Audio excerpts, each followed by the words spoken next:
as the Brown Act limits such discussions. Comments made by members of the public or council may not reflect the viewpoint of the council. We ask that you maintain the rules of decorum as outlined in City Council meeting decorum policy. The mayor shall preserve strict order and decorum at all meetings. Persons addressing the council shall not utter loud, threatening, or abusive language, nor engage in any other conduct that disrupts, disturbs, or otherwise unreasonably impedes the orderly conduct of the council meeting. The City Council members will practice civility and decorum in the discussions and debate. A member shall not delay or interrupt the proceedings of the council or use personal, impertinent, or slanderous remarks. Council members will not speak twice on any given subject unless all other council members have been given the opportunity to speak. Any council member who violates the rules repeatedly shall be sanctioned and be barred from further participation. Members shall not disturb any council members while speaking, nor disobey the orders of the presiding order. The rules of decorum set forth above shall be enforced in the following manner. Warning: the presiding officer shall request that a person who is breaching the rules of decorum be orderly and silent. If, after receiving a warning from the presiding officer, a person, including a council member, persists in disturbing the meeting, the presiding officer shall order him or her to leave the council meeting. If such person does not remove himself or herself, the presiding officer will order any law enforcement officer who is on duty at the meeting to remove that person from the council chambers. Okay, thank you. And that's with 5 minutes for the council members. I do want to let you know that we are going to be kind of starting from the back and working our way up, and there's a number of reasons for that. We have to look at item 16.1 before we can even discuss 15.3. But I do want to bring forward an item that was put under informational. It has to do with RTD, San Joaquin RTD, which is the Regional Transit District. And the reason why I'm asking that to come forward is because I was in communication with Noel Wink, who is now the acting CEO for SJRTD. And I want to make sure that people understand and be able to separate, fact from fiction. What happened last Monday was unfortunate. It impacted real people in our community that were stranded for 4 hours. You had people that were trying to get to their dialysis appointments or from them. You had individuals that were trying to get to work. And the reason why it came to my attention so quickly on Monday is because there was an employee at Ross that was just really happy. And we said, gosh, love it when somebody loves their job. And she said, well, I almost didn't have a job after today. And I said, what? And she said, well, the buses were stopped. And they said they would come back and tell me. I waited for 30 minutes, and then once it hit the 45-minute mark, I was like, I got to find a way to get to work. I don't want to get fired. And so she had to use private transportation. I don't know if it was Uber or Lyft. I'm not trying to promote any of those companies, but she ended up getting a ride to work. And, this is an essential service. This is something that taxpayer dollars go towards. Your taxpayer dollars go towards this. Our taxpayer dollars go towards this.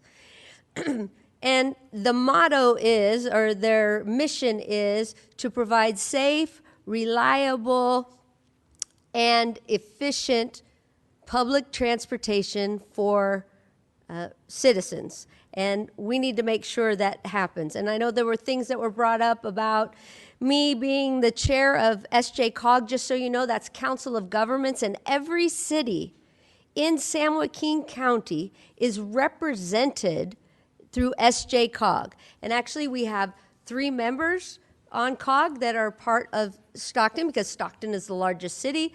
Councilwoman Ponce, Councilmember Enriquez, and myself sit on there. And when we have funds that are allocated that we are supposed to pass through, they have to meet certain requirements. So I just want to let that be clear, that we can't just rubber stamp things. We talk about that up here all the time. Point of order, Mayor. Excuse me, I'll be done in a second. Just a question. Right now on the agenda, 1.1 is as a I'm bringing it up informational forward. item, I just said I'm bringing it forward. but we're discussing the actual item right now. We're not into it. It hasn't been. Yeah. It's informational only. Well, as of now. let me finish, and then we're going to go into it. We'll go into it, okay? Because we don't have anybody here to present. I spoke, like I said, I was in communication with Noel Wink.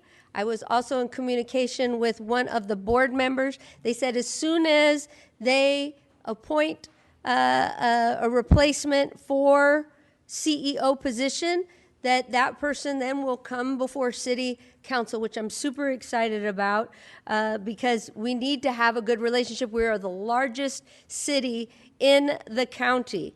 But we can't have public services like this interrupted and disrupted for people because it is usually, we have our disenfranchised, disadvantaged, disabled people that are using these buses every day, and to be stranded for 4 hours, I think, is unconscionable.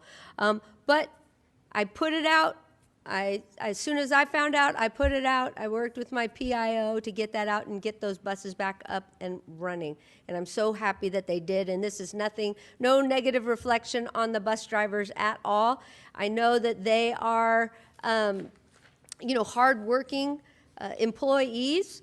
And this is not about them, but it is about the service. And we need to make sure that services are always being rendered.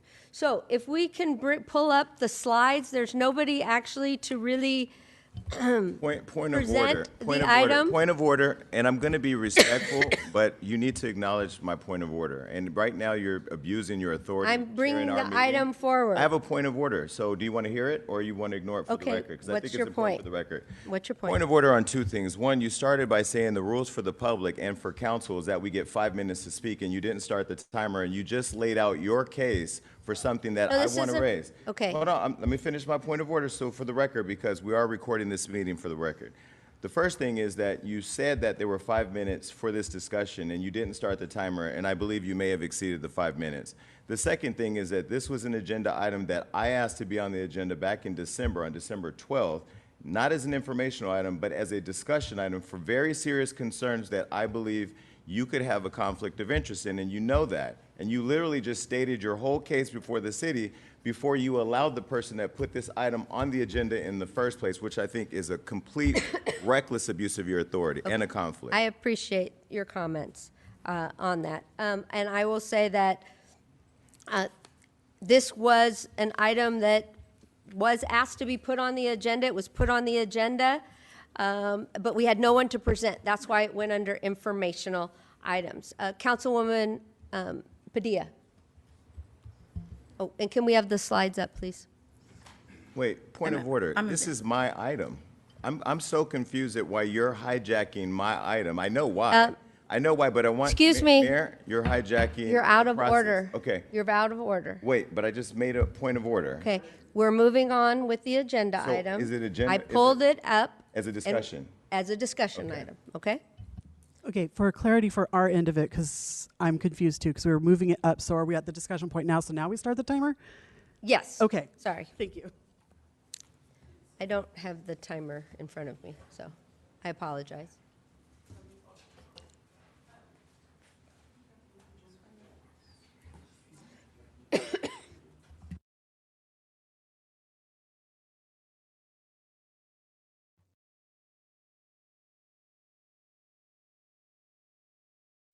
I'm sorry, just also point of order. I want to go on record for saying that I believe you should recuse yourself with the conflict of interest. I did not recognize you yet, but I appreciate that. Okay, point of order then.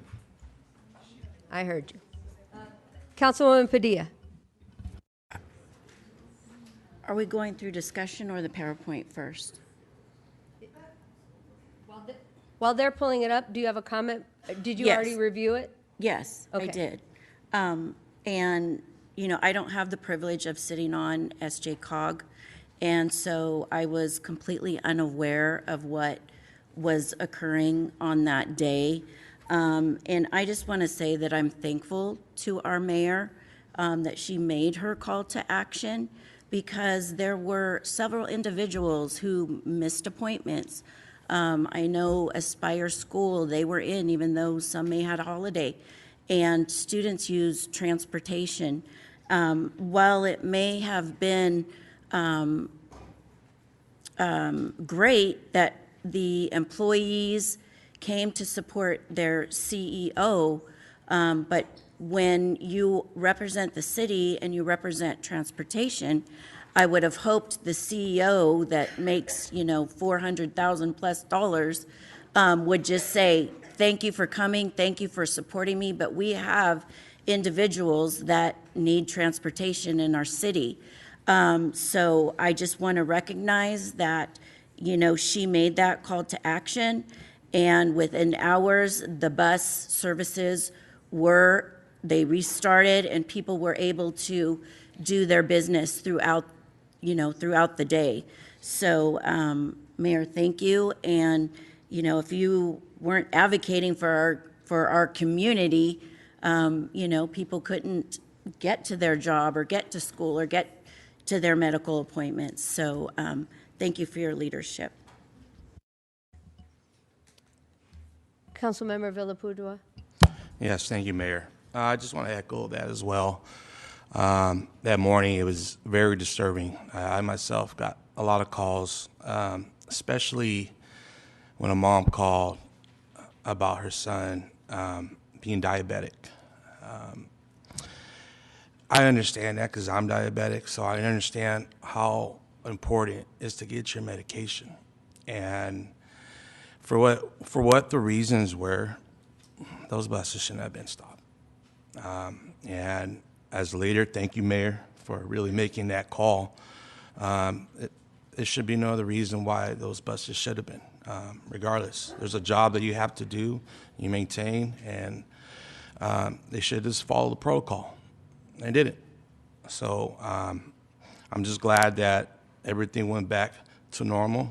And I know a lot of people have jobs. They're looking forward to these buses. So so thank you, Mayor, honestly.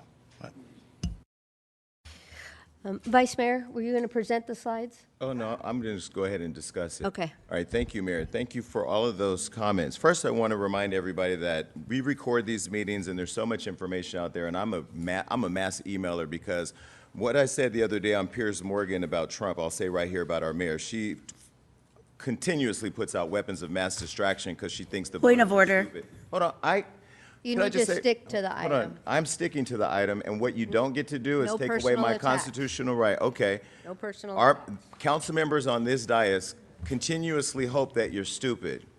Point of order. Hold on, and they put out. Vice Mayor, you're out of order, Vice Mayor. Well, since You are out of order. Point of order. Okay. This Let is me your let warning. me let me try This is your again. Let me warning. try. Wow. Let me try again. Members of this council believe that our community is not educated and that they don't see the show that's happening before them. So what I'd like to do is pass this down to my colleagues, and I'd like to give this to the city clerk for the record so the public can see it. What's really important is that this matter was agendized by me in December, on December 12th, because I wanted to have a conversation about the very issue that my colleagues just said is a crisis. My concern over whether or not behavior that was happening within our city that involves our city taxpayer funds could disrupt the very service, the essential service that was talked about by my colleagues. What's important is when I think about the personal story shared up here about dialysis appointments and being diabetic, I think about my grandmother, and I just told the story earlier to one of our staff that when I used to get sick as a kid at my grandma's house, she used to say, go lay down. Not because that would make me better. We didn't have transportation to get to the doctor, and in South Stockton, we didn't have a clinic. And so because I know the essential service that RTD or our transportation community provides to our constituents. And because of that, all of us up here have a fiduciary responsibility to ensure that the services that taxpayers pay for are offered and consistently given to our constituents.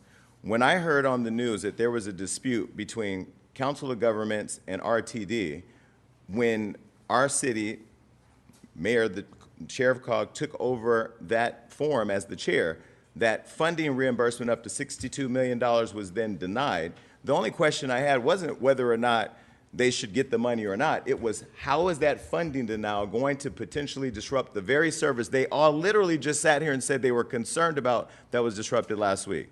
So that was me just asking the question.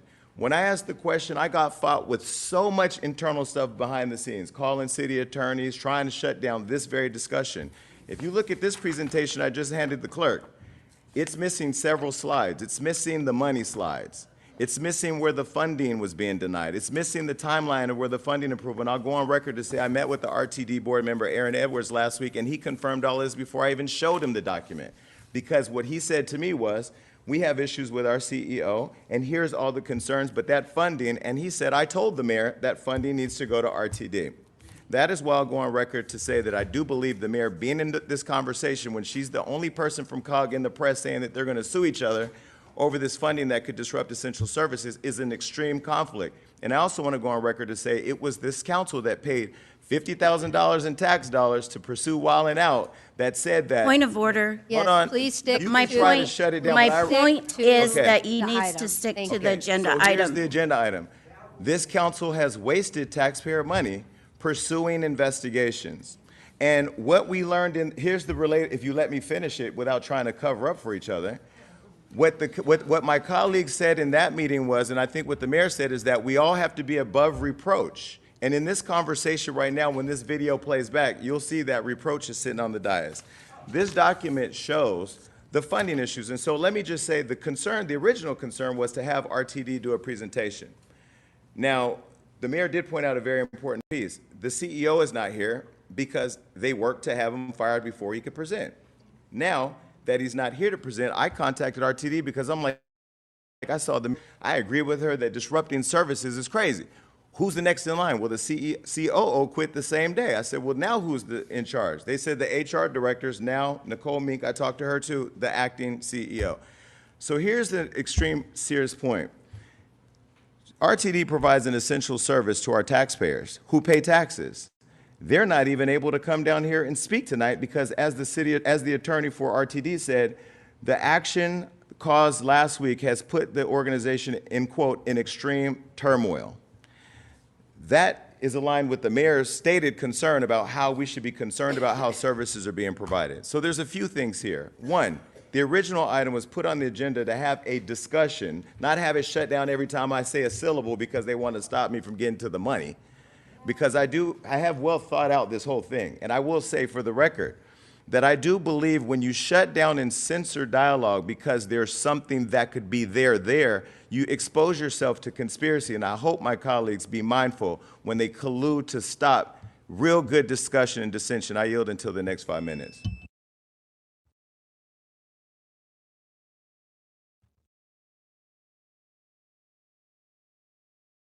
There's no more comment on this item then. We can go through the slides that were given to us.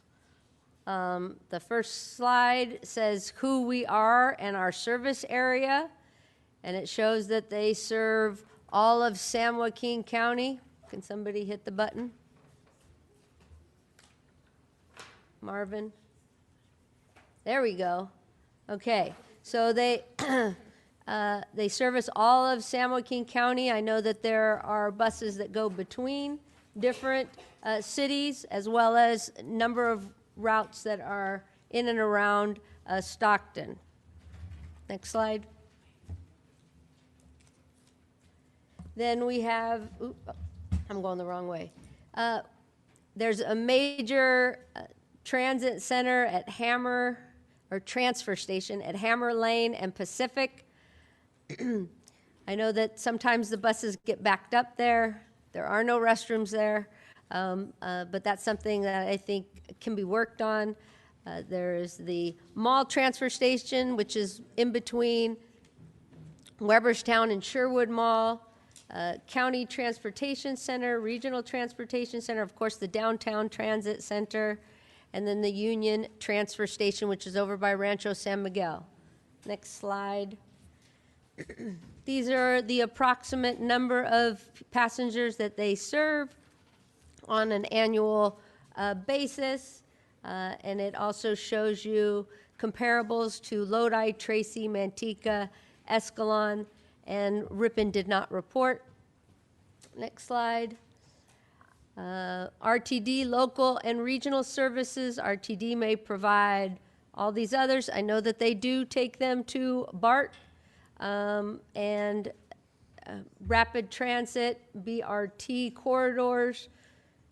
They do the Metro Hopper, County Hopper, traditional fixed routes, which I already mentioned, on demand, Van Gogh, which I actually have a painting of in my office, and Americans with Disabilities Act Transit.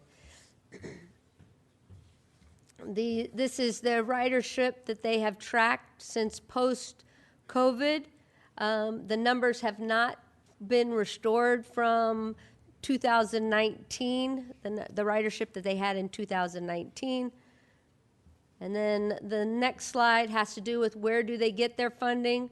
Well, they get funding from the federal government, the state government, local government through Measure K, Farebox advertising, as it says, their school partnerships, because all the schools, students in Stockton Unified can ride for free. All of, I think, the county students can ride for free. I'm not sure about the other school districts. And then they have capital funds, which are for like your buses, that's a hard costs, and then operating funds, which is your personnel costs. So, and that is it for the slideshow. Okay, so now we will be moving to item 16.1. My light is still on, so I do have a point to make about the slides.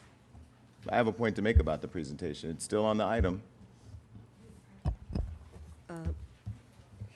I just asked before that if there were any other comments. Well, you make a presentation, and It's now... not my presentation, I just shared it. Right. It was my item, but since you took it, I was being respectful because I don't want to get arrested, because you've been threatening to have me arrested if I disrupt your meetings. Okay. So my point is, I still have moving comments Point of on... order, Mayor, We're come on. moving We move on. on. Okay, to let me say this. 16.1. Point of order.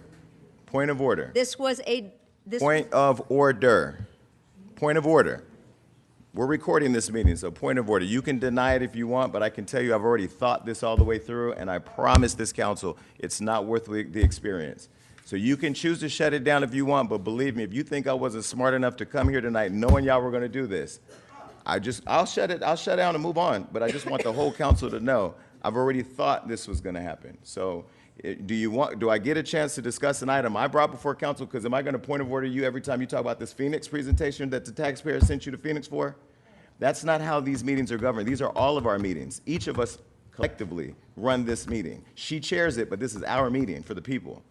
So can I now talk about this item for the next 5 minutes and then yield so we can move on? I'm moving on to item 16.1. Thank you. Let the record show that.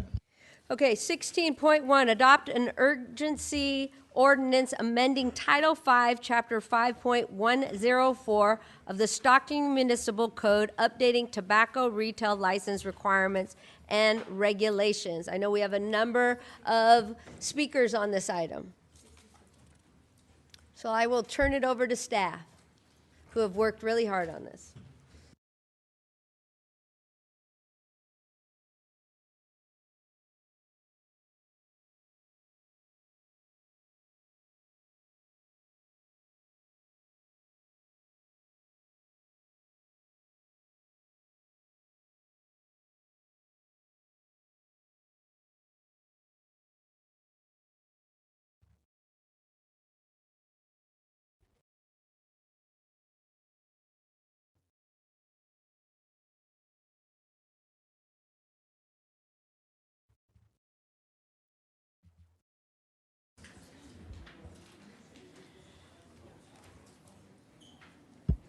Good evening, Mayor, Vice Mayor, Council members. We're here to talk about proposed ordinance amending Title V, Chapter 5.104 of Stockton Municipal Code, updating tobacco retail license requirements and regulation. So this presentation will be broken up in three. I'll do the introduction and we'll talk about licensing, and then we'll have Stephanie Ocasio speak about distancing, and then we'll have enforcement by Captain Swain. So presentation overview, some background. You know, we started this 3 years ago almost, 2.5 years ago in Ledge, and we passed ordinance in 2023. And then we came back last year, we had the emergency ordinance kind of to tighten up some loose ends that we had with the first time we did the ordinance. So this is our second round at this, and it's tightening up some of the issues we had with the other ordinance. So administrative changes, we did some licensing, additional application requirements, ordinance amendment overview, there's definitions and local requirements we'll talk about. And enforcement is where the major impact is. That's inspections and restrictions, penalties, suspensions, and then we'll have some recommendations. So SMC Chapter 5.104 regulates tobacco retailers to promote responsible sales and prevent illegal products, including sales to minors. In response to rapid increase in smoke shops and related public health and safety concerns, City Council adopted a moratorium. Oh, sorry. Oh, perfect, okay. The City Attorney's Office and Revenue Police and Community Development Departments collaborate to assess public health, safety, and zoning enforcement concerns. Staff evaluated licensing process. We looked at some history, compliance history, inspection findings. We spoke with Vice. We had them in the room with us talking about what they see out there and what they need to enforce better. We talked to the licensing team. You know, what are the concerns of the public coming in for licensing? What kind of paperwork do we need for a good trail and support for when it goes to PD? So staff was heavily involved. Revisions were developed to improve oversight, clarifying licensing requirements, strengthen enforcement tools, and establish clearer framework for managing tobacco licenses across all departments. So one of the things we did, we replaced a single tobacco ordinance license with 4 license types. So, because every business isn't the same. So we did, we implemented 4 distinct tobacco retail license types. They're assigned by the police department once they go through the application process, and they've gone through inspection. So there's an exempt. You know, everyone has to apply for a license, and the rules are it has to be less than 5% space for tobacco, less than 10% of fresh food, more than 10% for fresh foods. So grocery stores would be a good example of that. Ancillary sales, tobacco is a minor part of business, 250 square feet total of tobacco use, and then more than 10% of fresh foods. So that would be gas stations and such. Smoke shops, if it's more than 25% of space for tobacco sales or displays or presents itself as a smoke shop, it will be classified as a smoke shop. Also, during the inspection time, PD will take a thorough investigation, inspection, and they will determine if it was classified as a smoke shop. So real quickly, so exempt grocery stores, Yes. okay, and ancillary sales would be like Walgreens or something like that? Yeah, Walgreens or even like an AM/PM, 7-Eleven. Convenience store? Yes. Okay. And then smoking lounges, on-site tobacco consumption permitted include cigar lounges, hookah lounges, and tobacco. And did you look and see how many of those we actually have? Smoking lounges? Uh-huh. I think we have 1 maybe in the city of Stockton. I know we used to have We used to have hookah bar. They're gone. They want to come back, but there's a few that came in during the moratorium, but they're holding off. Okay, So there are a good. few, yes. So we don't have any? Except, okay, thank you. Okay. Yeah. New application requirements. In addition to existing Chapter 5.104 requirements, applicants for all 4 license types must submit a layout of the premise showing where tobacco retailing will take place and areas where tobacco will be stored. So we want to know where they're stored in the back office, or if they have a storage. We want to know all locations of tobacco.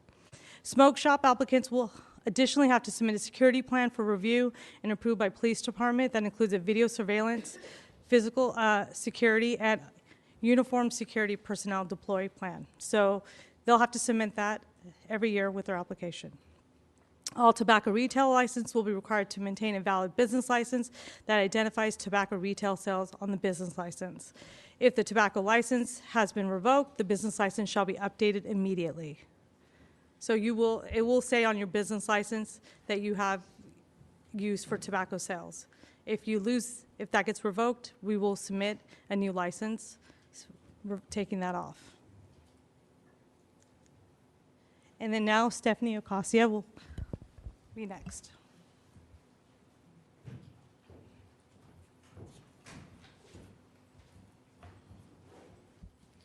Good evening, Mayor and Council members. Stephanie Ocasio, Director of Community Development. As part of the proposed ordinance, 10 new definitions were created and 2 existing definitions were amended. They are listed in pages 429 through 433 of your agenda packet. These definitions provide additional clarity and assist with the regulatory efforts of the ordinance. Without being able to identify what the certain retail store types were, it makes it really hard to regulate. So these are essentially the kind of the backbone, your definitions are your backbone of this ordinance. Moving on. Real quickly, back on that one. Sure. It had flavored tobacco products. So flavored tobacco products are banned, and I believe the Yes. red lines do indicate that just those making are. sure. Yes. Yes, Yeah. yes. Thank you.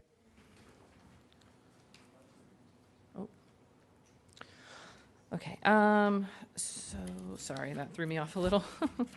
The proposed ordinance also includes location requirements, also known as buffers or minimum separation from sensitive uses. Based on research to date and input from the legislative committee, the red lines indicate a 1,000-foot separation across the 3 retailer types for all sensitive uses. So that will ensure 1,000 feet minimum distance from residential zones or uses. So that also covers multifamily that's in commercial zones.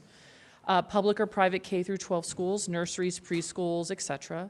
Public parks, playgrounds, recreational areas, or youth facilities, religious facilities. That's not just churches. It could also be if it's like a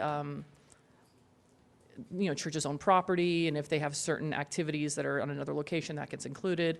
Drug abuse or alcohol treatment facilities, or any other tobacco retailer, general or smoke shop. A lot of the inspiration for this is based off the current regulatory programs for cannabis and alcohol. And then I will pass it on to our colleagues in PD to talk about enforcement.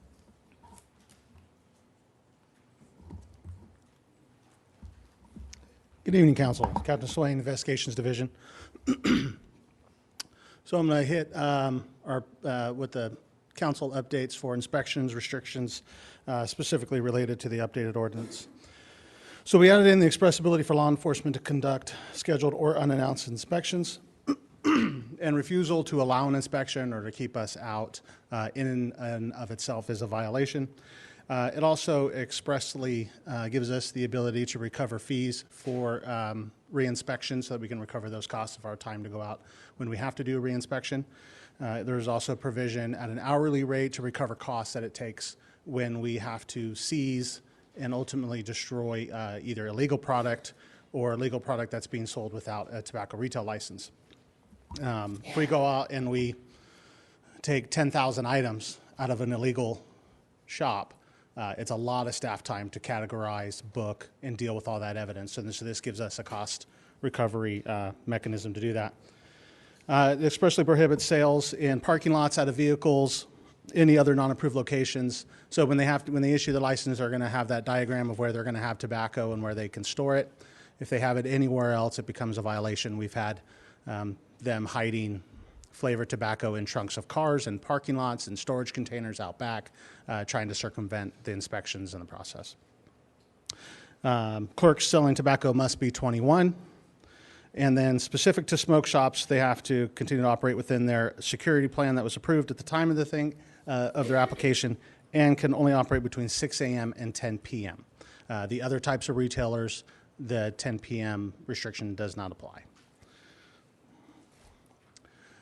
We clarified the penalty structure to try to take away some of the ability to not be consistent.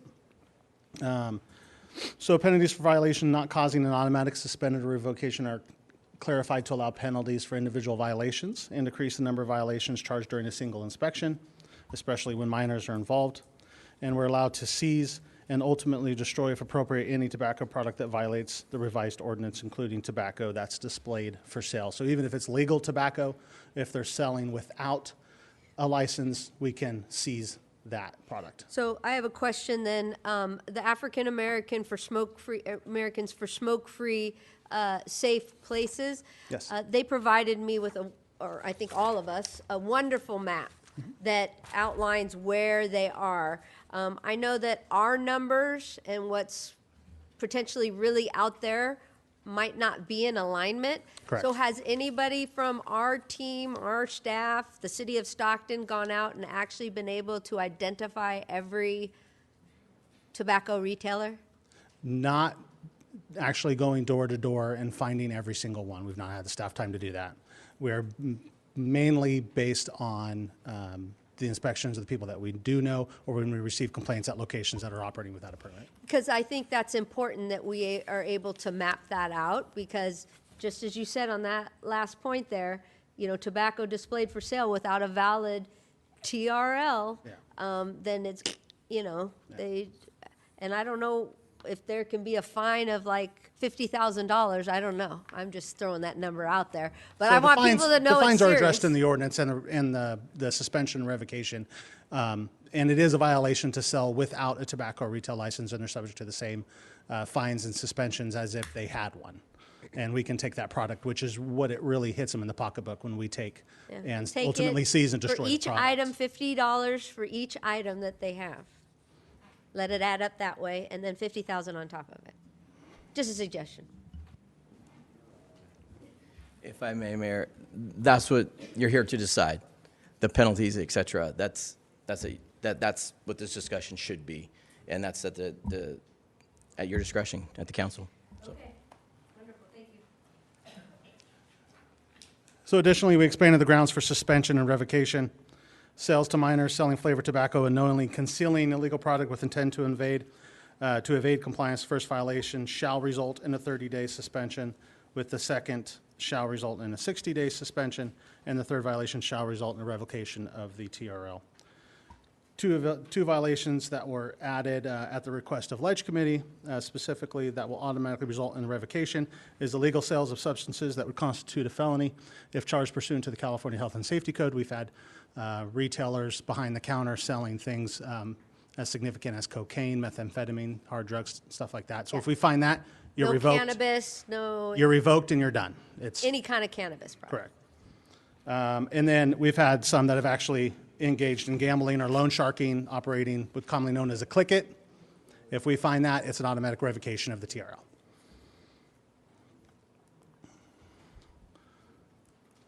So then it is recommended that the City Council adopt an urgency ordinance amending Title V, Chapter 5.104 of the Stockton Municipal Code related to tobacco retailers. Approve and issue the City Council report pursuant to Government Code Section 65858D, and authorize the city manager or designee to take all appropriate and necessary actions to carry out the purpose and intent of the ordinance. And staff is available for questions, as I'm sure there will be some. Councilman Villapudua, do you have a question? Yes, thank you, Mayor. Thank you for the presentation. Talking about violations, I know I reported one last year regarding, I believe it was gambling, right? I think it was on Weber somewhere. Have there been any or more violations that have occurred since then? At that specific location or just in general? Overall? Yeah, so just in general, we have successfully revoked and fully revoked 4 tobacco retail licenses for miscellaneous significant violations, to include gambling, sales of narcotics, et cetera. We have 9 that are pending appeal. There is an appeal process. We can't just rip it and be done. They get to have a hearing, and then even post-hearing, they can take it over to Superior Court. We have successfully defended over in Superior Court an injunction to get that overturned. And we have issued an upwards of 80 citations for violations of the ordinance. We've also denied either new licenses for existing businesses or renewal licenses that we've denied based off of violations. And so the number of tobacco retailers is being reduced under the existing ordinance and will further be reduced under the increased regulation under this ordinance. Okay. Well, a lot of them are in my district, and I have gone in and out. But I agree with the mayor says. I think we should take a look at all of them, if they're meeting every code. But there are some that do a fantastic job. I don't care how you do your business, but as long as you're doing it correctly. And I believe that some of these, I believe like the feet, if it was up to me, I don't know my colleagues' feet, but 1,000 feet is enough for me for a school. I think it It should be more than that.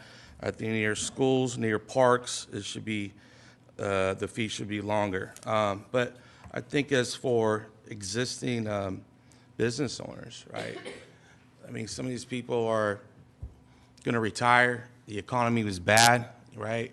They can't go another day to sell a license. So I think that they should get the opportunity to sell their license. So I want to hear, I mean, that's one of my opinions, that they get a chance. Because I've seen a lot of some that should, but there are some that shouldn't. But I agree, the ones who've been following the rules, obeying them, they should be able to sell their license. So I'll leave this to my colleagues for any other more questions. Councilman Blauer.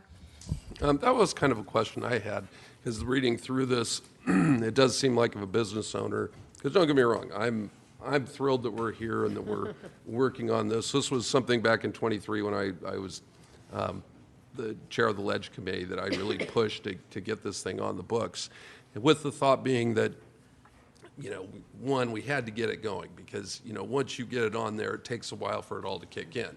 Because people wouldn't get the new license until they renewed their business license. So I'm thrilled that we got that done. And the thought was, you know, we hammered out something that we could get done, and we would then, you know, it would be sort of a living document that we could go back and retool it. So I'm I'm glad that we're here. I'm glad to see that we're adding, you know, more teeth. Councilmember Villaputo did bring up something I did have a question on as I was reading through it. It does seem like if somebody is a good, you know, a good actor, not one of the bad actors, but somebody that's doing well, it appears that if they wanted to sell their business, then the new person would have to come in and get a new license. Is that my understanding? That is correct.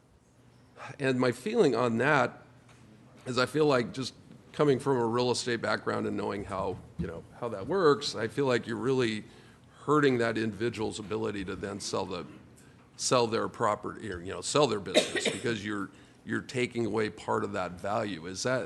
That's something I'm not sure I'm comfortable with, because I feel like people have built up, you know, their livelihood and, you know, want to pass it on. I think we're hurting them. So can you address that? John Mulroy, Deputy City Attorney. Are you referring to like the businesses that are grandfathered into these distance exemptions? Is it, anytime a licensee changes ownership, a new business license is required.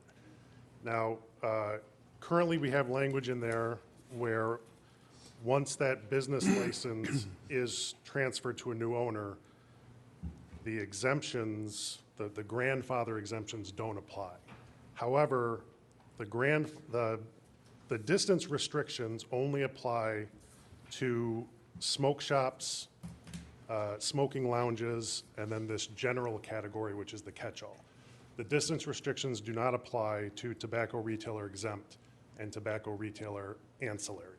So if you own one of these businesses that qualifies as exempt or ancillary, and ownership changes hands, yes, you will have to get a new license, but in the event that in the time where the ownership changes, say another smoke shop has moved in within 1,000 feet of you, that ancillary or exempt business doesn't lose their license, because they're outside of those distance restrictions. So like a 7-Eleven or a convenience store that.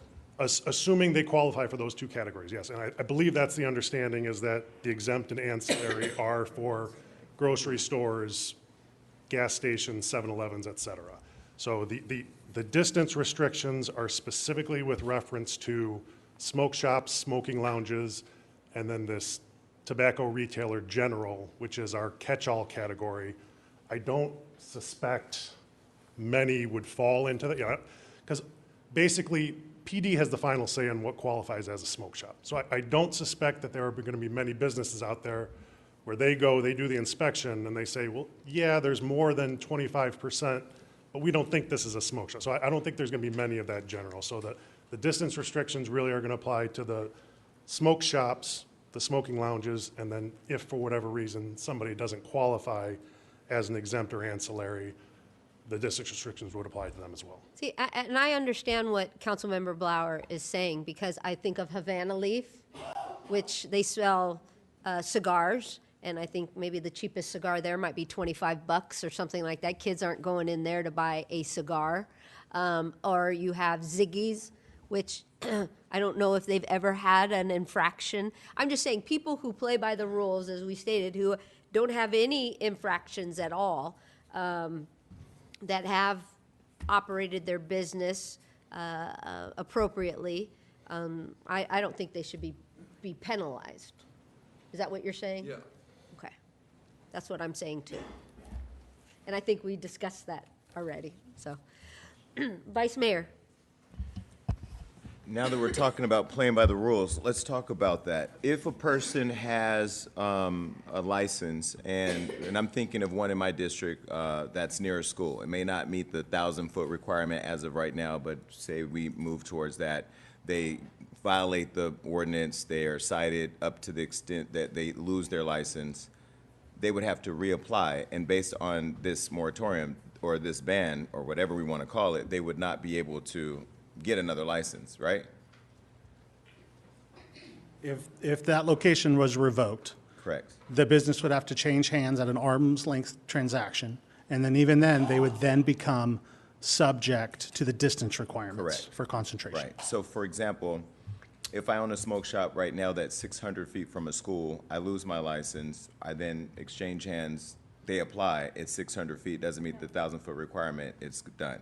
It would be denied under the Yeah, distance just wanted to make requirement. sure. Because I mean, obviously, when we started this whole conversation about creating a healthier community, it was out of concern from hearing from lots of people in the community about having smoke shops near schools. That's how it started. Then we started looking around what other municipalities had on the books, and I think one of the things, along with getting in line with the county, was making sure that we were freeing up the congestion of smoke shops around and near schools. And then when we looked at the study, I mean, for the public, just to remind, when we looked at the study in our city, I think we saw one smoke shop per 2,500 residents or something. It was a lot. So, no, I just want to thank staff for all the work that's been done to get here, and thank the Ledge Committee for all the work it did to go through heavy debate over this, because we acknowledge that people operate businesses, and operating businesses is important, but also making sure that we're keeping our community healthier is also a critical part of the work we do. Thanks. Councilwoman Padilla. Thank you, Mayor. What I'd like clarification on is if I own a smoke shop and I want to retire, can I then give it to my children? Can I transfer that license to them? Now, I understand the feet You and all cannot that. transfer, you cannot transfer the license. They would have to apply for a new license. That would, under the current writing of what's in here, it would then be subject to the distance requirements for concentration. So if I'm So a if you're within. business owner and if- I have if no your smoke shop- violations. Okay, if your and- smoke shop is, we'll use Franklin, mine just went blank. Edison, right? We know there's a smoke shop across the street from Edison. If you're that smoke shop owner, let's say you have no violations. We know that one, we're working on it. It has no violations, no issues. And you want to retire. You sell your business to whoever or gift your business to your child or transfer everything. That new business owner has to go get a license. It would then be subject to the distance requirements. And being across the street from the school, that permit would be denied. The license would be denied. I understand they take over the new feet and distance requirements. Yes. But is it just us that's prohibiting them to transfer to a family member, or is that a California? That would just be us. Okay, I would think that, That's a decision of the Okay, council. If okay, you okay. feel that you want language that would make some transferability available to be exempt from the distance requirements, then that's a decision of the council. I know when we first brought this back in 2023, and then through our multiple Ledge Committee meetings, it was very clear from both this body and Ledge Committee that they didn't want any transferability. I understand things change, new circumstances come up that change some opinions, so if that's a change of opinion of the council, then we can absolutely. I understand the feet, because for the scenario you gave us, I wouldn't want, I don't approve that the smoke shop is near the school. But I'm just thinking of any type of business owner that owns a business and they do retire, I mean, I would think that some want to give it to their children or family members. Councilmember Padilla, Thank let's you. just keep in mind, we're talking about TRLs only. So we're not talking about other businesses, et cetera, transferring to a child. This is only with TRL. So this is specific to that scenario, very specific scenario. Okay. So Would when you this say fall like, under when you 15.3 say then? children transferring from a mother, father to their child, that could be extraordinarily different businesses. This is just specific to this and this only. I want to be very clear with that. Okay, thank you. Vice Mayor. Thank you, Mayor. Just reminding the council and the public that we brought this matter forward. This is not a PD matter. This is a council-led matter. We brought this to ledge, and we passed this, and staff worked on what we have. I will tell you, as somebody who went out, met with voters, heard very clearly from them, and I smoke hookah regularly. I'm a hookah smoker. I love hookah. That's me as an adult. But I don't have kids, and I don't have kids that go to school right across the street from one. So when I think about my district, I don't want that smoke shop in front of the school. The school doesn't want it there, the parents don't want it there, and the kids, whether they want it or not, don't need to go there. When I think about the mayor's bag of vape pens and the fact that these kids are addicted to them, and we have retailers, not all, so I don't want to paint everybody with a broad stroke, but we do have retailers that don't respect the rules. And so we have to create a rule that applies to everybody universally, so that way we can, as a city, enforce rules and standards that we want to make sure are there for our kids. And so with that said, if you own a smoke shop, if you own Sky High and you want to retire, that is your choice. However, know that what I think is our commitment that we went out and talked to voters and developed this policy around is that then you now know that you are voluntarily ending your business because you won't get another license, and that smoke shop will go away. I know that that's hard for people to understand. Now, that's different if you have a dentist organization, if you have even a liquor store right now. That doesn't apply to liquor store. It doesn't apply to any other business other than smoke shops. And the whole intent that this council led, so everybody up here that participated in voting to get us here, we led a discussion to actively minimize the amount of smoke shops we have in our city. That is why this is here. Two things. One, minimize the amount of smoke shops we have, and two, set standards for those retailers to follow. So as a person who has smoke shops that are near schools in my district, I just want to be very clear, like I have not wavered on that commitment that we work to reduce those less than 1,000 feet near school, and put the responsibility of the business owners on them. If you want to keep your business alive, and you have done a great job of not having any violations, that you do so by keeping it in your name. If you want to retire, do some side agreement with your kids about putting it in their name and changing banking. All that can be done without you actually transferring your license. I don't know. There may be a workaround, but I don't want to be the loophole, because then we're going to start unraveling what we did to get here. Thank you. Okay. We'll move on to public comment.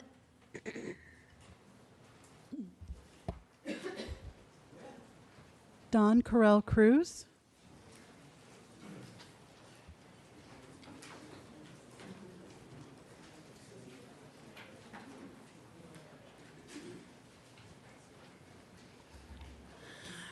Good evening, Honorable Mayor Fugazi, Vice Mayor Lee, members and community.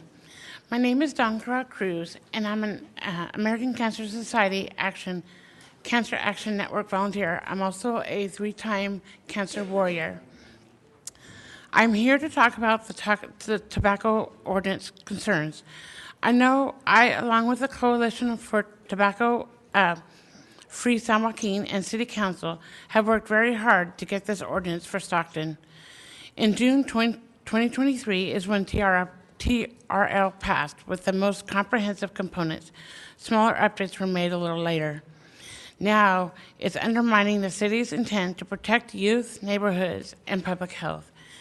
ACS-CAN is deeply concerned with the provisions that roll back the existing 1,000-foot buffer zone between all tobacco retailers and youth-sensitive locations.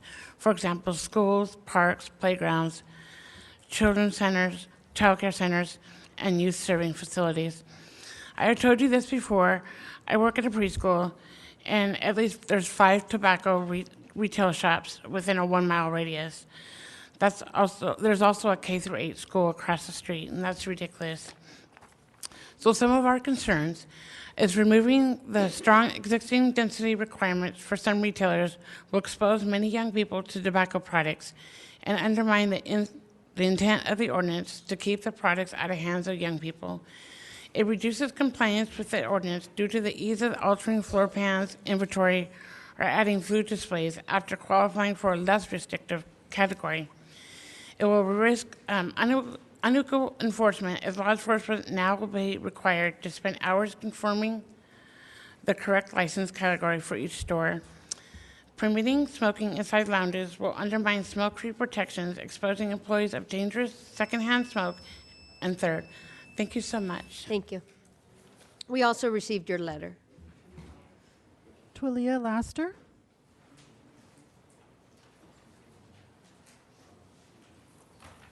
Good evening, Council. I'm Twyla Laster, the Project Director for Saving Our Legacy, African Americans for Smoke-Free Safe Places. And this evening, I'd like to talk to you about, over the past few months, the American Heart and Lung Association, American Cancer Society, Cancer Action Network, the Coalition for Tobacco-Free San Joaquin, and SOL have shared specific data and research related to tobacco retail licensing.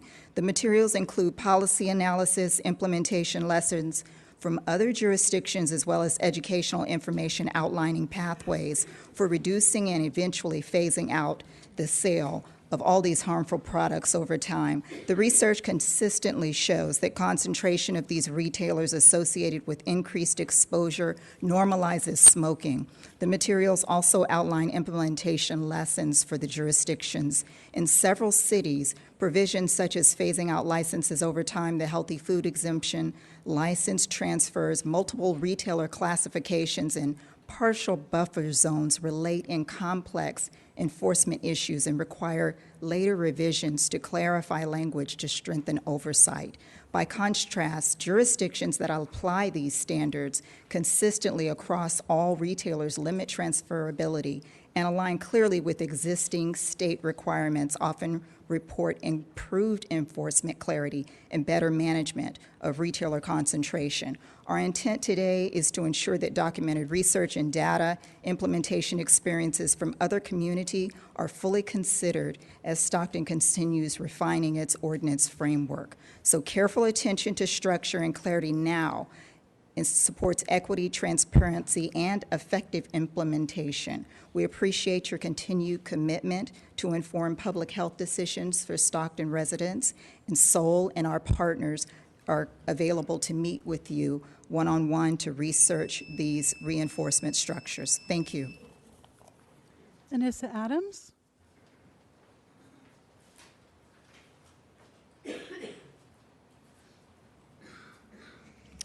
Good evening. My name is Anissa Adams, and I'm a community engagement coordinator with Saving Our Legacy African Americans for Smoke-Free Safe Places. And I'm here today to speak about flavored tobacco and its relation to smoking lounges in the current draft TRL ordinance, as flavored tobacco is widely documented as disproportionately used by youth and African Americans. I understand that in 2023 that Stockton banned the sale of all flavored tobacco products, which made it a very strong, comprehensive, and preventative law. While the city has made a lot of progress to protect its most vulnerable populations from these deadly products, the selling and smoking of flavored tobacco in lounges, as allowed by the current TRL, moves backwards in the comprehensive nature of this past ordinance and will expose workers to secondhand smoke and renormalize flavors and potentially drive a rise in the proven harms associated with smoking. As we know, 90% of African Americans smoked menthols and 80% of youth start smoking with flavors. African Americans experience higher rates of smoking-related illness and are more likely to be exposed to tobacco products where they live, for example, in Districts 5 and 6. While there is the largest concentration of tobacco retailers, that is also home to the largest concentration of African Americans in the city and people below the poverty line. Thank you. Kimberly Bankston Lee, followed by Mary Elizabeth.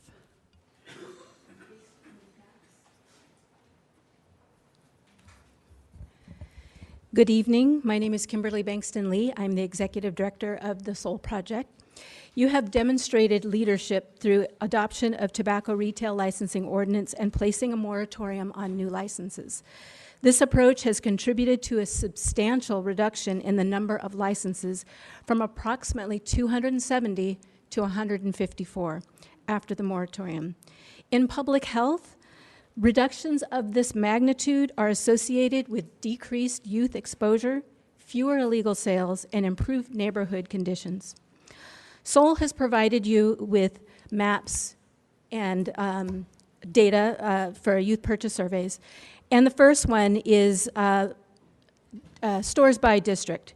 And you'll note the imbalance of the number of retailers. Map 2 shows 53 retailers still within 1,000 feet of schools. And maps 3 and 4 are by population of concern. Best practices of retailers per population is 1 per 2,500. That would mean 130 for Stockton. You have 154. Creating new definitions of retailers and adding exemptions could have adverse effects and ultimately increase the amount of tobacco licenses, flooding the community with tobacco once again. I remember 2.5 years ago when we came to this council, Councilman Blower had 2 teenage daughters that he was concerned about. Councilmember Padilla had a son and a daughter. Mayor Fugazi, who was a council member, was also a vice principal at Edison, showed the tobacco. It's very important to decrease tobacco licenses over time. I just want to thank you for your leadership. Mary Elizabeth, followed by Pat Barrett.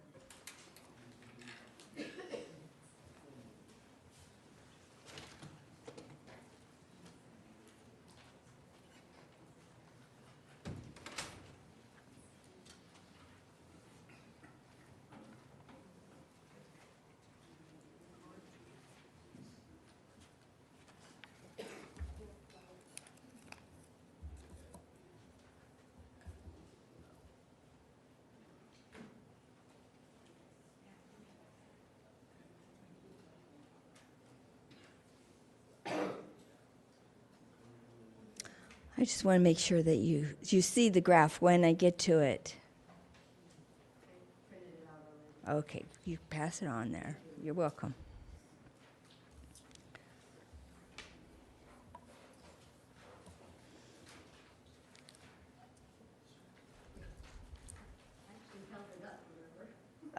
Yeah. All right. Ready? Okay. So I start off with the letter that I submitted, some really good positive improvements that have been made in the tobacco ordinance. Comments that I submitted back earlier this month, I congratulated staff on working together. That was, it was obvious that there was a lot of coordination. Would have been better if some of the community members were involved at all. And so I'd like to start off here, no smoking lounges in Stockton. The inclusion of smoking lounges is a bold backward step in the direction to allow another 21-year or older establishment to sell flavored tobacco in Stockton. Our police department is still working on our existing tobacco retailers. Adding a whole new category would be overwhelming. Next, I was surprised that there was no discretionary use here. Convenience stores have to go through the Planning Commission to be cited, and yet we can put in 5 smoking lounges in a 1-mile distance. I'm saying here right now that 5 smoking lounges in a 1-mile distance will be overconcentrated. And what is that saying for secondhand smoke? Next, I'd also like to note that there is going to be a wave of smoking lounges if you approve this ordinance today. And that wave is going to maybe start in some fancy parts of town, but you know where it's going to end up. We're going to end up in 5 and 6 with more smoking lounges. All tobacco retailers should be regulated and inspected and held to the distance requirement. Thank you.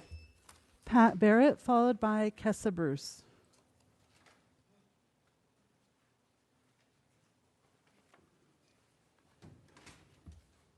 kudos to all of you that had statistics and everything. I sit on my bed, I mind my own business, I don't go anywhere, I don't have friends over my house, but son of a gun, if stuff just doesn't come to me when that phone rings or texts. So this is how I see this cronyism strikes again. I have heard the cigar shop at Lincoln Center in a county pocket is having to relocate. Correct me if I'm wrong, which means they'll have to come into the city limits. Now the smoke lounge / cigar shop is now in cahoots, the 15.3 with the 16.1.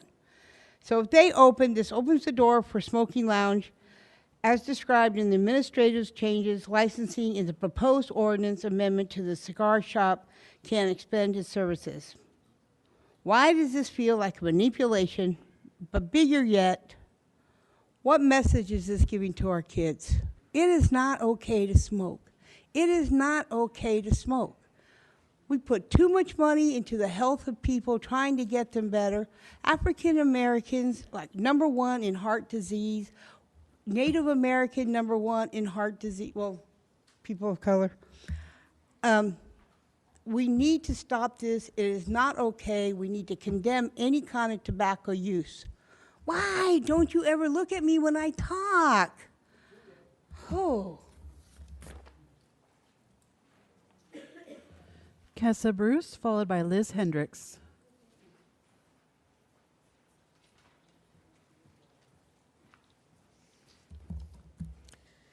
Good evening, Mayor Fugazi, Vice Mayor Lee, and council members. My name is Kessa Bruce. I'm the Director of Advocacy for the American Lung Association. Nearly 40,000 Californians die each year from smoking.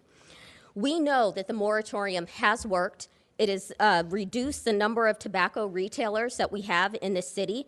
And the intent of this TRL was to reduce the density here in the city. We know that we have an oversaturation of all tobacco retailers. It's not just the smoke shops, it's all retailers. The American Lung Association urges the adoption of a uniform ordinance with strong protections to further reduce retailer density. And we know that best practice recommends one retailer per 2,500 residents, as you previously heard. And I want to urge this council to ensure that this ordinance aligns with best practices. And to do that, we need to retain a simple, unified definition of the tobacco retailer. We need to also maintain a minimum of a 1,000-foot buffer, eliminate smoking lounges entirely. This goes completely against what our goal and intent was with this TRL. There is absolutely no reason why we need to have smoking lounges here in Stockton. We need to remove all exceptions to the sale of flavored tobacco products and place full responsibility and penalties on the retailer or the license holder and not the individual clerks. We also need to preserve license attrition by limiting reinstatement and transferability so that these reductions in retailer density are sustained, and we know that the moratorium is working. We need to continue to have that in place, and we absolutely should not have smoking lounges. And with that, I respectfully request you to consider these suggestions. Thank you kindly for your time. Liz Hendricks, followed by Yolanda Amen.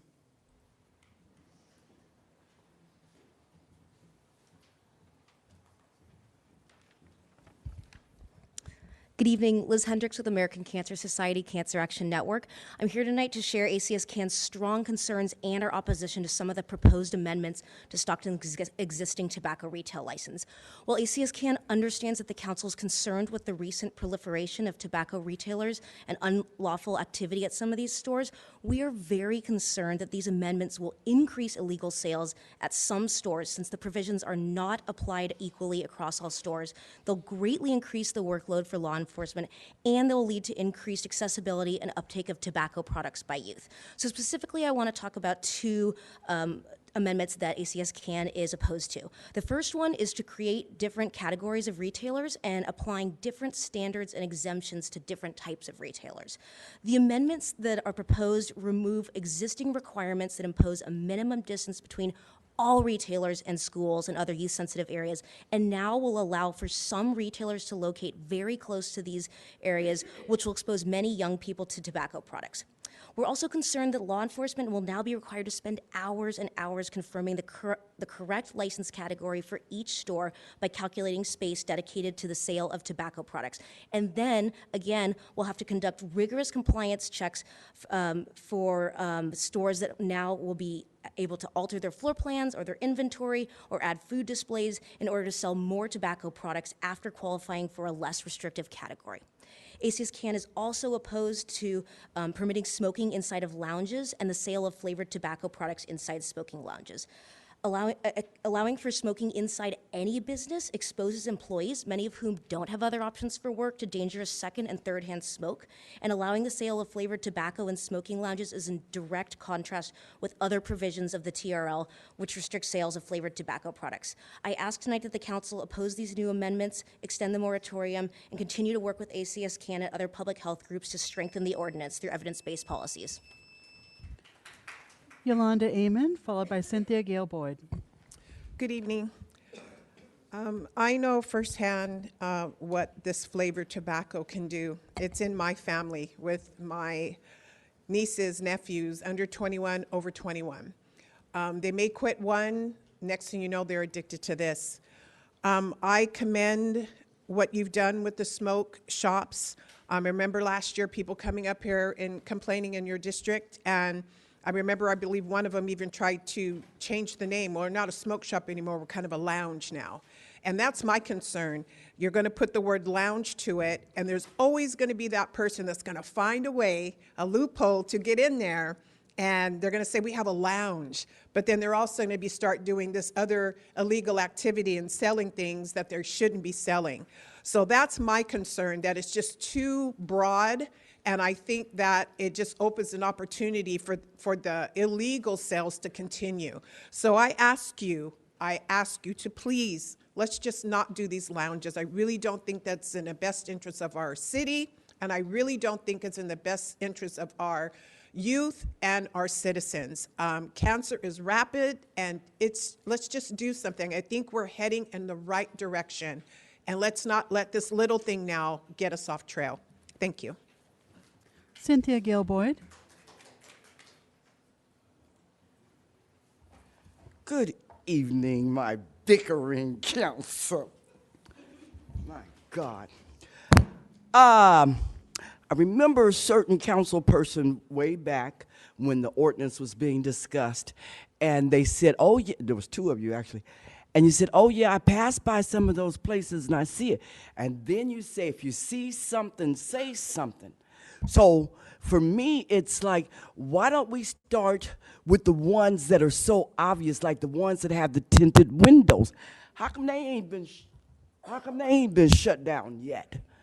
You ought to spend one day, start the police department, all of them, because that's the one rule I remember the most, and I see it at almost every smoke shop that I drive by. Why don't we spend a day, get rid of all the tinted windows? First off, that's number one. Now, about them hours from 6 to 10, I guess they have to be like that if you could start selling liquor at 6 o'clock. You want a cigarette to go along with it, okay? I don't know the difference between what hookah, sounds kind of dangerous to me.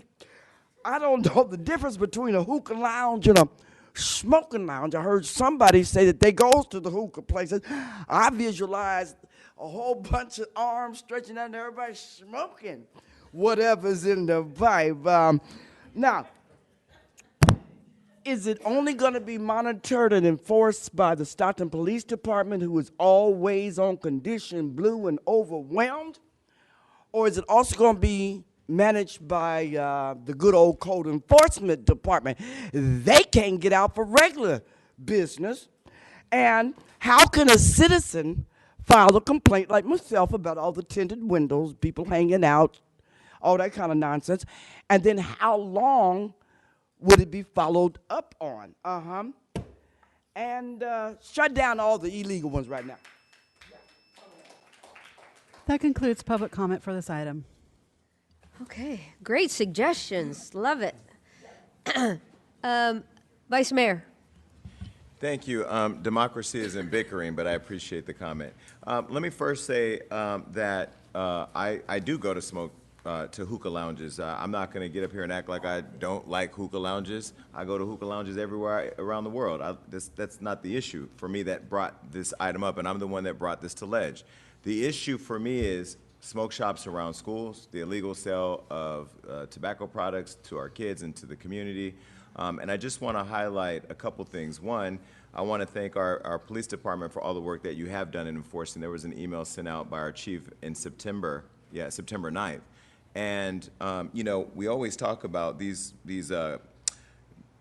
policies or these rules or these laws are only as good as they're enforced. So I just want to highlight the fact that they went out and did exactly what we asked them to. There was a TRO enforcement that the smoke zone and the sticky smoke shop vape, where they $67,000 worth of product was seized that was not appropriate. 4 revocations, 7 denials, and 10 inspections, all within the last few months. This is not about creating a restriction for doing good business. This is a way of restricting people from doing bad business.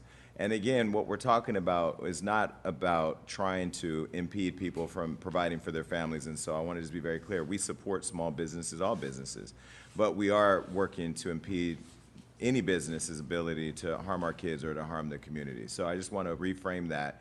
I don't think at Ledge we've talked about smoke lounges or hookah lounges, but this is not about going through the city and shutting down every hookah lounge. I hear folks advocating for lung disease or against lung disease and all those things and cancer, and I don't want to catch cancer and I don't want to get lung disease. But this is not about whether or not smoke shops are good businesses or bad businesses. It's about setting parameters around how they do business within the city. So I just wanted to reframe that for the record. Thank you. Councilwoman Padilla. Thank you, Mayor. And I do agree with Vice Mayor Lee with regards to the smoke shops being unhealthy for our youth and making sure all of the business owners are following the rules. But what matters isn't what we intend, it is what the actual ordinance allows. And I feel in this ordinance, the language gives a carve-out that permits the on-site smoking flavored tobacco in the lounge setting. So then effectively, we are allowing smoking lounges whether we are or we're not. And we've already adopted a policy that we're not going to allow, or that we're going to restrict flavored tobacco because of our youth and because of our public health. And I would like to make a motion that supports the revision of the language with regards to the smoking lounges. I heard, you know, what people were saying with regards to those smoking lounges. And I don't know if this can go back to staff with revision on that language, or go back. We can make to, a change tonight. Okay, okay. So if staff could give me some feedback on that, I don't know specifically. So I'm open to discussion. Okay. But I don't know how to word that specifically. We'll come back to you. Councilman Blower. I just want to say, first of all, thank you to the public that came here. I really appreciate the passion and all the people that have spoken and the information you've given us. I also really want to thank the Stockton PD. I think they've done a great job in hearing just what has occurred so far since this ordinance has been in effect has been very, very gratifying. So thank you, to you guys for all that you're doing. And I also don't really see a need for smoking lounges. So I'm not at all opposed to revising the language and taking that part out. I think I've seen a hookah on TV, but I've never been in one of the lounges, and that's not my thing, and I just don't think we really need places where people can go and smoke. Thank you.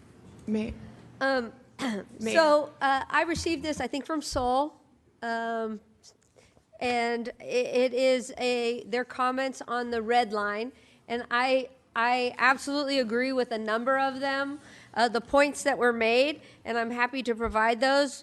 For example, instead of saying minors, people under the legal sales age, because when you think of a minor, you might think of somebody like 12 years old or something like that, but it's actually, higher than that. So people under the legal sales age, wherever it says minor, put that there instead. And I can give this to you. It's not a motion, but I'm just floating this to everybody on council if they agree when they Mayor, make their motion. of course. May I make one point of clarification?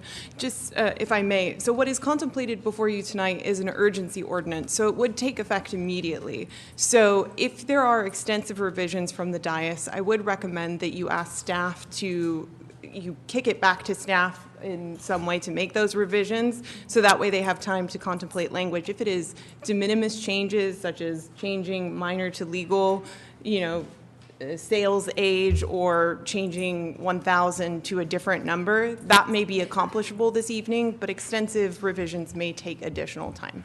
So I just wanted to flag that for your consideration. Well, I'll ask staff if you would want those tonight, if those get approved tonight, and I could just hand them to you, if they would be acceptable. I believe so. I think I would be okay with that. John? I've got them all marked and highlighted.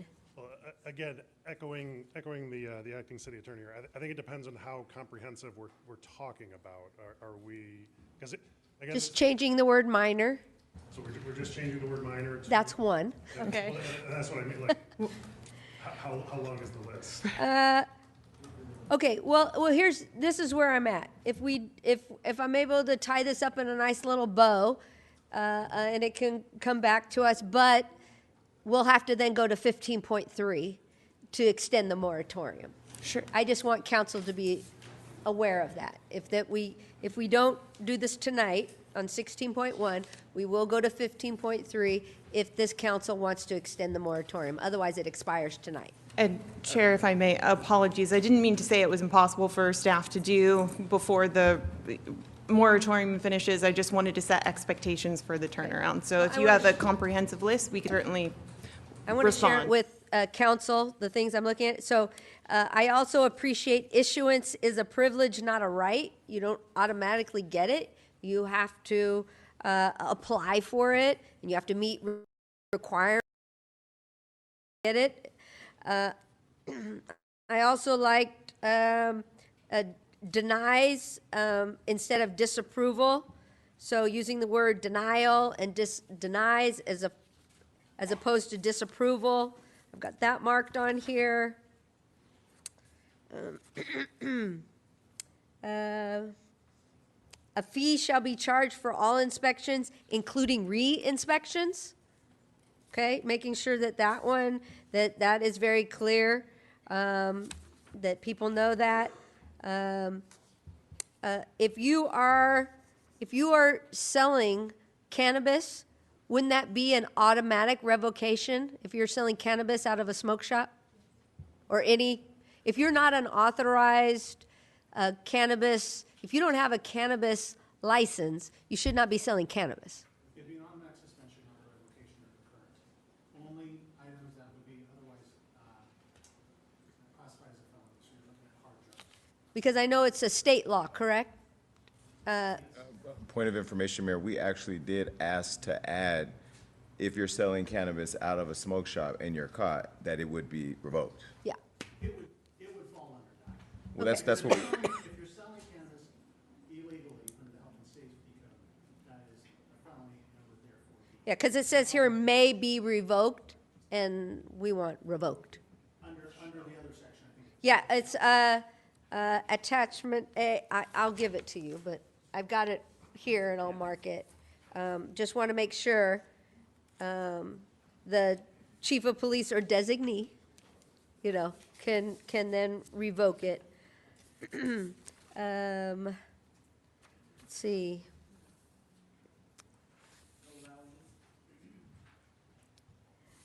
The other one is, flavored tobacco. Like I said, there should be no flavored tobacco. We should charge per individual item, and the fees. Okay, so we mentioned the fees real quickly. Oh, you're not timing me. Sorry. Fees, I know I'm probably at like a minute.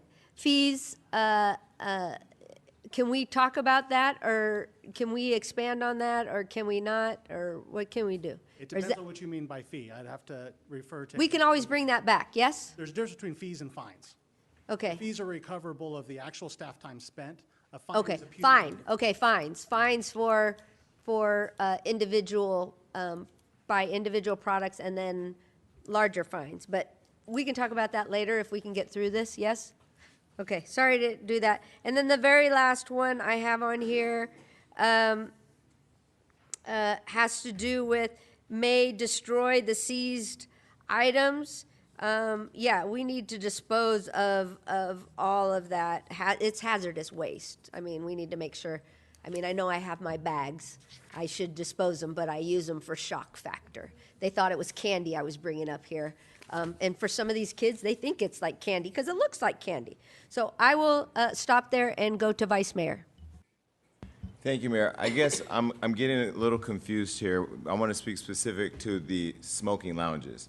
I literally paid for Councilman Padilla to go to a smoking lounge in New York City. So are we saying that kind of hookah lounge we're saying we're banning? Because I'm concerned at like what we're trying to do, right? What we created this for was to prevent the sale of illegal tobacco products and the proximity to schools. That's how this started. And then when we talk about flavored tobacco, and this is where maybe PD can help, or our city attorney or somebody, and I know the mayor has that big bag that I thought was candy on a day where I wanted some, are we saying that the sale of flavored tobacco, because you can go to Amazon.com and buy flavored tobacco, so you're never going to ban flavored tobacco from being purchased from people. That's just crazy. You're just not going to be able to. What we're saying is that it's illegal flavored tobacco sales in the smoke shops that we're regulating, if I understand correctly. And then the second piece, if we can just confirm that, then the second piece is, are we saying that smoking lounges that currently exist within the city that was not a part of the original discussion, that wasn't noticed to people to come to this hearing, who may have businesses that are smoking lounges, who may be impacted by that if we deal with that tonight, are we saying now we're expanding this tonight, which I think would make what you're saying as far as having to bring this back another element that goes beyond what we had originally proposed, correct? So if you were to eliminate the definition or to exclude smoking lounges, again, I would defer to staff on whether or not that was something that they could to adjust that quickly within the language before the moratorium raised. That possibly could need to be brought back. To be clear, the smoking lounges are still subject to the location restrictions, but, and then there were several questions, apologies. Let me ask this one. Was the smoking lounges, and this is just for my own reference because I don't recall, were the smoking lounges a part of the language we created at Ledge? I never heard smoking lounge. I don't know where that came from. Mayor, if I can clarify this. Go ahead. So when we're talking about smoking, we'll just use the term smoking lounges. That's hookah, that's cigar bars, that's the place that was in Lincoln Center or is in Lincoln Center. These smoking lounges, that is in the same discussion as flavored tobacco. The state has a full flavored tobacco ban other than those certain exemptions related to hookah, cigars over $12, et cetera. Under the original ordinance from 2023, the city instituted a full flavor ban. So you could not have flavored tobacco even in a smoking lounge. You weren't allowed to purchase it, use it, consume it. Oh, that was the council. We received direction under council to allow for these smoking lounges. So in order to allow for a smoking lounge, you also have to, under the industry, and I think there's some industry members here that might be able to clarify, allow for a flavor exemption for these smoking lounges. That's one of the main reasons people go to a smoking lounge is for the different flavors, and it's their opportunity to use a flavored product. Can I just ask you while you're right there? So right now, do those people that have those businesses that are not the smoke shops we originally started talking about, do they currently have the right to have flavored tobacco at those locations now? They do not, and we do not have any in the city because of that, because it's not a sustainable business without the ability to sell flavored tobacco product. Okay, thank you. Councilwoman Padilla. Thank you, Mayor. And to your point, through Ledge, I I believe that we didn't have any discussion with regards to smoking lounges. However, I think the language in this ordinance is like an open door or a carve out for somebody who wants to. So it's giving them, an out. So I completely understand. This isn't what we brought to ledge and what our intention was. However, there is language in there that would allow somebody to have a smoking lounge. In a lounge? Yes. Okay. Yes. Councilmember Villapudua. Yeah, just a question for clarity. Does the decision have to be made tonight on this item?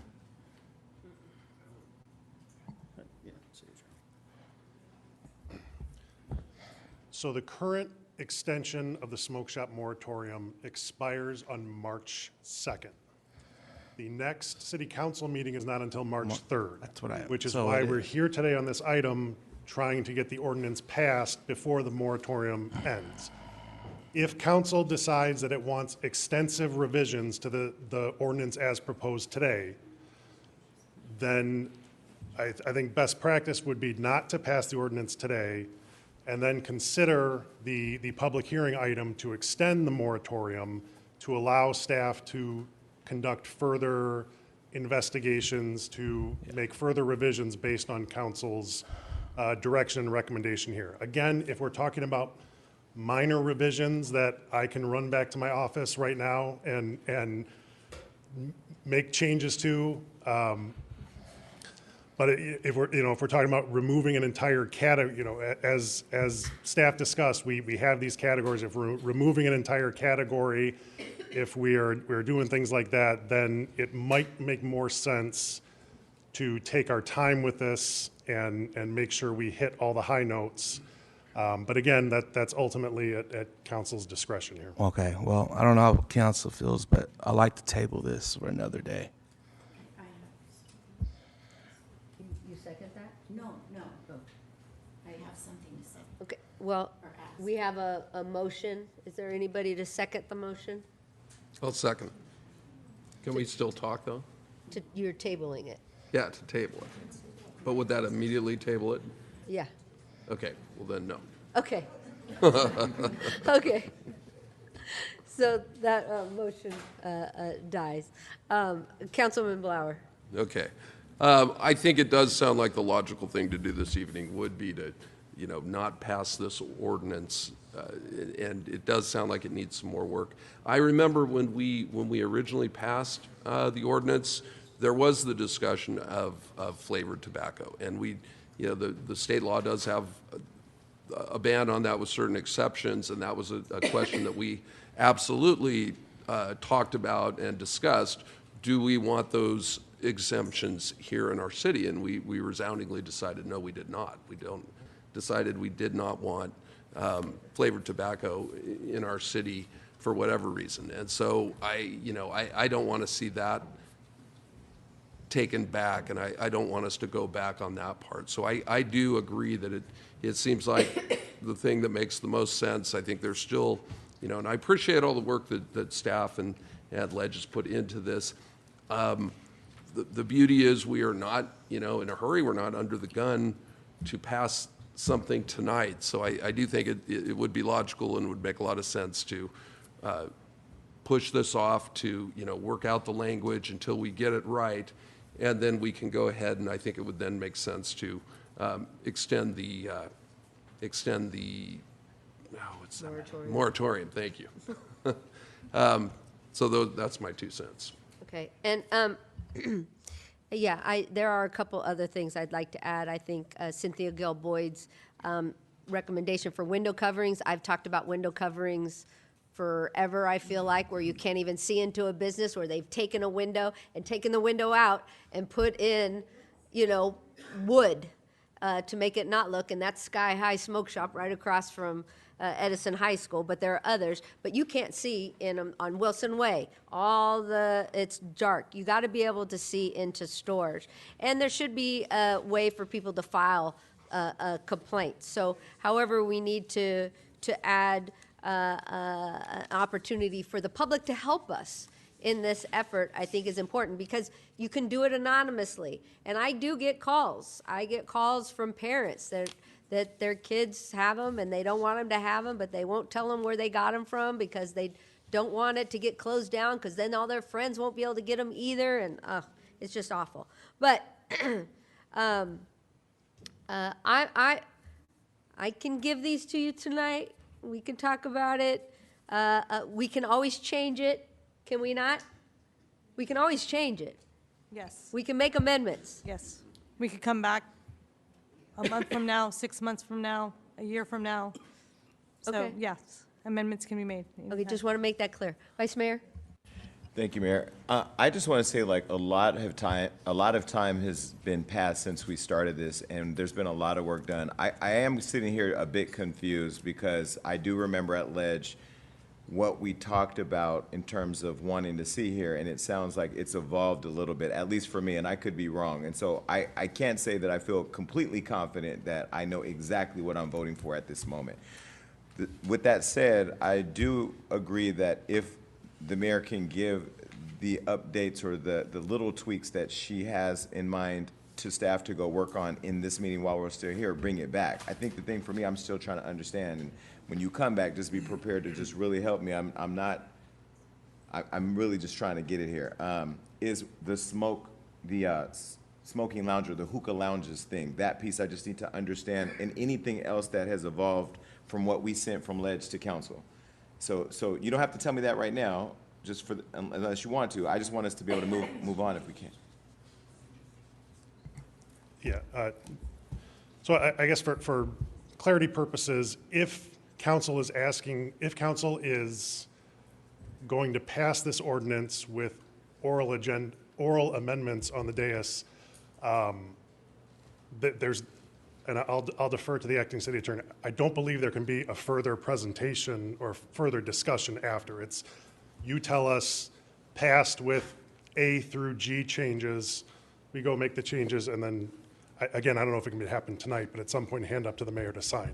So there. In like 3 months, whatever. Okay, so then let me Then just, oh, go ahead. apologies, I think staff has asked for clarification that the smoking lounge portion of this was included in the Ledge Committee presentation. I don't think it was discussed, but that was one of the 4 new categories that was discussed at Ledge Committee. Is that correct? Yes, so it's always been a section. It was there was 4, smoking lounges was one of the categories, right? So we've never changed that. You're allowed to have a smoking lounge. It's the same presentation. Right, but we never discussed it. And so if it wasn't highlighted, if we missed that piece, maybe that was an oversight, because I mean, there's 2 members up here who were saying that Okay. we were focused on, the intent was addressing smoke shops. Understood. And so if, I don't want those who are tobacco retailers to think that we don't want them to be in business and we want to shut down all their businesses, because that's not the intent. The intent was centered around smoke shops, the distance from schools, and addressing the overwhelming amount of smoke shops we had in our city and those who were out of compliance. Now at smoking lounges, I think what Councilman Padilla just said, that if there was a carve-out that allowed there to be a location for people to do whatever that is there, that's not near schools, that's not in violation of what we're saying, selling the flavor vapes, that's one thing. But if we're now going to say we're passing an ordinance tonight that bans those activities at smoking lounges, I don't remember us having any discussion. No, I don't think, we're not banning smoking. So you're allowed to have with this new ordinance, you're allowed to have a smoking lounge, and you could have flavored tobacco in the lounge. You have to be in the premise, and you can't take it with you. So Okay. it has to be smoked there. So It has to be $12 or more. And just to follow up on that, the 1,000-foot distance restriction would apply for those smoking lounges. Yes. Yeah. So we're not taking it away at Okay, all. so then what we're then proposing is what the mayor said. She would give you the little language tweaks that can be done today, and you can bring that back and we can get it done today. I would support that. And I think we would just need clarification then on what council is looking for with respect to the smoking lounges, because I think we've heard we want them gone. We've heard we don't want them to be able to sell flavored tobacco. So we would need a very clear direction as to what council wants with smoking lounges. Well, I would just propose that, what the mayor, what I heard, and correct me if I'm wrong, I heard the mayor say that she can give you the small tweaks that you can go back and work right now. Anything substantial could cause a delay. If there's somebody on the council that wants to make a motion to change the direction of the ordinance, I think Councilmember Blauer had mentioned that, maybe they can make a motion and see if it succeeds. I would not vote in support of that. I think what we currently have with minor tweaks like will be revoked if you get caught selling cannabis versus may be revoked, those are the minor changes that I was thinking. Anything substantial like that, yeah, of course, I wouldn't be able to vote on it tonight. Councilwoman Padilla? Thank you. And I think with regards to the Ledge Committee looking at this ordinance, we were looking at those specific things. However, there was this language in the ordinance which we didn't address. Is that what you're implying? It was always there? It's always been there. Right. So And you can have a smoke shop. I mean, you could have a smoking lounge. And you could have flavored tobacco. You can't have alcohol in that lounge. You could only smoke the flavored tobacco in the lounge, and it has to be retailed at $12 or more. So if we approve this ordinance tonight, Yes. Vice Mayor Lee can open a hookah lounge. Yes, he can open. Point of order, don't make the change for my business. I don't want no problems. I'm just saying, I'm just trying to Okay, understand. let me ask this question. If we approve this ordinance with her minor tweaks, can we bring this to Ledge with a discussion on the language with regards to flavored smoke lounges? Chair, if I may. So as the mayor mentioned, you can always revise your ordinances. So if you approve it tonight, under the urgency ordinance, it does include the right to sell flavored in hookah lounges as described. However, if you wanted to contemplate removing that at a future meeting, you certainly could. I'll defer to my colleagues with regards to that piece of the ordinance, if anybody has comments. Councilman Blauer? I do have comments. My position hasn't changed since 2023, where I just don't see the need for flavored tobacco products in our city. So I feel like it's a step backwards if we pass this and it now opens the door where people can do that. So I guess, can I make a motion that we take that part out? Would that be appropriate? What's the best? You can make a motion. Okay. Are you going to accept my changes? I can accept your changes. I make a motion that we go with the mayor's changes and that we also take out the portion that would allow for any flavored tobacco in our city. To include smoking You're saying lounges? smoking lounge. Yeah, I don't want smoke lounges. I don't want flavored tobacco to be sold anywhere in our city. I don't care if it's $12 or whatever. So for clarification purposes, are we saying, is the motion suggesting that we are removing the smoke lounges as a category entirely? Yes. Or are we just prohibiting, because again, for smoke lounges, and I guess let me back up here. I think this is coming from state law. State law creates in their flavored tobacco ban, the statewide flavored tobacco ban creates an exemption for hookah, shishita, premium cigars that are smoked on premises, and you're not allowed to leave the premises with that. But I believe tobacco lounges still permit smoking unflavored tobacco on the premises. So are we, A, removing that category entirely and not allowing smoking lounges at all, or B, saying that we can have smoking lounges, but the smoking lounges just can't have flavored tobacco available for consumption on premises? I'd say I'm more in favor of removing it altogether. No smoking lounge. No smoking lounges. I think some of the arguments that were made for the people that work there, I remember as a kid, there being smoking sections in restaurants. And as a little kid, I thought it was dumb that I can be at this table and I'm not in the smoking section, whereas the table next to me is the smoking section. So I've have asthma, and I have since I was a kid. So I am not a fan of secondhand smoke in any way or form. So I'm very much in favor of just removing that. I think if people need to smoke, and I wish they would make the decision not to, but that is their choice to make.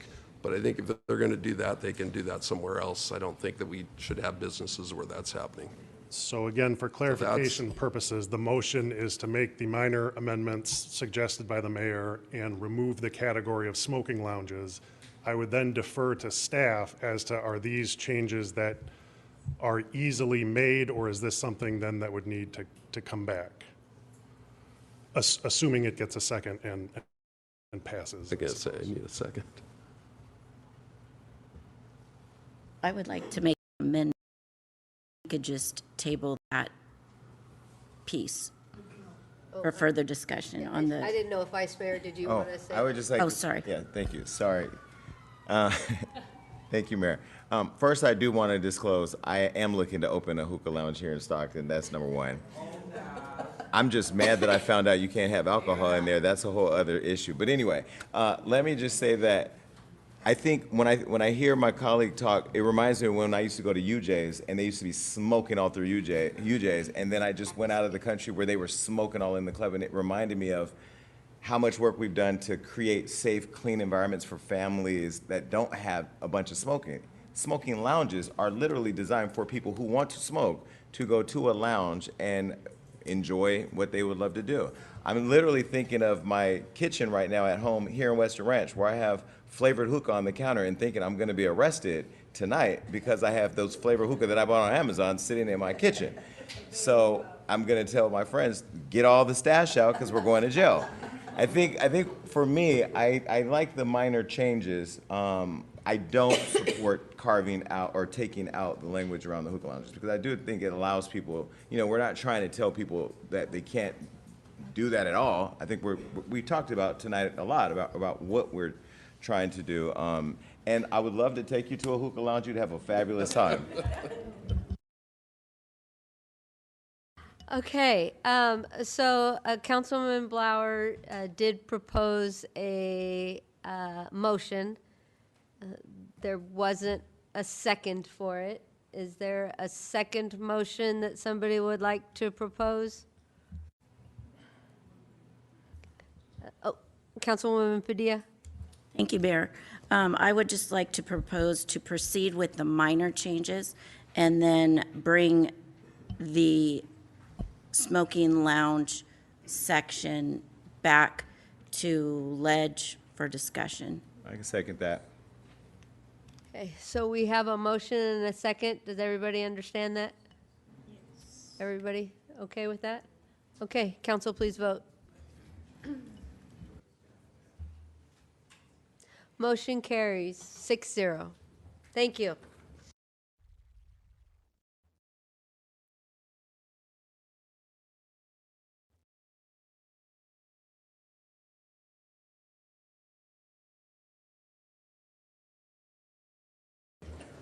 Okay, we are moving on to item, because we did that, we can remove 15.3 from the agenda. So let us then go to 16.2. Councilwoman Padilla, the presentation. We're going to take a come back at 8 o'clock, bathroom break. Quick bathroom break, restroom break, just a quick break. 8 o'clock.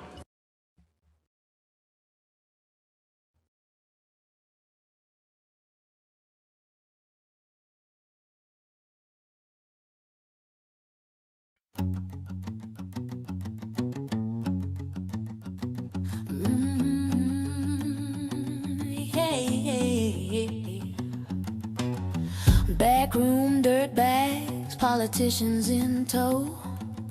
Watch who you do business with, because you just sold your soul. Candidates say, politicians say, the TV news says, a government agency says, the expert witness says, and the grift goes on and on.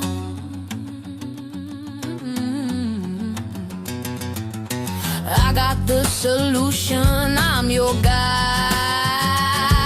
I'll make you some promises while I'm telling you some lies.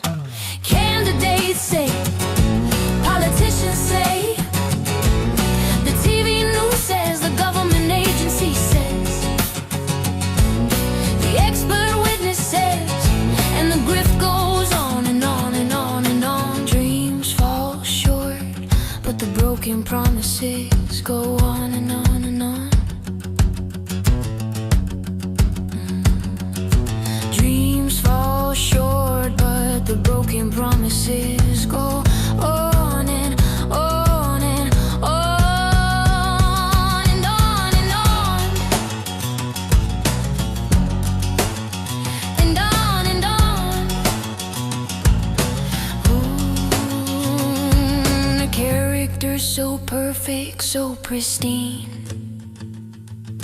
Backroom dirtbag, your dirty money still green. Candidates say, politicians say, the TV news says, the government agency says, the expert witness says, and the grift goes on, and the broken promises go on and on, and the broken promises go on and on.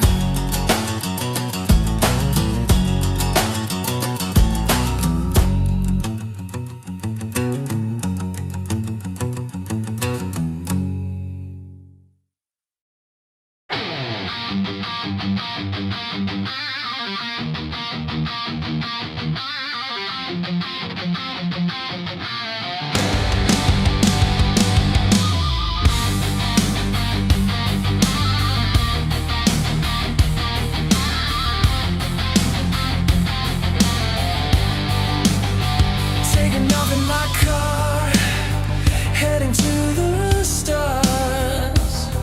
Gonna make this night be the one that's right. Taking off in my car, gonna see how far it's gonna take me tonight. It's gonna take me all night. But don't try to stop me. Don't stop to mock me. 'Cause I'll be cutting on through. Now there's been enough said that I didn't know what was ahead. But I ended up dead on El Dorado Boulevard. On El Dorado Boulevard.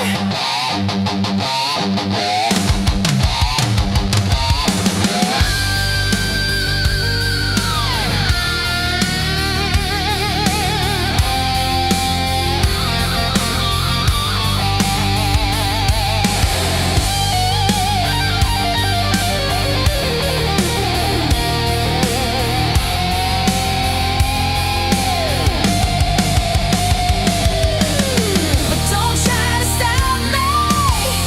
Don't stop to mock me. 'Cause I'll be cutting on through. Now there's been enough said that I didn't know what was ahead. But I ended up dead on El Dorado Boulevard. On El Dorado Boulevard.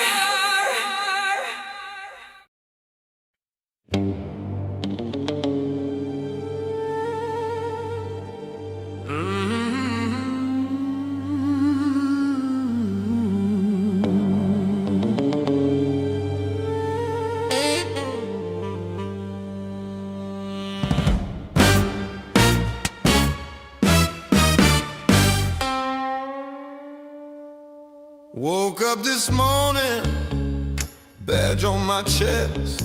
Sirens are wailing, no time for rest. Patrolling these streets in the big city lights, but the city's playing games, denying our rights. Got them no contract blues, working every day, risking my life for that same old pay.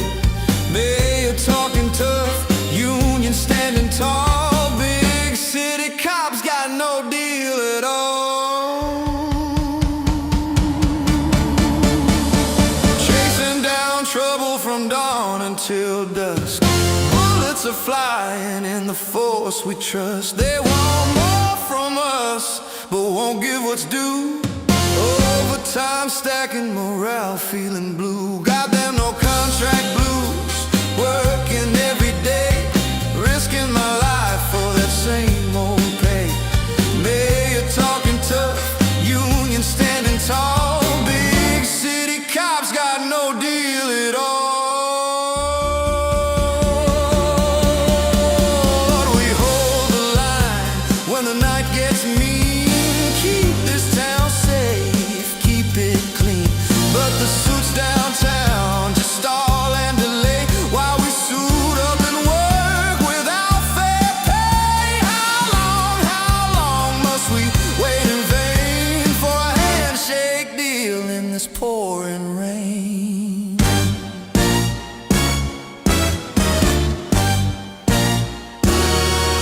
Negotiations drag on year after year.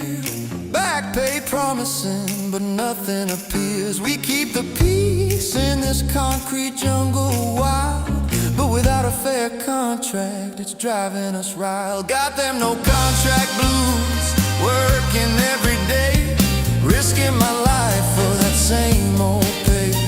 Mayor talking tough, union standing tall. Big city cops got no deal at all. Contract blues, no contract blues. Contract blues, big city cops, no deal at all.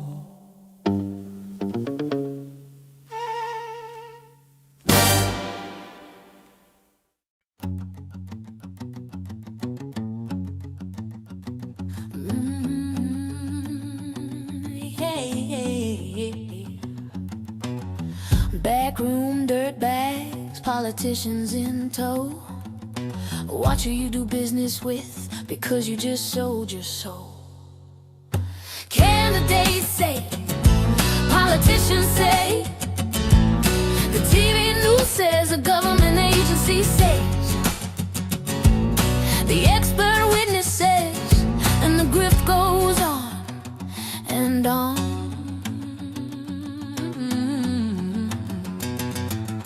I got the solution, I'm your guy. I'll make you some promises while I'm telling you some lies. Candidates say, politicians say, the TV news says, the government agency says, the expert witness says, and the grift goes on and on and on and on. Dreams fall short, but the broken promises go on and on and on. Dreams fall short, but the broken promises go on and on and on and on and on and on and on. Ooh, the character so perfect, so pristine. Backroom dirtbag, your dirty money still green. Candidates say, politicians say, the TV news says, the government agency says, the expert witness says, and the grift goes on, and the broken promises go on and on, and the broken promises go on and on.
up this morning, badge on my chest. Sirens are wailing, no time for rest. Patrolling the streets in the big city lights, but the city's playing games, denying our rights. Got them no contract blues, working every day, risking my life for that same old pay. Mayor talking tough, union standing tall, big city cops got no deal at all. Chasing down trouble from dawn until dusk. Bullets are flying in the force we trust. They want more from us, but won't give what's due.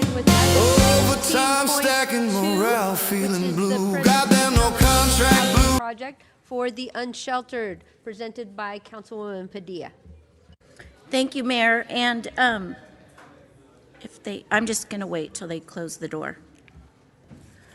So for those of you that don't know, I am the chair of our ad hoc homeless committee. Brando is also the vice chair. And back in October, November, I had let everybody know that I wanted to provide a Safe Grounds initiative citywide. And I just want to say thank you to our city manager, Ford, because, you know, I had expressed to him my thoughts with regards to our unsheltered community, and he has accepted my vision, and he has gone 100% for me. And so thank you to Ms. Barrett, who had introduced the Phoenix Safe Door Out space to us and let us know this was something that we needed to visit and educate ourselves so that we could bring something like this to Stockton. And I just want to let you know that myself and Councilmember Villapudua, along with staff, went, and we couldn't have been more impressed with their operation. They are operating at a very extreme high level of customer service, of data in regards to their unsheltered population, and they gave us immense amount of knowledge, which we can then bring it back to here in Stockton. And my next ad hoc meeting isn't until March, and so I wanted to introduce this to council now since we had just got back from Phoenix a couple of weeks ago. So again, the purpose of the visit was to gain education and knowledge with regards to safe outdoor spaces, and learn what type of operations other entities use, what type of infrastructure that is required or they use, and also see how they adhere to current city policies, current city laws, requirements, and then also safetiness and cleanliness, but also a pathway for those individuals to move on to the next step in their life. So just so that everyone's aware, we're looking at a site that would be transitional only. So this is not a permanent, forever, one-time location. And what we had learned in Phoenix is that the majority of time spent is anywhere from 70 to 120 days.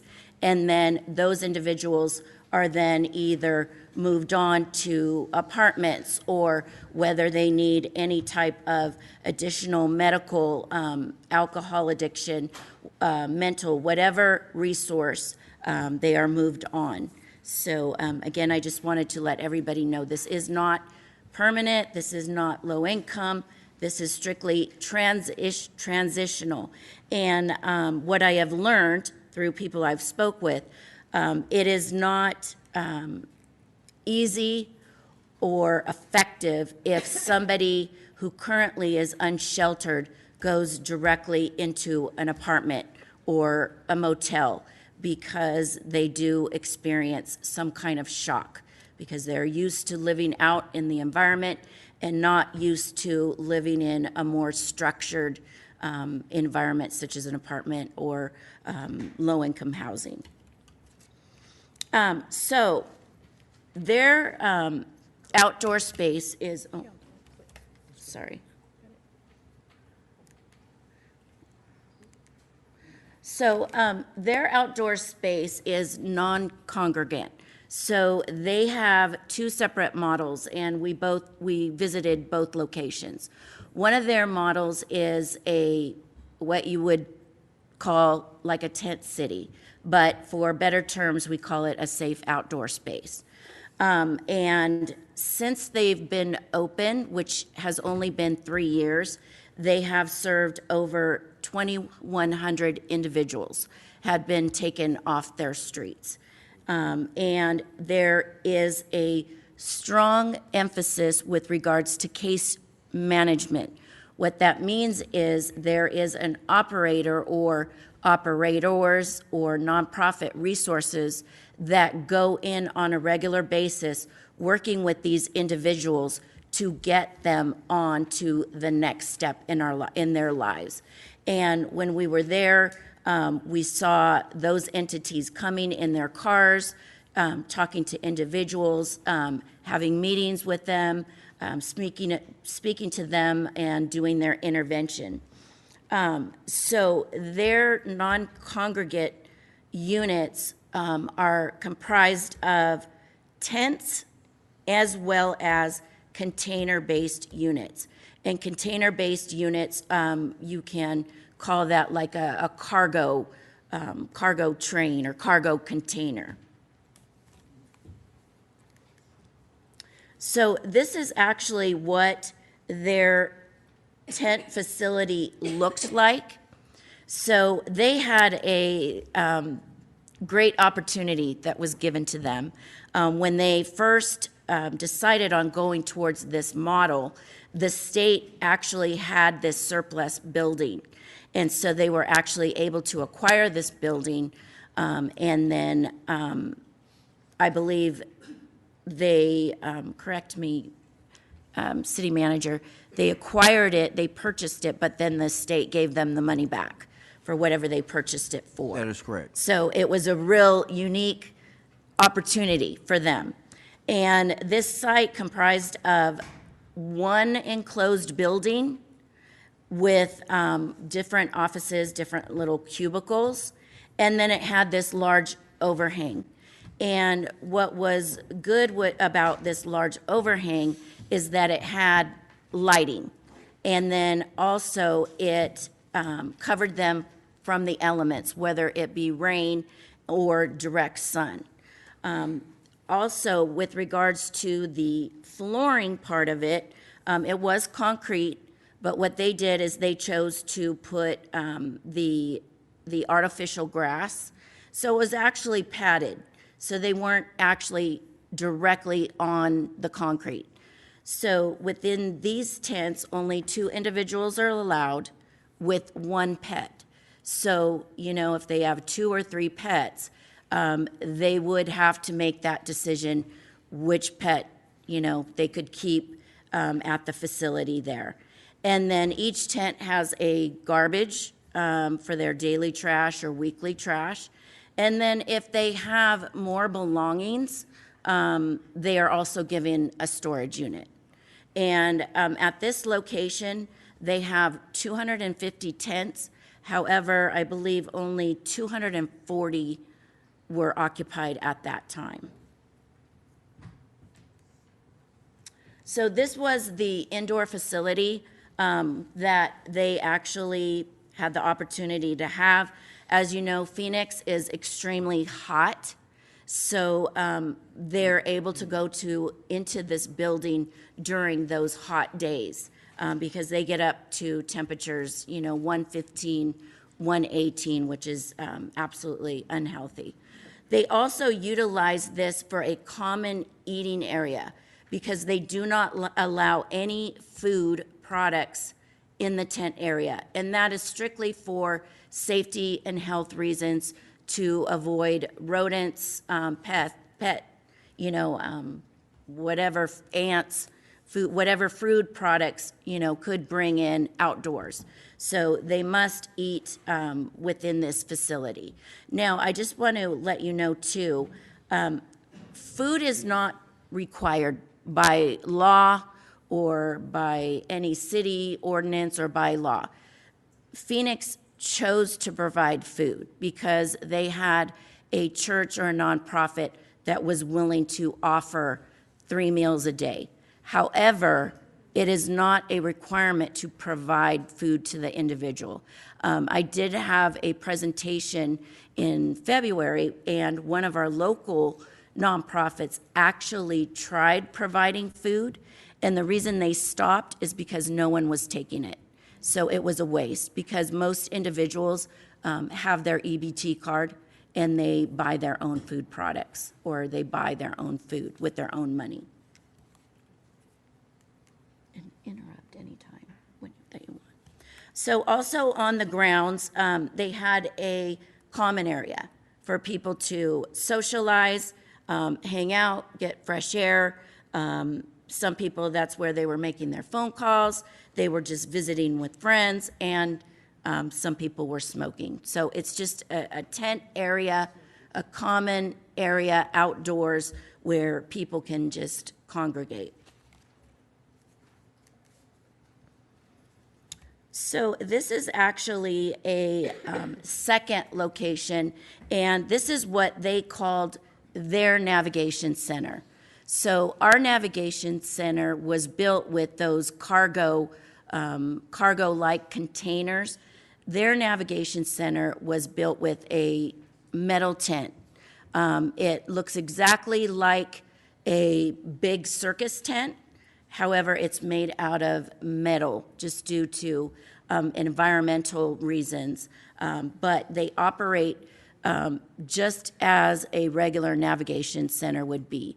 They have a men's side, and then they have a woman's side. And in each building, there was 100 men, 100 women. And I'm not going to tell you how much their navigation center costs, because you'd probably be really angry at us. No. You got to tell us now. Oh, okay. So their navigation center cost $2 million, and ours cost 14. Yeah. So, yeah. And like I said, and they house, 100 people in each unit. Also, they have a very well landscaped outdoor space, so people can go outside, enjoy the outdoors, or just, play with their pet, or just hang out and get fresh air. Also, they provide a storage for their bicycles. Also, they have a dog run. This particular area had the regular container storage. However, I believe I have another photo of a smaller improvised storage that is more financially feasible. But this was their area where they keep bikes, and people with larger things kept their storage.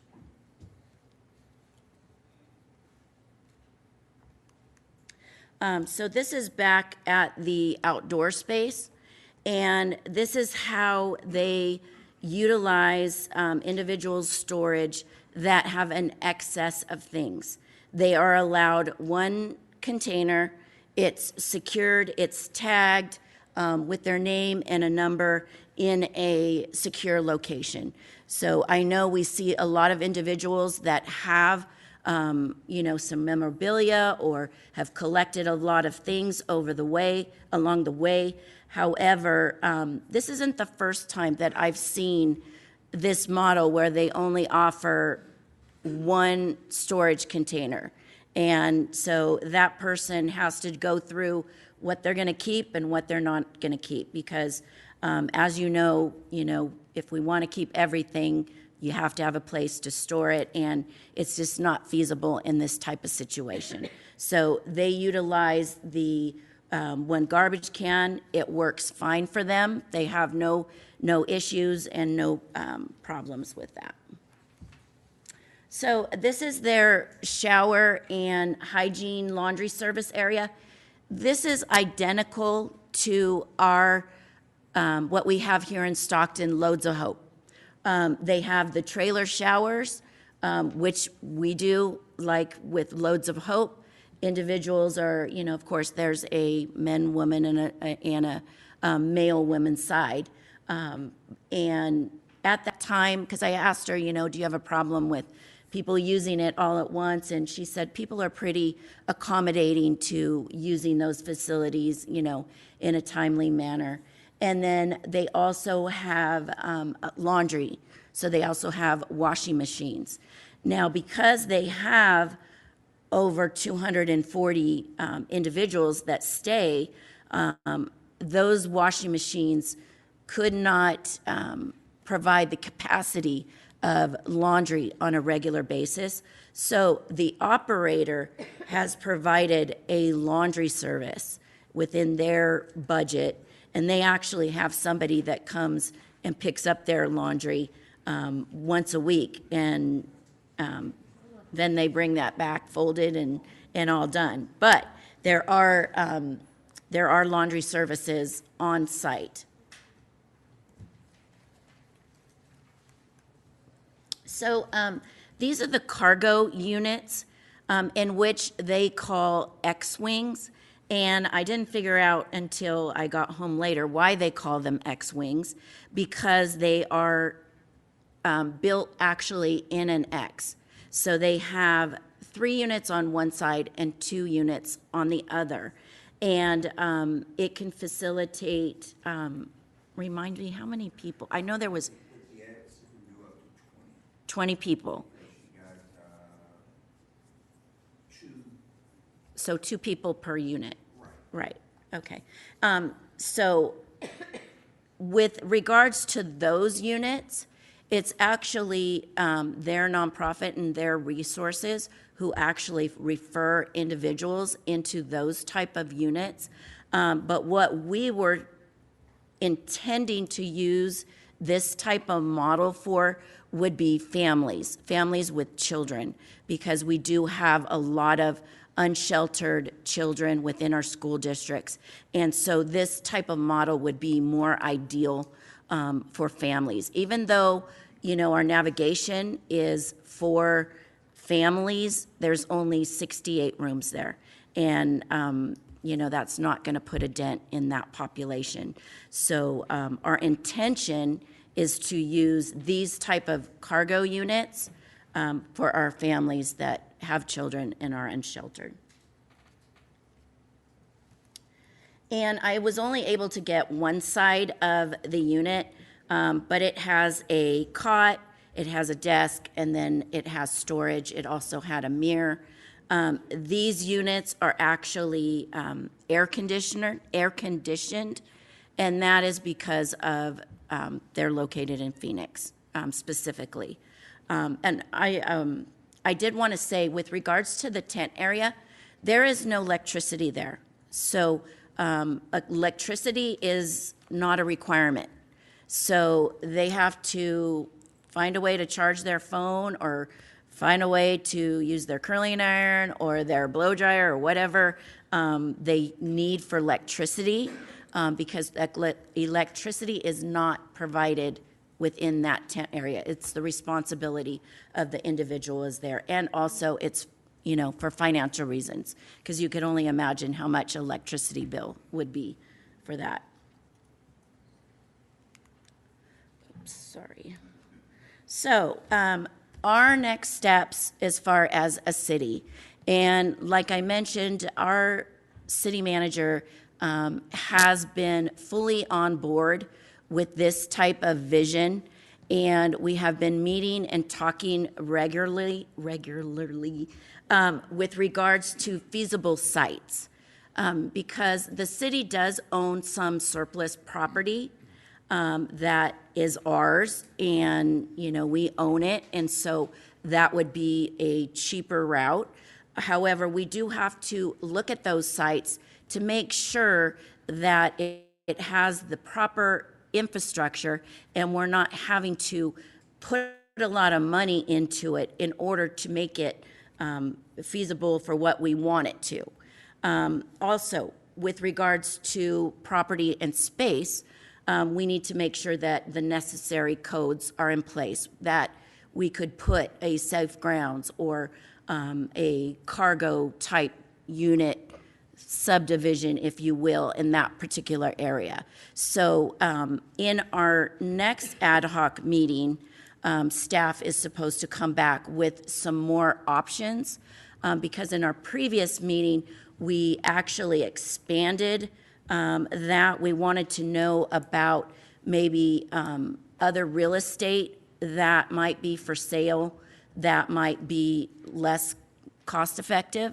And then also, thanks to City Manager Ford, he mentioned to me that there's property out there that is tax liened and people are willing to sell their property for the amount of their taxes that they owe.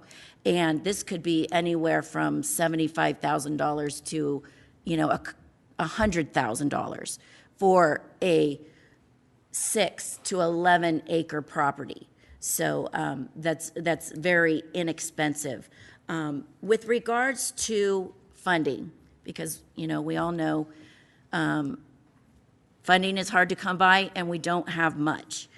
And this is where we have been in talks and we have been scheduling meetings with partners or meetings to come with partners that are very interested in working with us.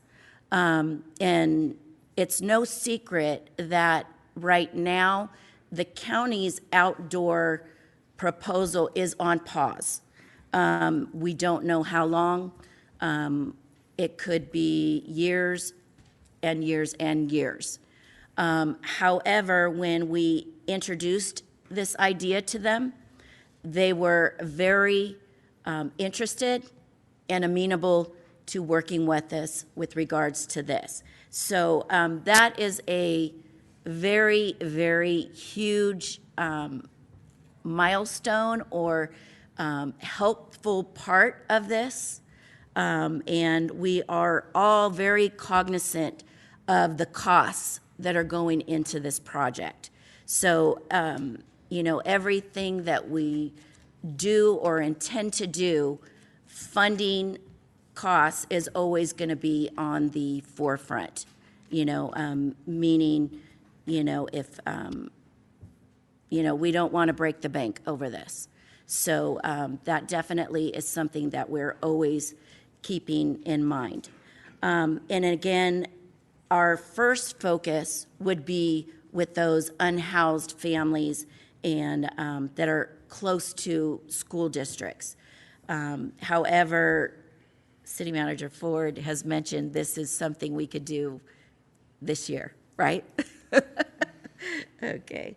And I did, and I apologize, I don't have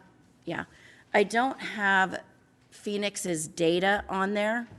But as far as their statistics, they are at about a 50% turnover rate into either low-income housing, permanent housing, or stable resources.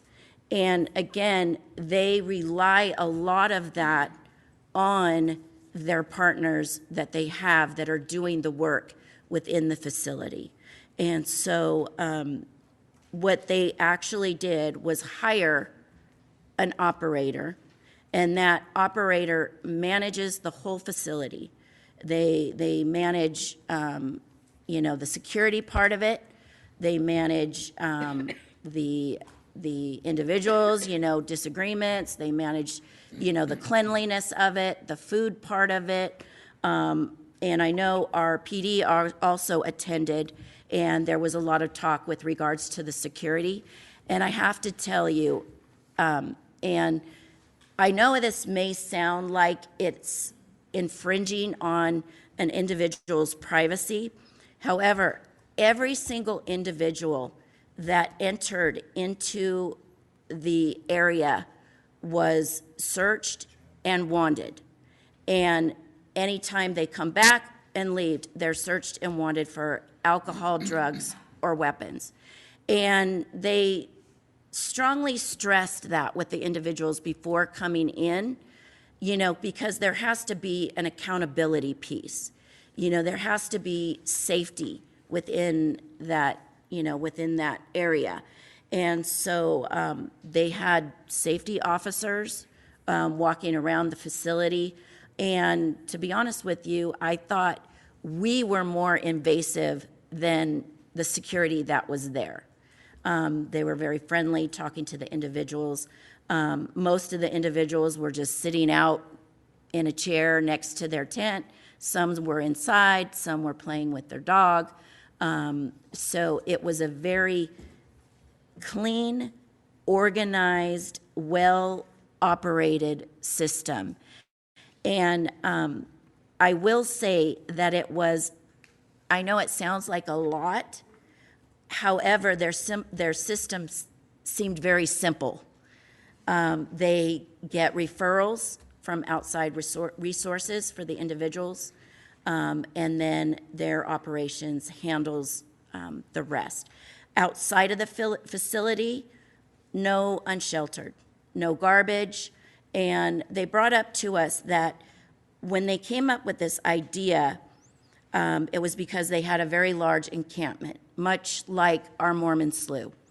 And the residents in the city thought that they were just going to move one encampment to the other side of the tracks, and it was just going to be the same thing. They actually proved them wrong.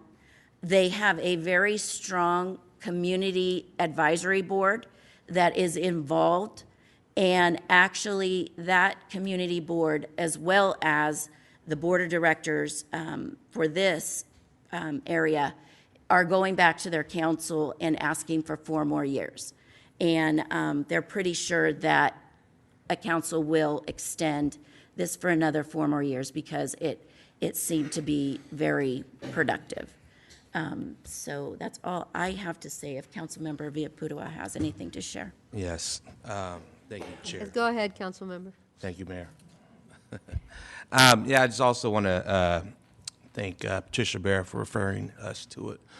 And also want to thank PD for going with us, knowing that we were going to an area, wasn't sure if it was going to be unsafe, but I felt very safe. The people felt, they were very friendly. They were welcoming us, and that was a big thing. What I liked about is that they could go do what they wanted. They could have gone out, like they said, they searched them, right? But they had a curfew. What I loved about the curfew, it was 11:30, they come, all right, it's time to go back, right? So I love the program. I love what they're doing. I love that the city is behind them, the council members, and as well as PD for the city. And I'm glad that I went. Thank you, Chair, for inviting us, and thank you, City Manager. He was a big help over there just answering a lot of the questions, and thank the city staff as well. But I think this is a great program that could really do good in our city. And if you guys wait till we get more information, but this is a great start, and I just hope that we could really bring this to our community. So thank you. I did want to mention too, their particular area was so large that if somebody had a vehicle, it could be parked there as well. Or if they had an RV, which some of our, unsheltered do have vehicles and RVs. So their particular area was large enough in order to have that on site. City Manager, would you like to share anything? Just something very briefly, which I think was very successful for the program, is that they did not have any walk-up traffic. So once you got there, it wasn't people coming in different every day. So you had your location. It worked very well, and I envision something along those same lines here, that, and I'll be honest with you, the place, all of the places were very, very, very clean. Very little traffic, trash whatsoever. So that was important, and that was the consistency with having the folks there and very little, no walk-up traffic. So. Vice Mayor? Thank you, Mayor. Well, thank you for the presentation. I mean, one thing that I know for sure is that the councilwoman has been working diligently to address the homeless crisis that our city has faced for a long time here in the city of Stockton. A couple things. I have several questions. I don't know if tonight is the appropriate time or not, but what I would first start by saying is that Phoenix is a very different city than the city of Stockton in terms of geographical layout. I was there for the Super Bowl. My hotel was one end, and to get to the location in the same city was far. So I don't know in terms of geographically where this is laid out or how they picked the location. What I do want to say, though, is that I think San Joaquin County and Stockton in general have really socialized homelessness to the point to where I don't even know what we're doing.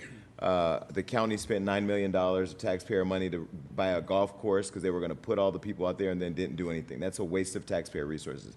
When I hear about the Navigation Center, 10, 14 million, whatever, every time we come here, we're talking about more and more funding.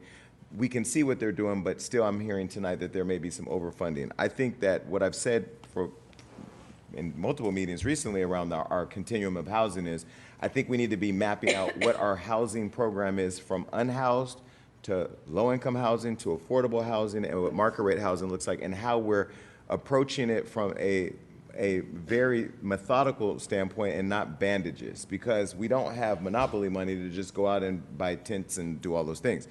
The other thing is that we have a city within this geographic area, Modesto, who had a program similar to Tent City, where the city, county, and private donors funded that operation and they had it temporarily. So I would think that there should be some local evaluation about what happened there, what worked, what didn't work. Because I know we have a youth center that we have not been able to lift for years, that's right down the street, and we have other underutilized assets that I've been saying for several months we should be looking at liquidation in order to get capital resources. So funding is a question. Where it's going to go, that's going to be a fight on the dais, because I don't see Spanos Park saying put it in the middle of Spanos Park. Actually, they're trying to convince me. Listen, if you guys want it, I'll get out there with hammer and nails and build it for you. I don't see Brookside wanting to put it right there next to Starbucks. And anyway, we already know where this conversation is going to lead, to trickling right on down to District 5 and 6, and that's going to become a very big debate on the dais. So that's one thing. The other thing is that operations, right? Because I don't want to sound like I'm shooting down the vision, because we do need to come up with a solution. I want to remind the councilman, we talked about 1-2-3 program offline, about how we create relocation programs. If you came here from wherever you came from because you just wanted to come and visit Stockton and then you stayed here, we can fund you getting back to where you came from. I'm okay with that. I'm not saying we put them on buses in the middle of the night like they did from the cities in the county and brought them over to Stockton, because we know who you are out there that did that. But if you're not from Stockton and you're not here and you have family who will allow you to relocate, why don't we get you back there? Why don't we map out all our housing? Because over at St. Mary's, they do have additional beds that are opening up. And I agree with their point, there are limited beds for families, but we have to figure out if that is a target, how do we do that? And is there a way of getting funding for our youth center to make that for youth and their parents, where we can create housing within that building? It's just a building we own, or sell it, or whatever. I bring all that up to just say that whatever the solution is that we come up with cannot be a golf course, hole in the ground money dump. Because this is not monopoly money, it's taxpayer resource. The other thing is it can't be a temporary bandage that we run out of funding midway through and now we've squandered money, we have no plan, and now the homeless population continues to grow. And the last reminder is that since we've not come up with a permanent solution, just the pit count, the point in time count over the last year has doubled in the county. So you can look at those numbers where the number of unhoused is doubled. And then the last piece is, I think a part of this program has to include families who are on the verge of homelessness, because the housing market is high, jobs are scarce, and people are struggling every day. I think that it's commendable that we actually found something great, because just looking at the pictures, this looks amazing. And as I hear the passion in the presentation, it's hopeful. My question is, how are we going to pay for it? where's it going to go, who's going to operate it, who assumes the liability, because we also have to remember not to assume liability, and again, making sure that we're talking to our local municipalities who have had something similar, because we're not recreating the wheel, or maybe we are recreating the wheel, but we're not doing something brand new. We're just looking to bring something new here.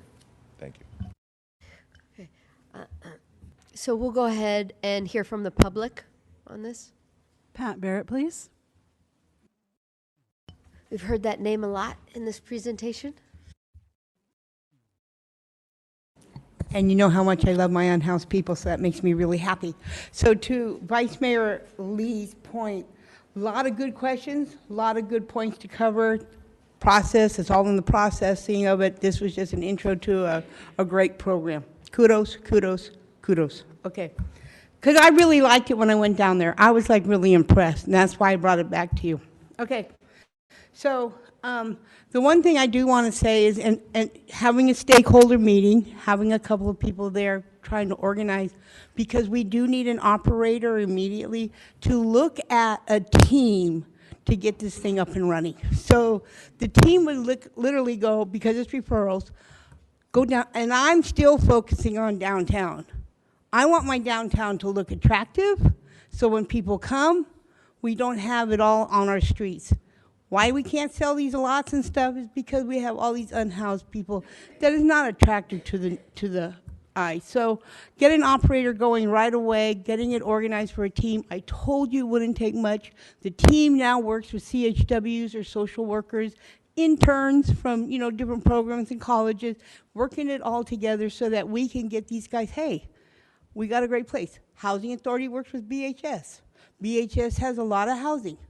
I'm not sure where Vernell stands with his project on the Beecham, but again, like we said, we can get them from real quick, from there to there. There's options and moving it, but getting them transitioned to say, you're not on the street, you got to keep this area clean, transitioning to now we're going to get you a place to stay, and getting those that are really ready to go, and those that have mental health, let's get them to mental health, But I'd like to see an operator going into it a lot faster than, the average Joe, but so that we can get that working.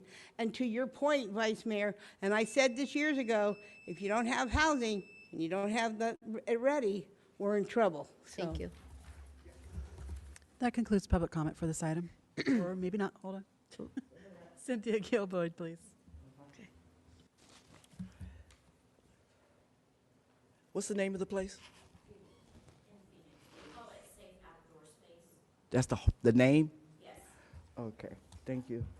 I didn't hear about how long the people reside there on a normal, since they've opened. And is there a waiting list? Because it sounded like they still had some spaces that were open and available. And if there's been any problems that they discussed with you, like, a stabbing, something that resembles Stockton, you know what I mean? Where are the bathrooms? Is that in the shower area, the community area? And my first question, but you answered it about the children, there must not be any children there currently. All right. If there's only 2 people in a thing, that tells me there's no children. And would ours have children right away? Okay. And any medical people that are available for emergencies? I heard about the security. I heard about the 24-hour people that monitor it. But I was just wondering about somebody that needs a stitch in time, kind of thing like that. And someone sent this to me. It's a model that is in Oregon. I'm just going to tell you the name of it, and if you want to, you can look it up. But it's Urban Acclimate. So just in case you need to know how to spell it, Urban, I'm pretty sure you got ALCHEMY, and it's in Portland, Oregon. So it's a more extensive kind of program, but you still might want to check it out. Thank you for going, and I'm sure that it's going to be a benefit when we find the right location. Thank you. That concludes public comment for this. Yes, the right location. And there's actually property on this list that we're looking to sell.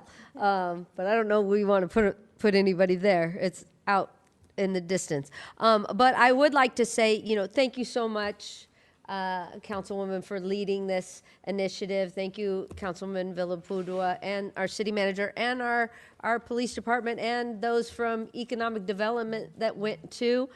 I think that we have talked about this ad nauseum. We talk about it, we talk about it, we talk about it. The question about families having worked. I know at the high school that I worked out, there were more than 100 children that were homeless at my campus. And to think that they could have a place to go to call home, even those and those cargo containers, those shipping containers, where you said families, you want to start with families. I think you can partner with the school district. I think the school district has funding as well. I think that there's an opportunity. There's counseling, there's social workers, there's all that tied to that. And I think that that would be a great first step in building this because that's an identified population. It's a clearly identified population that we can go to right now and say, hey, we've got some housing for you. Will you take it? And I know there'll be some takers for it. Not everybody, but there will be some that'll say, I can't do this anymore. It's too hard, and I want to have shelter for myself and my children. So thank you so much for this. Yes, there's still a lot of questions that but this is the building blocks. From here, then you're going to plan it out. Like, where would the site be? I know there's multiple city-owned sites, but there might be sites where the school district owns property too that we could utilize. So I think that there are options out there and opportunities. We just have to make sure we stay on top of it. So thank you very much for doing that. I think that it was time well spent. Thank you, Ms. Barrett, for recommending it to them. Kudos all around to those who helped make this happen. And now let's get it started. Let's put it to action. That's what I'd like to say. Any other comments from council? Vice Mayor?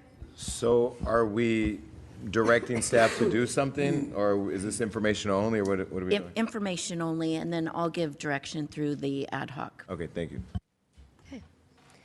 Okay, that's it. Okay, wonderful. We will now move on to item 16.3. Let me read it real quick. Let me get to it. Discussion regarding potential employment agreement with the chief of police. I will let everyone know, in case you didn't know, it says on their Office of the Mayor, I did put this on the agenda. This is something that we talked about, a couple council members last year, maybe only one. We spoke about it last year, about the opportunity to do it, but we didn't want to do anything until we had a permanent city manager. There were people from the community that have come up here and said that they think that we should be offering our police chief a contract. There are a number of people, just in the community that come up all the time and are very appreciative because our chief is so out there and visible that he is strengthening relationships, building trust in the community. He's been collaborative, innovative. It's creating new programs, yes. And he wants to be proactive, not reactive. And one of the things I really loved is parenting with a purpose, the fact that he brought everybody to the table and said, I don't want to be in contact with these kids. I want to get to the kids. I want somebody else to get to the kids before they stumble onto me. And that's that forward thinking that I think is so important. And despite what people say, crime is down. But I want to talk about some other things.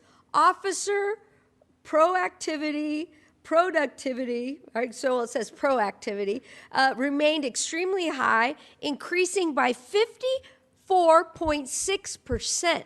that means that the officers, the morale of the officers is high as well, that they respect the chief, that they see his vision, and they're following his leadership. The homicide clearance rate is at 66.7%, which is well above the national average. And believe it or not, even though there have been a number of shootings, yes, I've got the stats so far for the shootings. We have 2 homicides this far this year, 2 too many, but we had 5 this time last year. But last year, we had our lowest homicide since 2019 when we had 472 officers, which we're not even close to 472. So Chief does not, I did provide a staff report in there. Chief does not have to be here. He retired from San Jose. He's the first chief that we've hired from outside of Stockton that has been able to come here. And he loves this city. He loves the people of this city. It's interesting because his wife actually works in a department through the district attorney's office doing public safety as well. They both are vested in our community. And so I would like nothing more than to keep that stability, retain that leadership that Chief McFadden brings to the city of Stockton. So while this is not something that, according to charter, section 408 is very clear, very, very clear. But this is something that we could say to the city manager, this is something we would like you to look into. We're not the first. Actually, Anaheim has a contract for their police chief, which is bigger than ours. But I think we really need to go in this direction. And I would like to say that, when people are doing well, we need to recognize them for doing well. And it doesn't necessarily have to just stop here, and this doesn't take anything away from our police officers and our team that are out there. We want everyone to love being employees for the city of Stockton, but definitely don't want to lose our chief, because he is trending our crime in the downward direction, and we need to keep that trend going. So, thank you. With that being said, and like I said, if in the future we want to discuss this for another city employee potentially, we can do that. But I think this is a good start potentially for us. We can start here and see how it goes. Okay? Okay, so with that, Councilman Blower. Thank you, Mayor. Looking at this, I know it's something we haven't done in the past, and I do know some other cities have done it. And so I'm very open to looking at it. One thing that did kind of strike me when I saw this item is I think we're blessed to have a really good police chief, but I think we're also equally blessed to have a very good chief of our fire department, Chief Brian Carr. So my thought is if we're going to consider for the police chief, then that I think should also be part of the discussion, because if we're going to do it for one, I think, again, it's worth having the discussion. So I don't know if my colleagues agree with me, but I've heard nothing but good things from the firefighters that I know. They're very happy with Chief Carr. And again, I'm not, I want to hear the pluses and minuses of doing contract at all, because I know it's not something we've been done. I'm open to it, but again, I think that Chief Carr should also be in that conversation. And I will comment on that, since it's my agenda item, is that, Chief's been here since 2022. I was here when he was hired. Chief Carr, he's done an exemplary job. His tenure is less, and like I said, we can talk about that after we work on this one. Vice Mayor. Thank you, Mayor. First, I want to say we're having a discussion on an item that it's not helpful when the audience is hemming and hawing conversation that council is having, because we all need to discuss this item and vote on it appropriately. So I just want to say that. I first want to echo what the mayor said so I can save my time. Everything she said I agree with. And I also say that I think that it is extremely important for us to remember the history this community has gone through since I was a kid and wanting to have representation in our police department that looks like our community. So I do want to add that as an extra point of conversation. I am somebody that's been very verbal from the very beginning, even before I got here, on how much I respect what he's been able to do in developing really strong leadership. Even in the police substation vision I had for restoring substations, his idea was how we build community hubs that has police visibility in it, but also becomes a place where kids would want to come down and get services and all that. So I like his thought of policing being beyond just enforcement, that we really do need to invest in building stronger relationships. But I also agree with Councilmember Blower, and the reason why I say that is this conversation cannot be an emotional conversation. It has to be one of practicality. When you talk about giving contracts to staff to ensure that they have added protections or confirmation or validation or support, whatever the word you want to use, I don't want that to be an emotional one based on the person we like now, because we're setting a precedent for how we're going to move forward in providing contracts to our public safety leadership. You know, if we had a police chief that we didn't like, would we be having this conversation? No. So this is not about whether we like an individual or not. It's about the practicality of doing something outside the box, which I do support. I've been the one who sent an email months ago that we should have given our police chief a contract, and I still stand here sit here today reinforcing the same position then. I also want to say, as you go back and consider that, because I'm confident that we're going to move in that direction as we should have months ago, that we're looking at equitable distribution of this opportunity. Because if we set the precedent now, I'm assuming that's something that we're going to want to do in the future, unless the discussion is we're only doing it for this chief, which is not something that I would support. I would support us setting the standard that when we have talent and we retain talent, that we give them all the assurance as a body that we want to ensure that they feel safe in their job. So that said, I agree with everything the mayor said, but I also support the comment from my colleague. Councilwoman Padilla. Thank you, Mayor. I had written down mostly everything everyone else has said. You know, and I too know that Chief had retired from San Jose, and he doesn't need to be here. He could go vacation and live his life, but he truly loves his city, and he cares about the individuals here, and he really has a lot of passion for our youth. You know, he has made it a point to allow his officers to come to my school and play basketball, to have recess with the kids. And that is a very vital part to our community. And so, you know, I could tell just when I first met him, he really loves what he does. And he really cares about our neighborhoods. He wants to build relationships within our community and youth. You know, I will echo, you know, believe it or not, our numbers are down, you know, and that just doesn't happen by accident. You know, it comes with leadership. And more than anything, our officers need stability.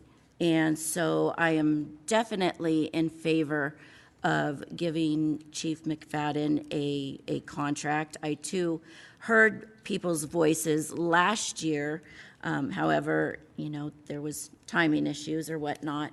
So leadership builds consistency. And we need to keep this momentum going, because our officers, they work hard, they do a wonderful job on the streets, and we just need that continuity, and we need to give them the stability that they need. So that's all I have to say. Thank you. Councilman Villapudua.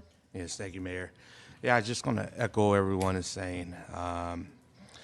He's done a fantastic job. His record speaks well. I believe in his program, how he brings people. I mean, it's not for everyone, who goes through this program mentally, physically, but I appreciate everything that he has done for this community in a short time. As you see, crime came down because of him and his plans, and I just can't wait what he has planned for our city. This is his home, and I am so glad that he's our chief.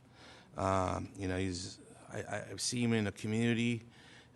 He wears a lot of hats. He's a great husband as well. So, the only thing, I don't know about him being a Cowboy fan, but besides that, keep up the job, great job, Chief, and I'm in favor of this as well. So thank you, Mayor, for bringing this up. Councilwoman Ponce. Thank you, Mayor. I also want to say that I agree with my colleagues. I supported Chief last year as well, and I believe in strong leadership to continue. I'm very glad to see that this was on the agenda. And now that we have a permanent city manager, I hope that we can, continue and move forward with, having stability for our department and our community. Chief has proven to be in our community and shows strong leadership within our Stockton PD. Thank you. Okay, now we'll do public comment. Jean Tabon, followed by Yvonne Tabon.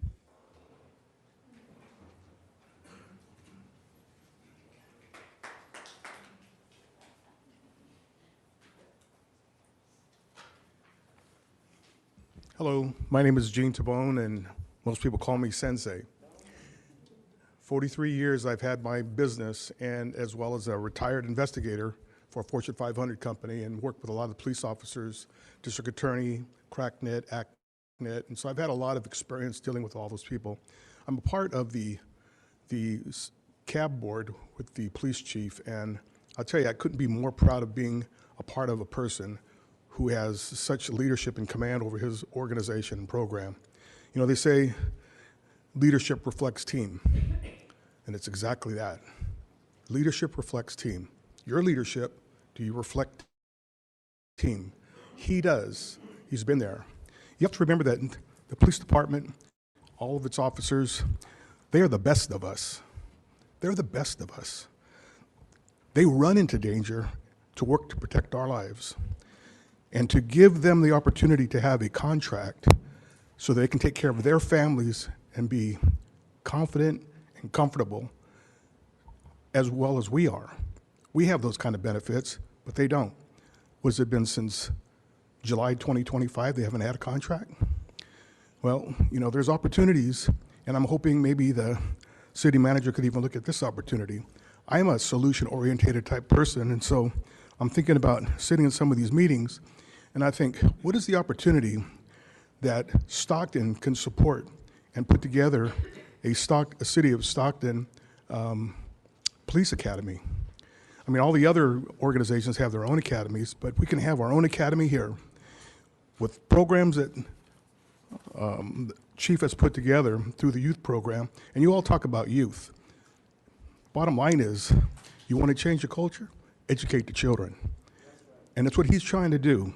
By hitting the young kids first, getting to a relationship with them, there's an opportunity. Anyway, support him, support the police department. Give him a contract. Yvonne Tabon, followed by Manbir Singh. Can I give you my time? We don't do that anymore. Thought I'd make a try. Thank you, Mayor, Vice Mayor, and all the council members. As Jean said, we have been a vital part of Stockton, and we love Stockton.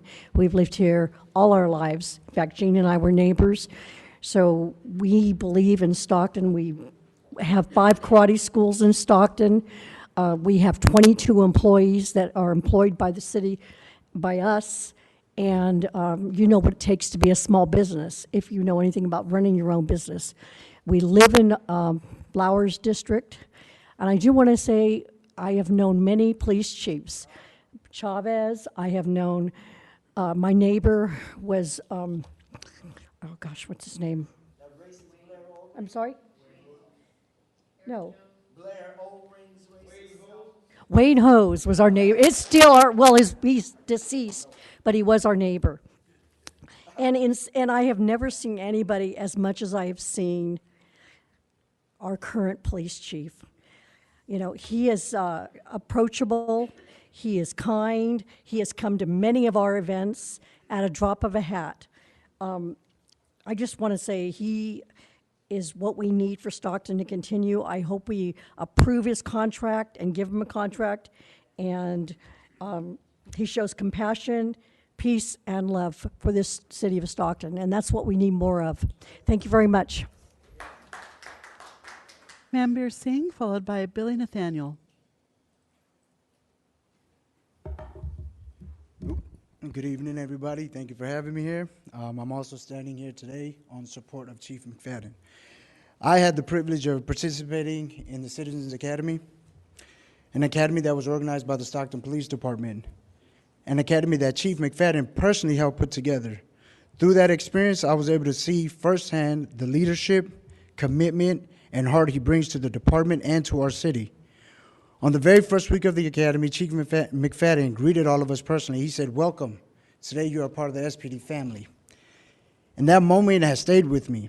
It may have sounded simple, but it spoke volumes about who he is as a leader. He called a room full of people that he just met family. That is how he carries himself, with humility, respect, and inclusion. That same mindset is how he approaches the city. He doesn't see Stockton as just a workplace. He sees it as a community he is responsible for. He carries not only the department on his back, but also the weight of the community's expectations, safety, and trust. During the Citizens Academy, I saw how much effort he has invested in transparency, community engagement, and strengthening morale within this department. Leadership is not just about rank, it's about presence. It's about showing up. And Chief McFadden, he shows up. In a time when law enforcement faces intense scrutiny, staffing challenges, and increasing demands, strong and steady leadership matters more than ever. The chief sets the tone for the entire department. His leadership impacts recruitment, retention, morale, and community trust. If we want the Stockton Police Department to succeed, we must ensure it has stable and supported leadership. A fair contract for Chief McFadden is not just about one person. It's about continuity, progress, and keeping Stockton moving forward. Thank you. Thank you. Billy Nathaniel, followed by Michelle J. Sherman.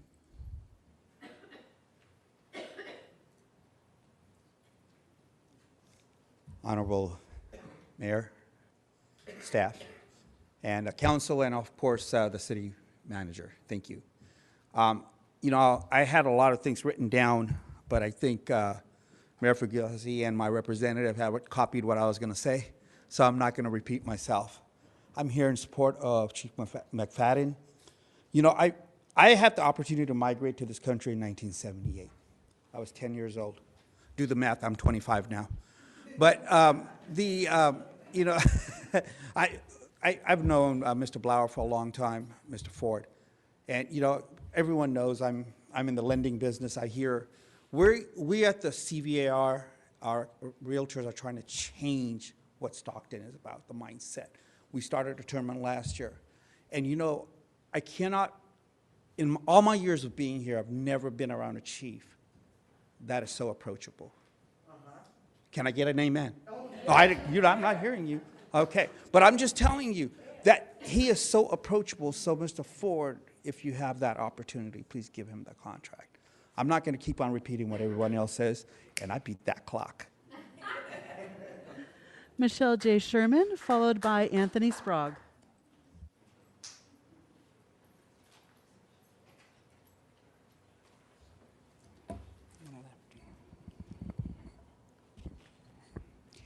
Good evening, Mayor, Vice Mayor, and City Manager Ford.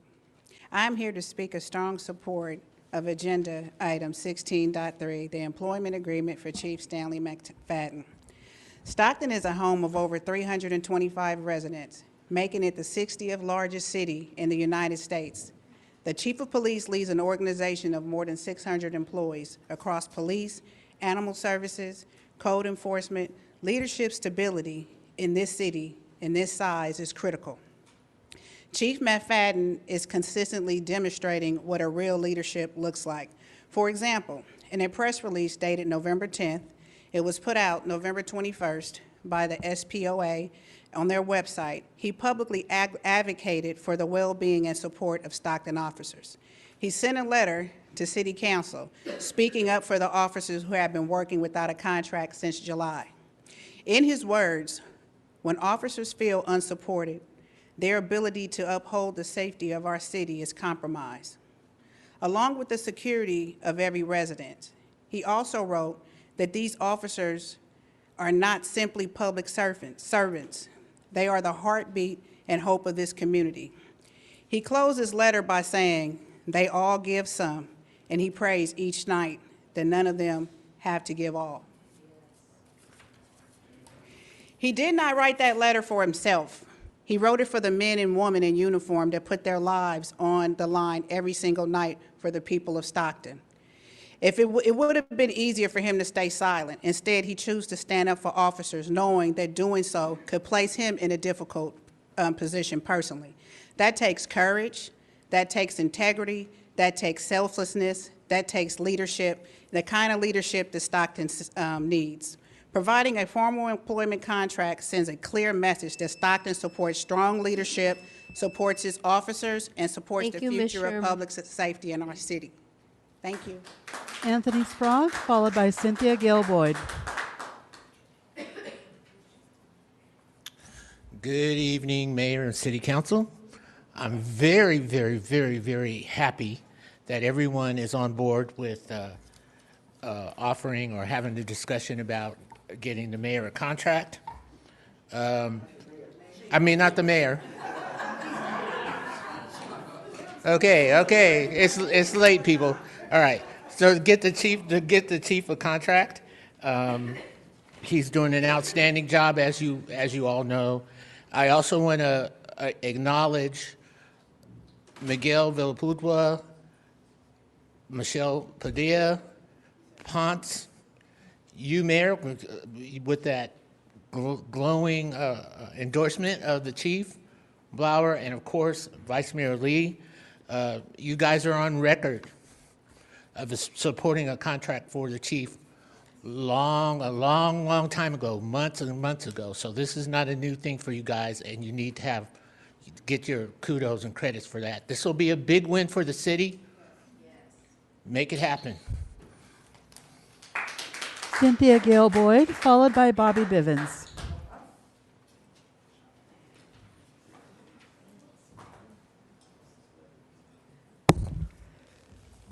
Yes, I personally can attest to the improvement of a chief of police that is straight up, unlike that racist Blair O-ring chief of police who trained Mr. Jones after him.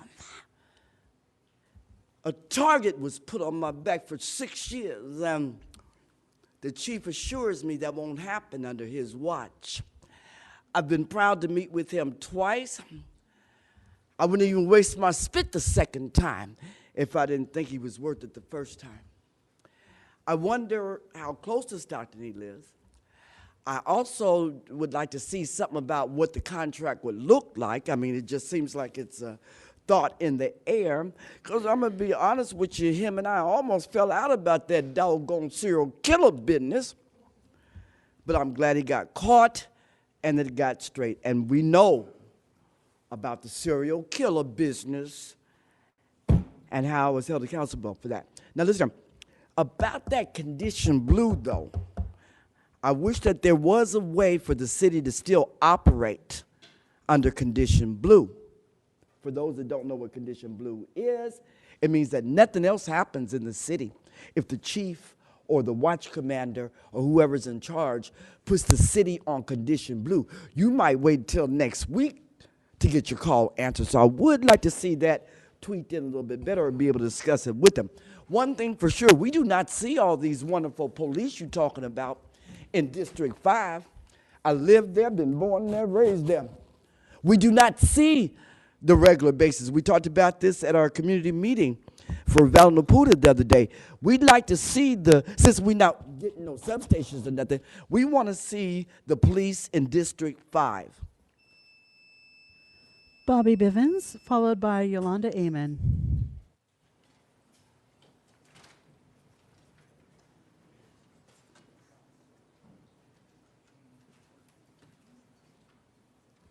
Good evening, Mayor and Vice Mayor and council members. And I'm going to take a different position from all of them.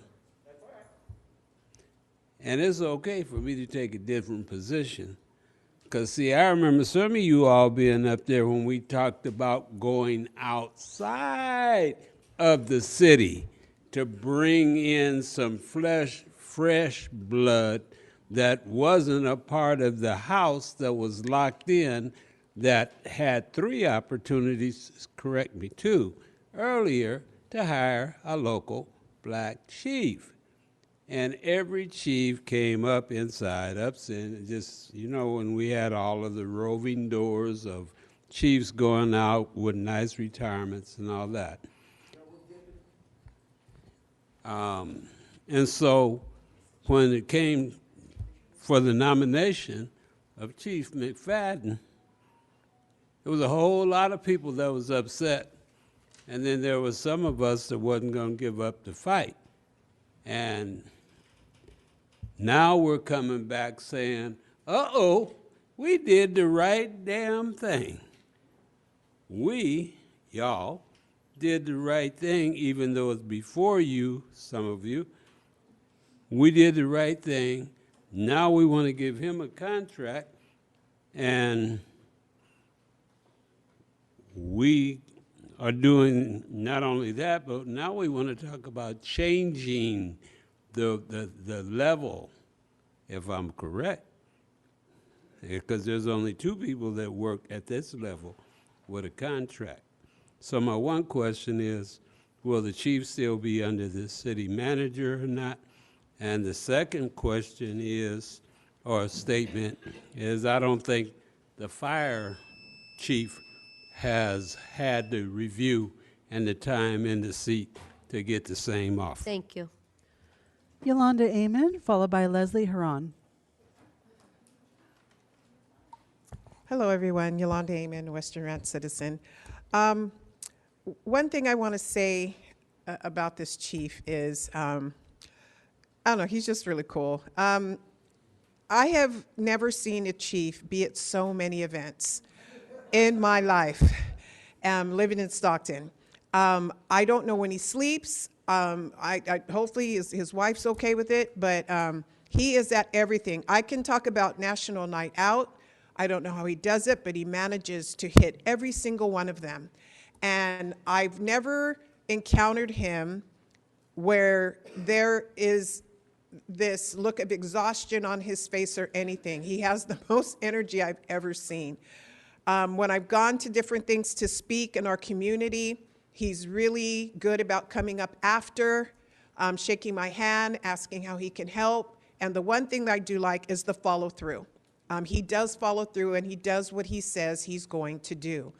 I think Stockton needs him. I think this is we've just been through so much last year, and we're moving in a good direction, and I just think that we need to give this man a contract so that he can move his department forward, start hiring more people, whatever we need to do to make sure that we're safe. I know that I feel safer with him here, and the longer we wait with this, I'm afraid we're going to lose him. Someone else is going to nab him, and I am for this, and I ask you, please, give him a contract. We do need him here in Stockton. Thank you. Leslie Huron.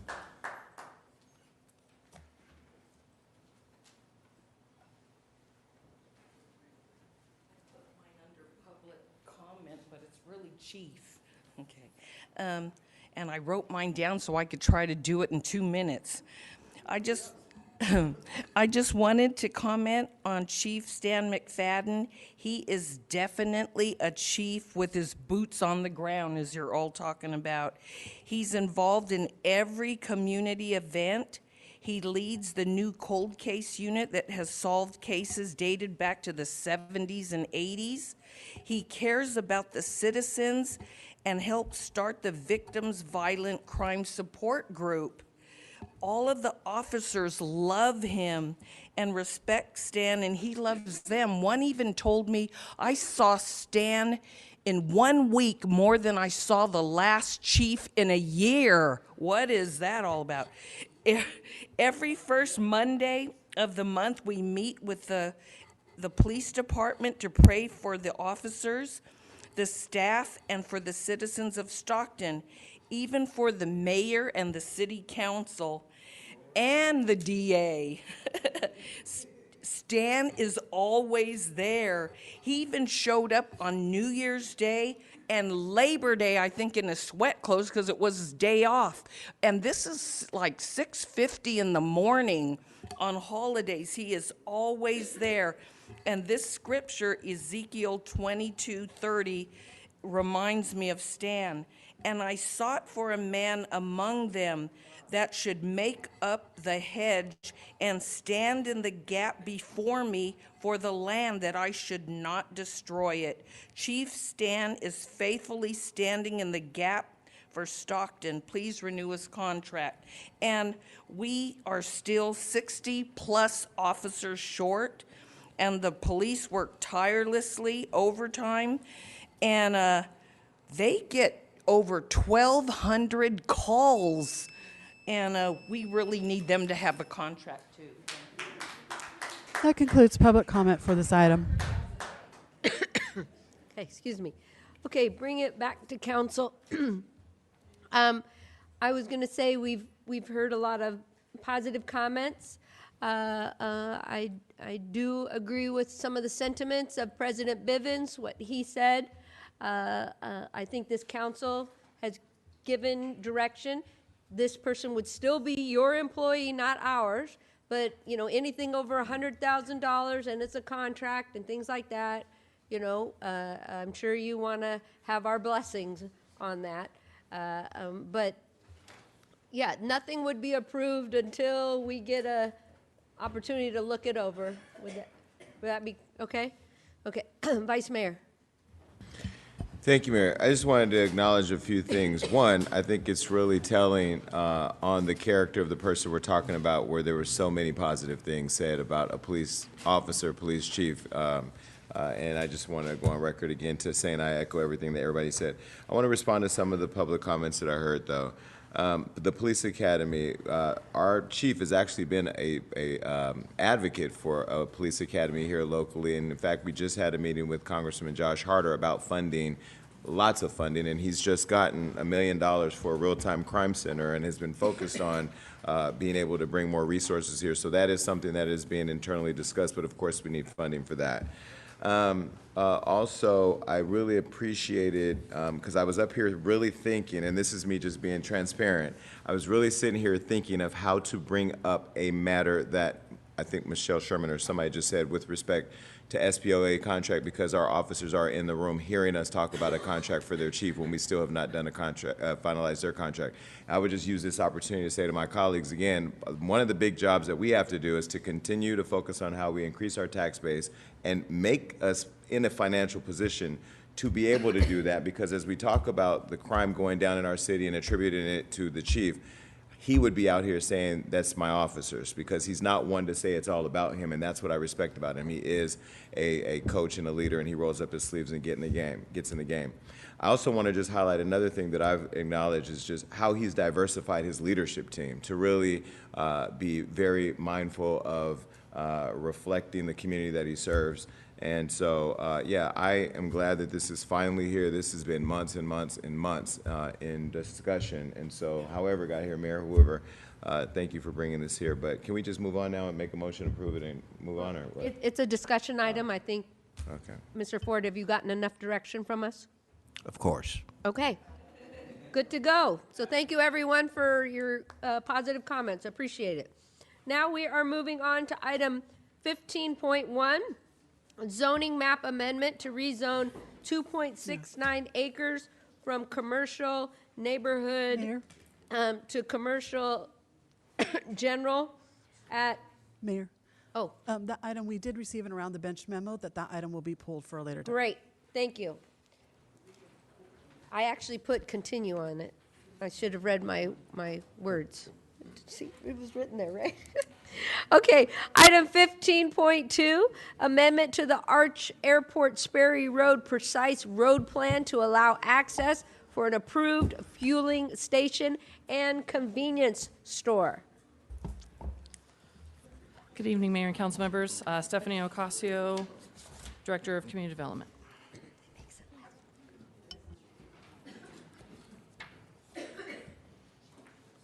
Okay. Oh, still.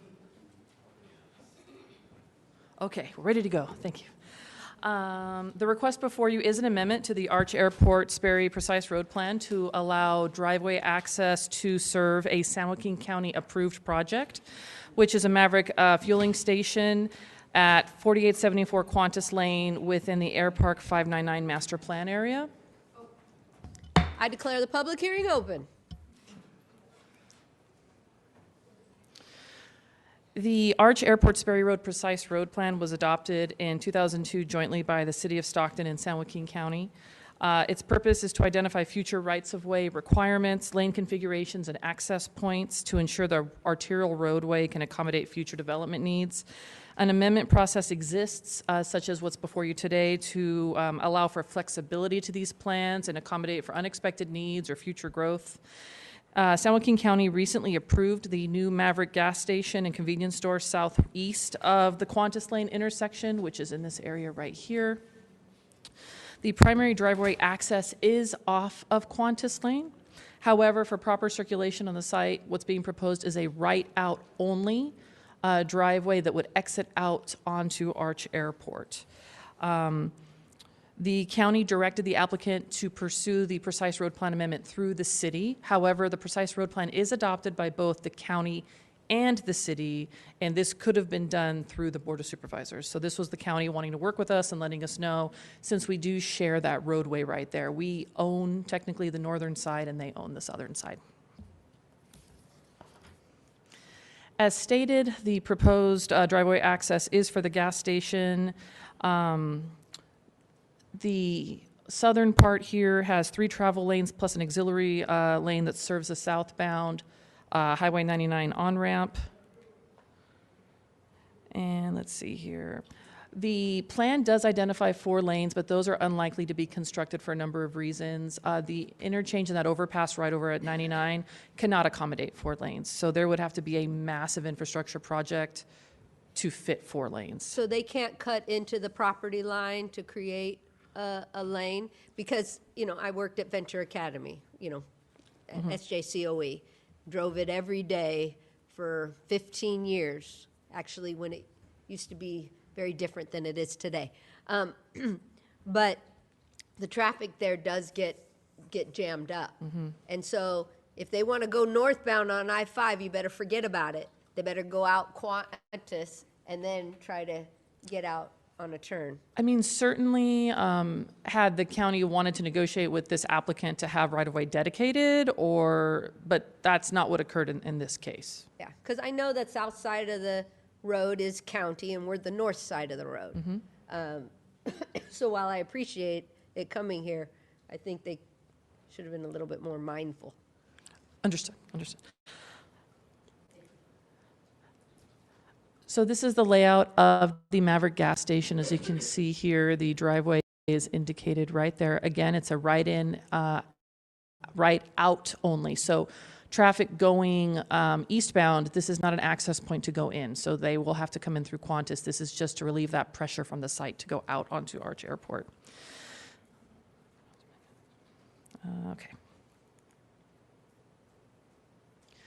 The driveway is approximately 425 feet from the intersection of Qantas and Arch Airport. On a previous slide, I was able to use some satellite measurements. This driveway is approximately a little over 800 feet from the on-ramp 499 south. So it is quite a distance from there. Let's see. A traffic analysis was conducted to determine the potential impact of this driveway using the current and projected amount of traffic due to the build-out of the Air Park 599 project, of which the Maverick gas station is a part of that overall master plan area. And that analysis showed that there was no significant traffic impacts to Arch Airport Road traffic. It also concurred with the certified plans and traffic study for Highway 99 Arch Road Interchange project with the current 3 lanes.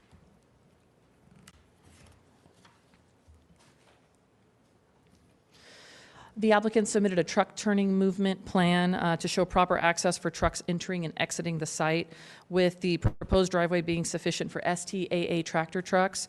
STAA trucks are larger than the typical California approved semi trucks, for example. So as part of the Planning Commission's approval, they added the condition that the driveway would have to be configured for STAA. Now, I will say that the rights-of-ways are not currently rated for that, but down the road, if they become rated for that, then the driveway will already be ready for that conversion. I have a question on this. Sure. So there will be sidewalks? I don't see. Yes. Yes. Okay. Now, Venture Academy, kitty corner from there.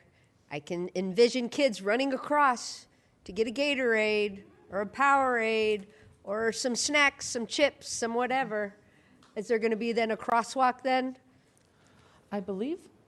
Crosswalk? If not, there better be one. I thought there was.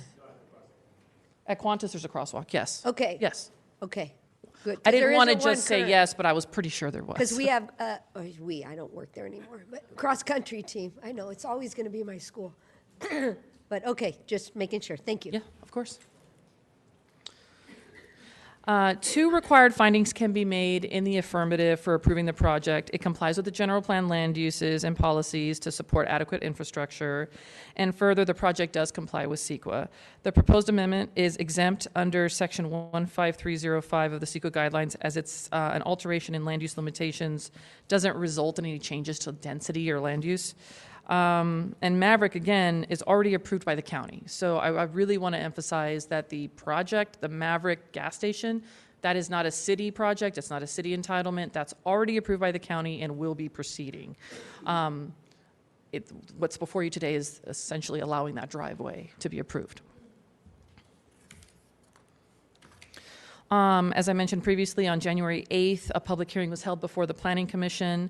There were concerns raised by a number of commissioners indicating potential safety issues on the driveway and impacts of traffic on Arch Airport, and the acknowledgement that people don't always follow traffic laws, and concerns about merging and people cutting each other off and things of that nature.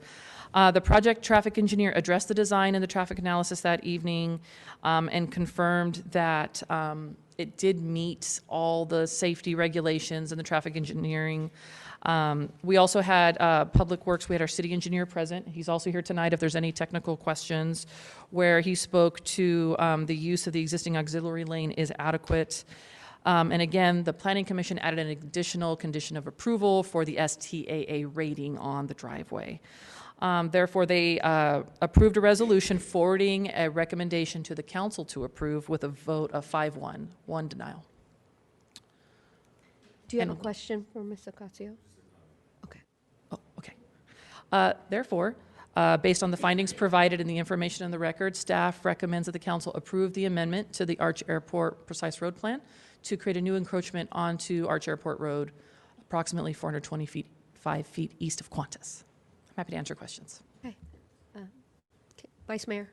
Thank you, Mayor, and thank you, Mr. Ocasio. The only thing I wanted to say was I had previously sent an email to staff asking for information about a week or so ago and didn't hear anything back. And it wasn't until today, thank you to City Manager, that I was able to be brought up to speed. And one thing I got as an understanding with him today is, you know, I am not up here as a hobby. I represent my community, my district. And anything that's happening in my district, I want to know ahead of time and have enough time to actually engage the community. Because part of what I try to do is have discussions with people in the area. I think as the mayor talked about, people that work at the school, businesses. Like, I don't want to feel like I'm being rushed to vote on something that I don't have enough time to get ample information on. So that's the first thing. The second thing is, based on everything you just said, was the same understanding I got from the meeting today with respect to this being a county project, the traffic studying and all that being done by the county. I think that that was an important part that I was missing early on, had I been able to tell people that I think there was a lot of perception that it was our project. So that was helpful. Thank you. And I did talk to staff. I did talk to my planning commissioner who's here, who was the only dissenting vote. And I told her why I was going to vote to support this, so we're not going to fight after this meeting. But again, I just appreciate the information, and yeah, that's it. Councilwoman Padilla. Thank you, Mayor. Just a question. Who maintains that part of the road? If there's potholes, if there's problems with the road, since it is split between us? It would be the county. Oh, the county would maintain. The county has the southern portion and we have the northern. Okay, thank you. That's all I had. But that would also be a shared responsibility, because what we don't want is for one agency to repair their side and not the other side. So we would coordinate to make sure that the whole surface is resurfaced by one agency. Mm-hmm. Public comment, or? I would just say really quick to add on to that. I mean, we've already started the conversation about our public works director going throughout the district, identifying potholes, everything that we need from an infrastructure standpoint to address. Public comment? Mary Elizabeth?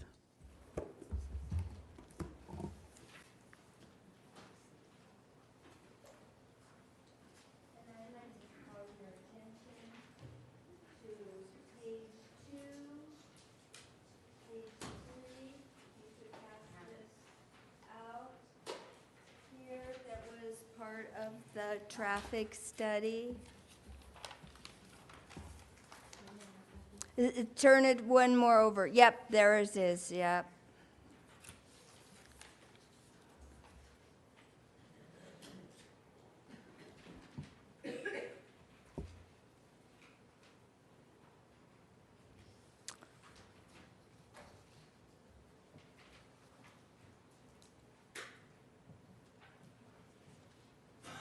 Okay, so I'll go ahead and start at the very beginning here.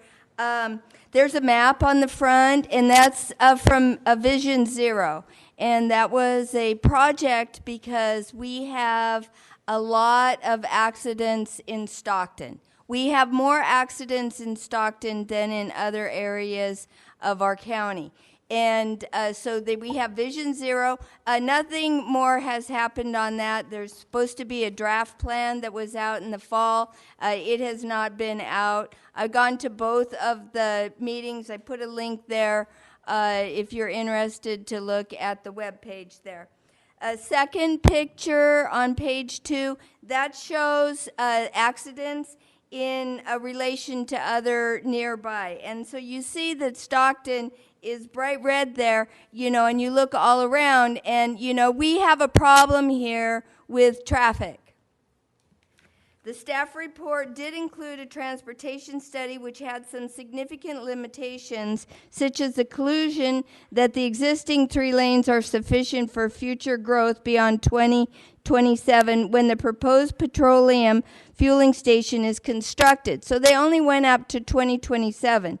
No accident information was provided. The intersection there is very dangerous with large trucks changing lanes, which significantly impacts the ability of an automobile to access traffic from all directions.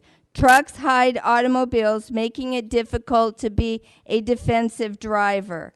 So next, there's information there from the staff report. Now I want to call your attention to this final picture here. This is the analysis that was actually proposed. And they're having 45% of all of the trucks and the transportation coming out of the site. Not reasonable, not reasonable, not reasonable. Thank you. That concludes public comment for this item. So I do have a question on that, because I do know the distance from where that exit is. So they're pretty much, if you're going to exit there, you're going to get onto the southbound freeway. I mean, depending on the truck. I mean, if you're just a regular car or passenger, you might be able to, but, some of these long double trucks. whatnot, there's not a whole lot of space. It's a little over 800 feet between the driveway and the beginning of the on-ramp to southbound 99. So I can't confirm that it's guaranteed that the truck's going to take 99 south. It could be that they merge over because they want to go through, or I can't guarantee their path. Yeah, I understand very much Mary Elizabeth's concern, just because of the distance it is incredibly short. Understood. That's why I was saying, they're not planning on going north, are they? Because it's a designated turning lane. They have 2 lanes that turn. So, anyway, okay, bring it back to council then for discussion on this item. If there's no further discussion, I'll make a motion. Second. We have a motion and a second. Council, please vote. Motion carries 4-2 with Fugazi and Villapudua dissenting. Okay, thank you. Okay, well, we no longer have item 15.3. That was removed. So now we're going back to the consent agenda. So were there any items that council would like to pull from the consent agenda?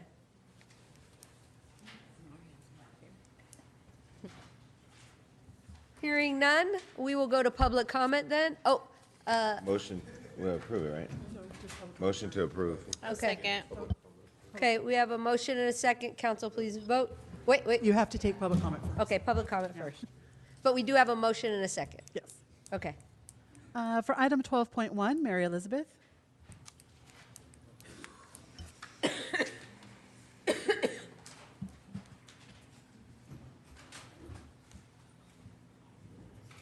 Water Advisory Group.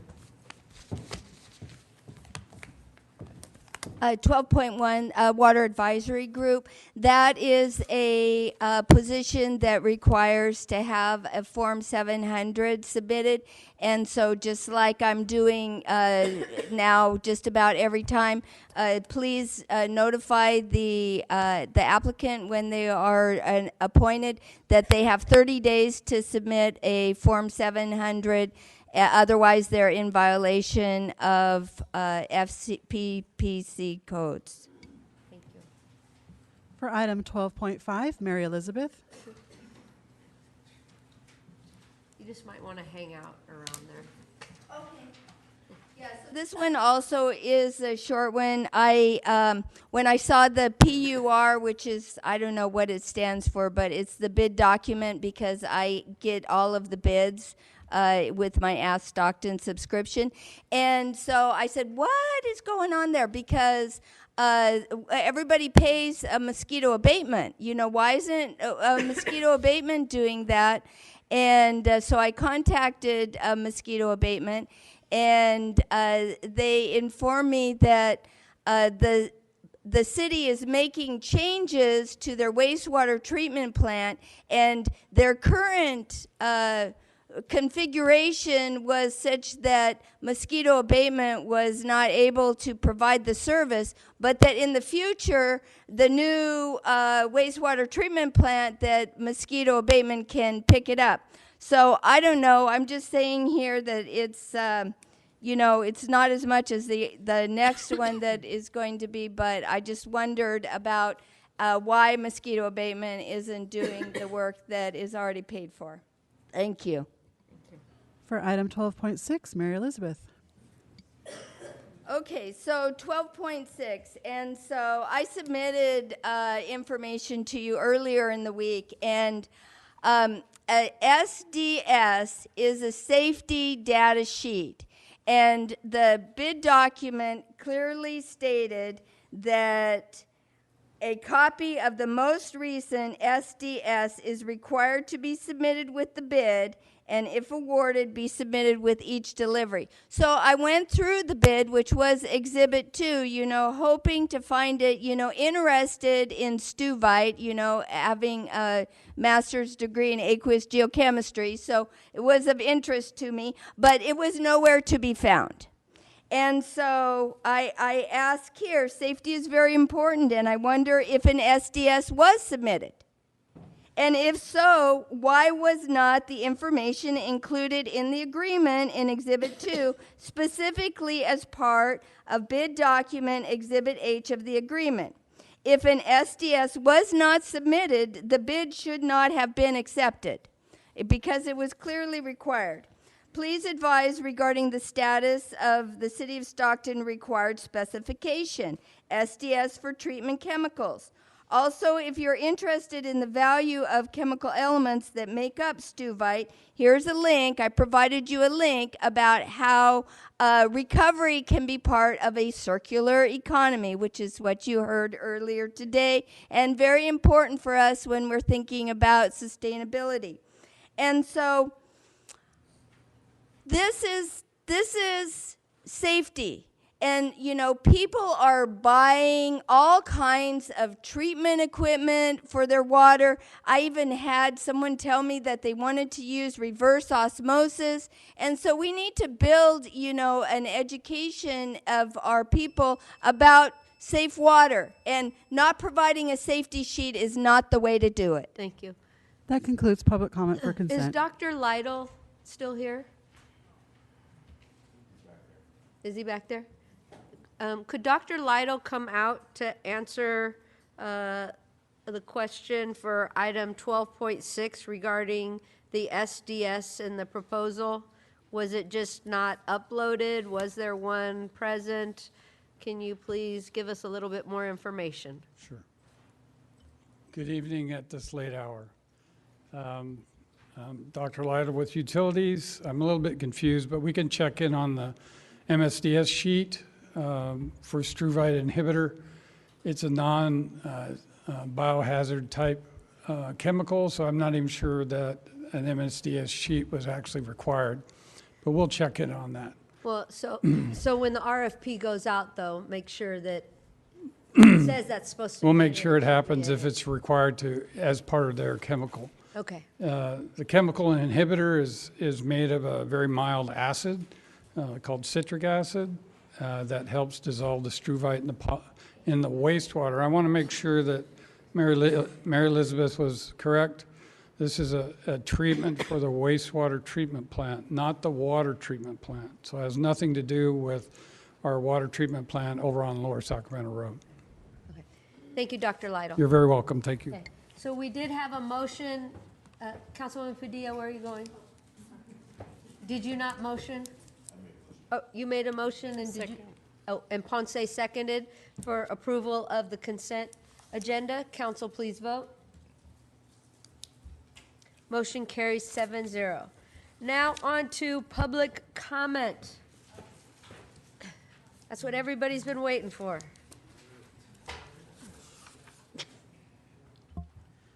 Jean Tabone.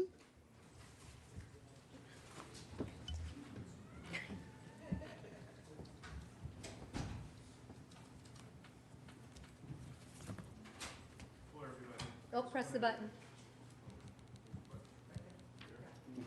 Okay.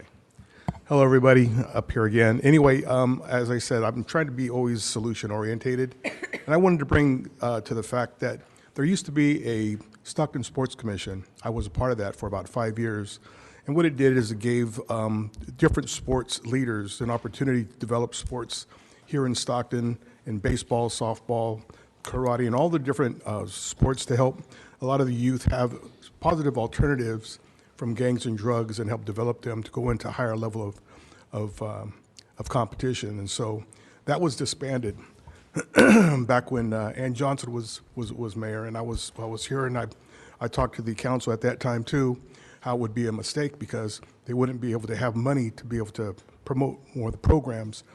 And so the hoteliers ended up with that money with their TOT tax. And so what I'm proposing and the opportunity, maybe you could look at a feasibility to bring back the Stockton Sports Commission to invest into the kids who aren't getting in trouble and give them positive development for high school, college, and who knows, however they go.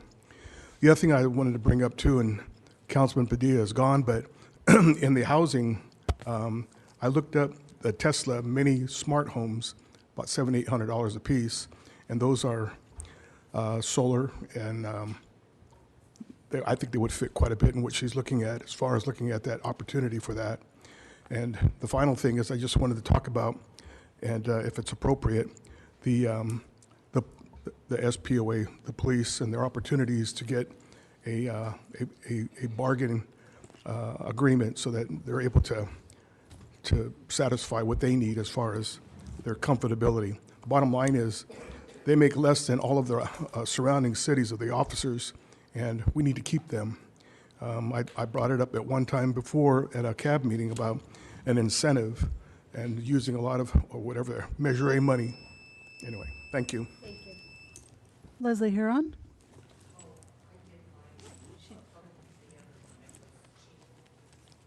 Donald Tafoya, followed by Kashmir Singh.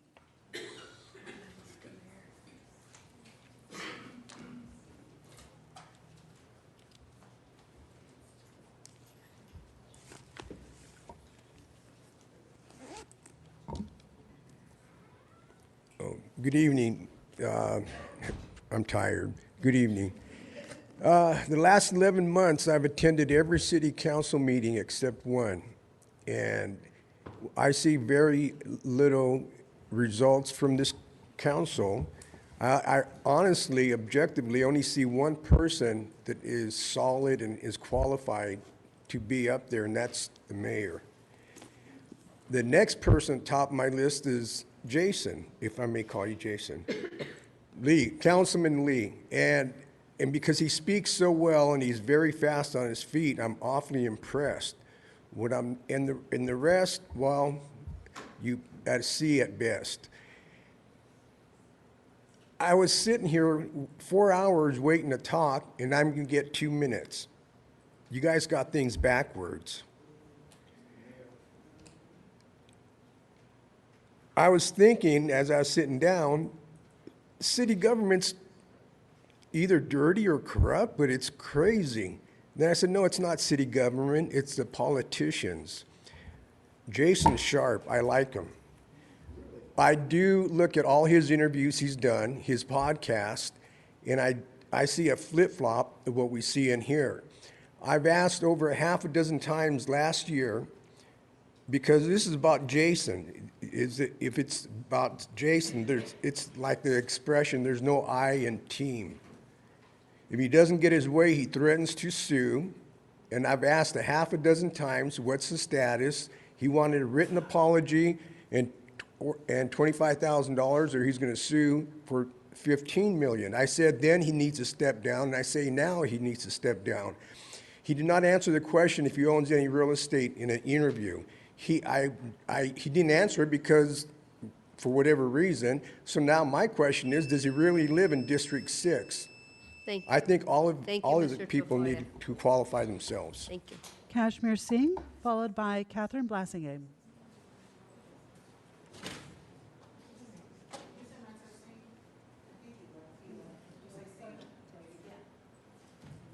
Catherine Blassingame, followed by Mary Elizabeth.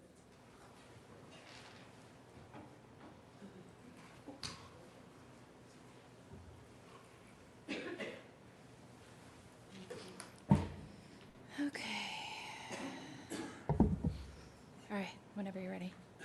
Okay, I gave a handout for you guys to have with some email communication that I've had with the departments with Ask Stockton. I'm here to make a formal complaint because I've literally talked to every department in the city to try to get my situation resolved. I literally have a very simple request, which is for them to repaint the parking tees in front of my office downtown, which is the prevalence of the operations and maintenance department, which they're supposed to do, which I've been told no more than 3 times would be completed and has not been completed. This has been 3 years. 3 years. Okay. And I talked to Via Padua's office, and I was told I had to come here and give my complaint in front of the council. I've talked to the city manager's office. I've talked to Public Works. I've talked to operations and maintenance. I'm getting the runaround everywhere for a very simple request. I gave you a copy of the emails because the last request I put in was in May of 2025. Still hasn't been completed.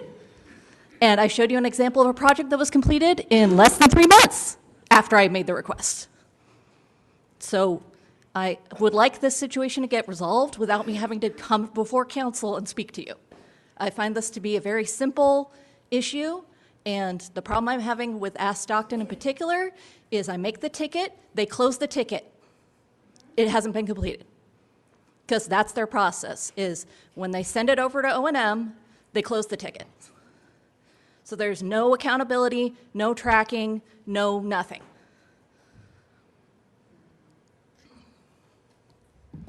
I look forward to hearing from you when it gets done. Yeah, I would love that. Thank you. Mary Elizabeth, followed by Michelle J. Sherman.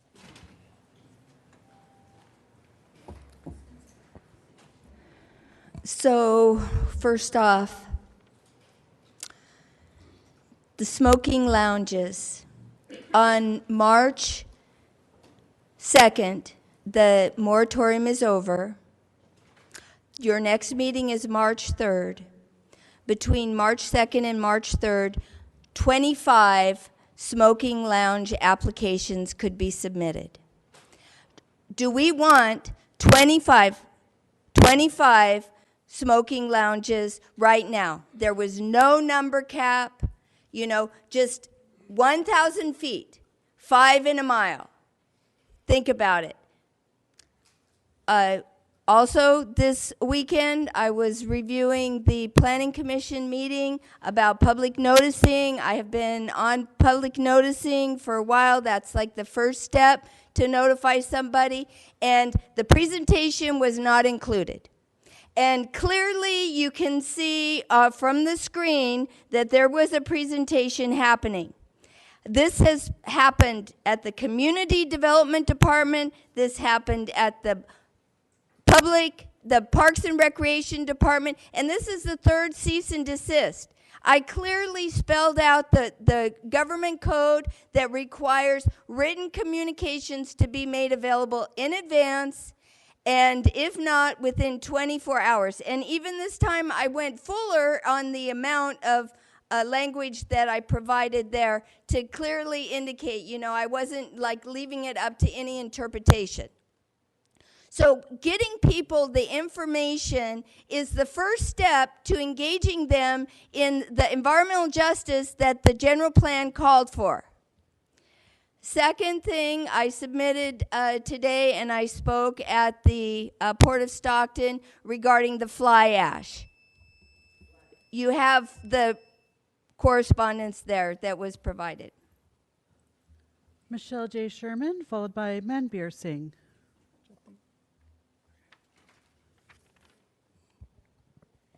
Good evening, Council, again. I just want to advocate again for the men and women of the Stockton Police Department and the urgent need to bring attention back to the status of the SPOA contract, staffing levels, recruitment, retention, and long-time public safety stability in our city. Public safety impacts every resident, every neighborhood, and every business in Stockton. The ability to recruit, retain officers directly affects our response time, crime prevention, community trust, and the overall quality of life of our city.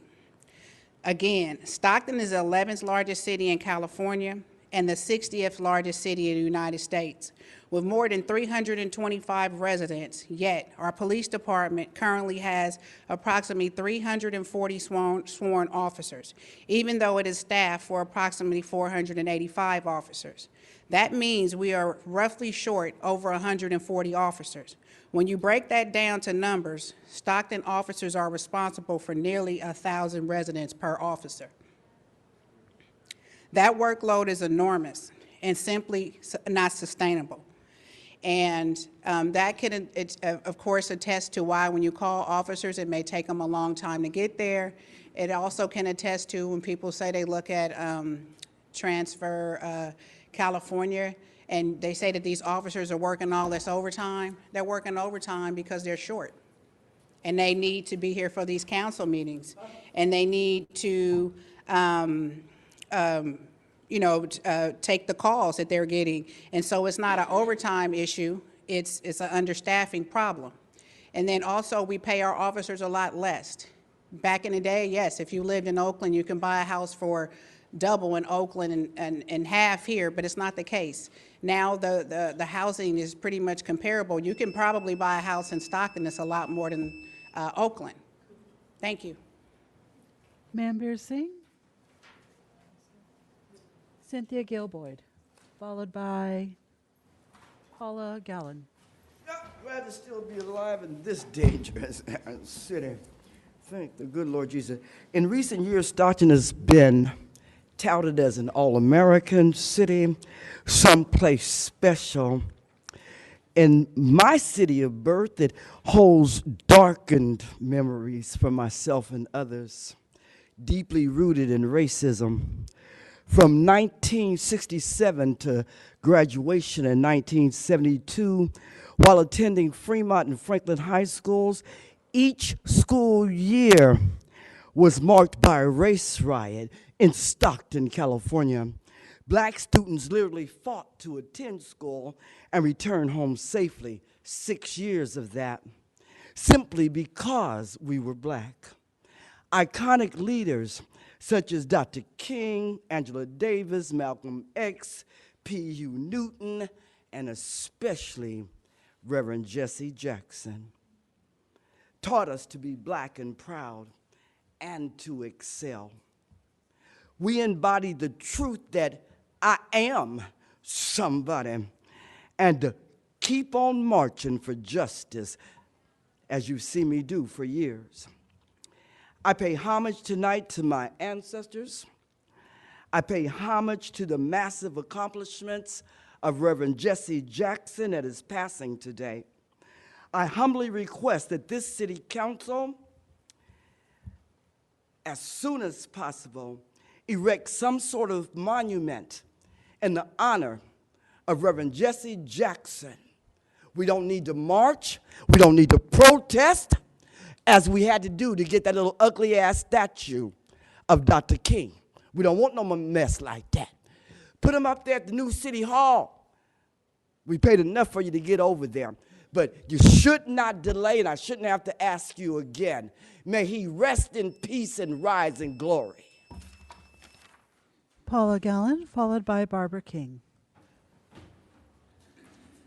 Hi, my name is Paula Gallen. I work with adults with intellectual disabilities. I wanted to talk about an event I went to a couple of weeks ago at Ralph White's house.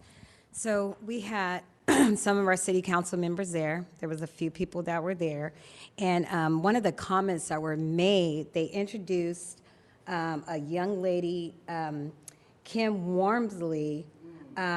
They had, one of the city council members had said, "This is a real vice mayor, Kim Wormsley," which I was so embarrassed because I feel that we are a community. How do we advocate? And you are all elected from the community. When you say things like that, it causes division.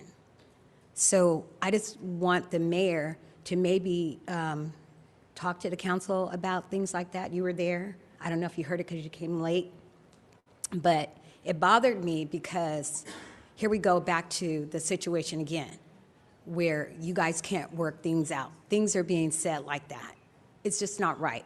We have Jason Lee here. We know who said it, but it's just not right. How do we teach a community anything if you guys can't, work together?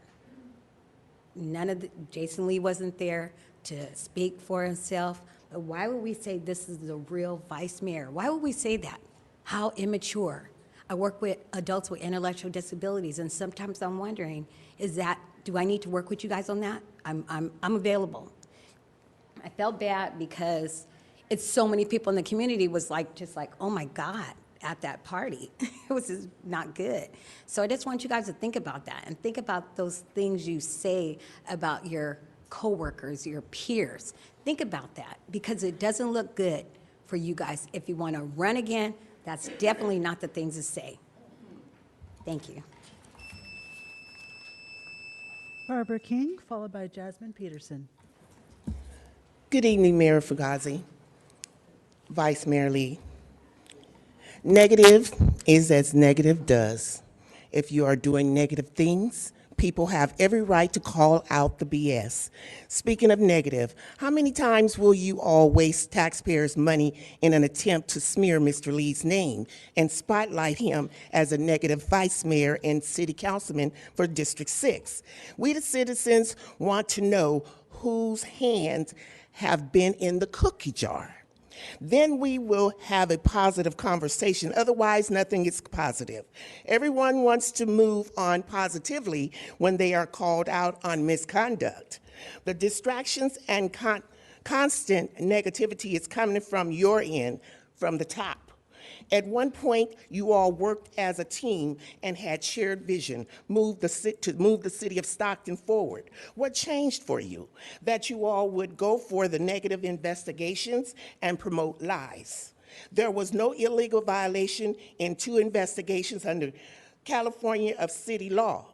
The only reason for the prolonged ordeal was to cover up the Steve Colangelo investigation, in my opinion. We will never forget what's going on here, and what's unintelligent is you think that we will. Stop wasting our time.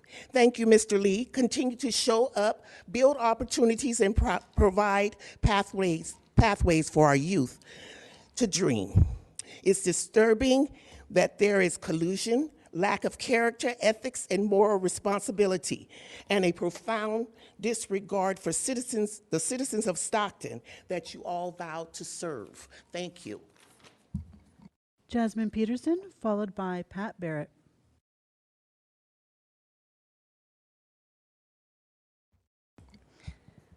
Good evening, Mayor and Council. I'm Jasmine Peterson with Little Manila Rising. Just want to wish folks well during the recent rains and storms, and also for the storms ahead. I also want to thank everyone who came out to our Community Resilience Collaborative meeting in January. I also want to give kudos to the staff at Van Buskirk Community Center where we hosted the meeting. They took great care of us, and we just appreciate city staff for supporting our efforts. I also want to invite folks to tomorrow's flood workshop that we're having at the Stockton Rising Workforce Hub, especially to Southwest Stockton residents who face a greater risk when it comes to flooding and other environmental climate hazards. We just want to invite you to that. That's located at 27 South Grant Street. It'll be, the doors will open at 5:30 and the meeting or the workshop will take place from 6 to 7:30. And it will be a great opportunity for residents to learn practical skills for protecting themselves, their families, their pets, their neighbors, and their belongings during a flood event. You can RSVP at tinyurl.com/CRC3training. If anyone has any questions, you can find me afterwards too. I also did want to share, our organization is proud to work with the city on the climate action plan effort and getting the word out. I did want to let folks know that there is a survey that's live right now. It's our last survey before we release the plan. So this is really our residents' opportunity to share their priorities for both near and long-term climate strategies, like how are we going to move from plan to implementation? How do we make things real? And so we want to hear from folks about their priorities. Thank you. I also have free calendar magnets.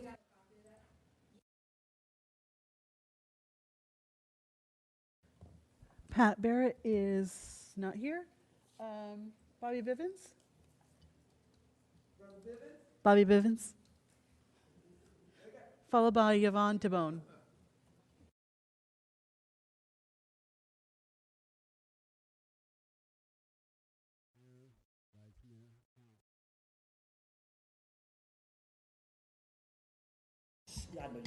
Help me out. You know I'm an old man. Anyway, good evening, and I wanted to thank you all for recognizing Black History Month for the Black community of Stockton.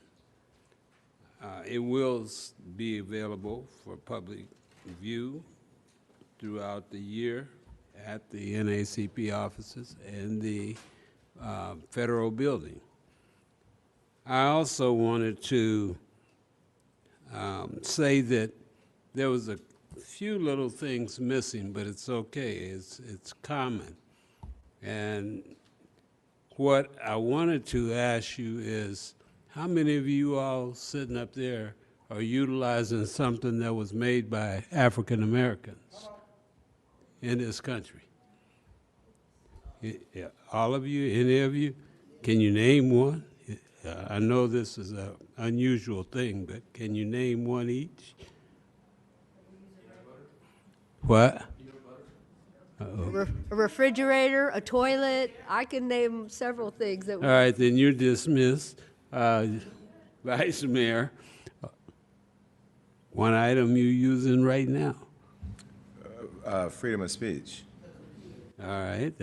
I don't want to get political. It's your time. Ms. Ponce?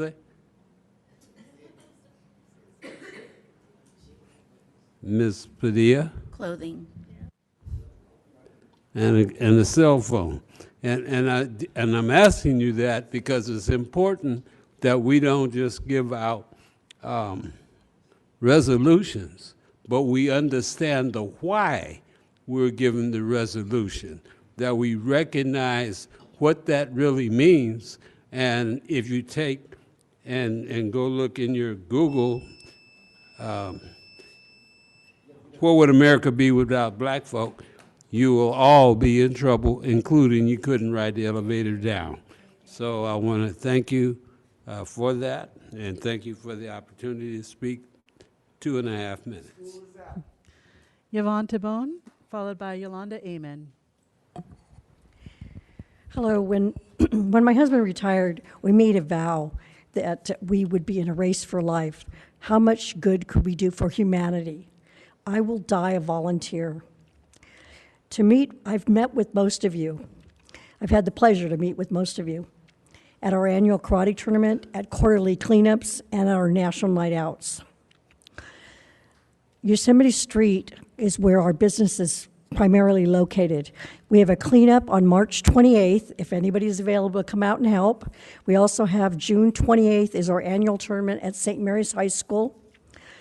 I wanted to mention that.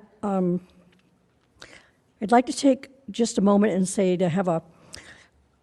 take a moment to do an act of kindness each and every day. Show compassion, peace, and love. What a wonderful world we would have. Life is so short. I have more years behind me than I do in front of me. I pray we all focus on the good of our city. Currently, Sensei and I have 22 kids on our at-risk program where we are helping kids with an alternative to drugs and violence by sponsoring them for karate lessons. If you know somebody that would like that, we can offer that to them. And at that, I just want to say again, life is short, and please do an act of kindness each and every day. Yolanda Amen.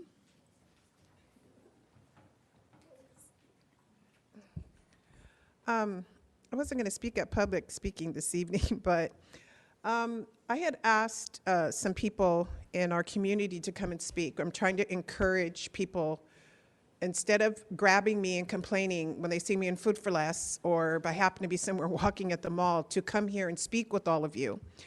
And the reason they didn't want to come now is because it is already 10 o'clock for public speaking. And I come early just to make sure that I can get a seat. So I've kind of been here since 4:30. You see people are falling asleep out here. Several people left. So you didn't really get to hear from the full community that wanted to come and speak with all of you this evening. I have looked at both sides. I've read what you put, why you moved comments to the end. I get that. But at the same time, it gives me the feeling, I can't speak for anybody else, it gives me the feeling, do you really want to hear from me when it comes to the public comment? Not a lot of people come here and comment on the different items that you have unless it is directly related to them. And there has to be a way to compromise here. If you put it in the middle or something, but half the people that were here for public comment left. And I just think it's sending a bad message. I'm trying to convince people otherwise to come and stay, but if we're gonna get out of here at 10, not get to speak to you till almost 10 o'clock, You've silenced us. You've silenced our voices. And I just wish that there was something that we can do to have a workaround, because this is really, really late. And something has to be done so that we can have an opportunity. We don't have to stay here this late to speak with all of you. Thank you. That concludes public comment. Okay, thank you. Now we will move on to city manager's report. Yes, Mayor, I have one quick update, and I'll be quick. City Council planning workshop, if none of you were going to talk about it, it's going to be Thursday, February 19th, starting at 9 a.m. in the morning, going until 3 p.m. at the Ursula Myers Library and Community Center, located at 1461 Marata Lane. That's all I have. Thank you. And then administrative matters, are there items that council would like to see on a future agenda? Vice Mayor? Thank you, Mayor. Yeah, I had a meeting with the city manager today, and I talked to Mr. Bivens from the NAACP, and I've sent word through the city manager to John Beckman from BIA that we did pass the extension of the CESP agreement here, and part of that was, at least for my vote, was contingent on ensuring that there was a process developed to make the commitment of partnering with the NAACP from BIA's standpoint to actually making sure that jobs were available to some of our residents in our marginalized communities, but also working to figure out ways of developing programs so people could be eligible for jobs. I know that city manager, NAACP, and BIA have been meeting, but I just want to reinforce that that was not a performative expectation. That was actually an expectation. So I do want to bring that matter back to the council as we discussed on the first week of April to hear a presentation from staff, BIA, and NAACP on a real plan so council can decide what to do with that. If I can get a second on that. Second. Thank you. Okay.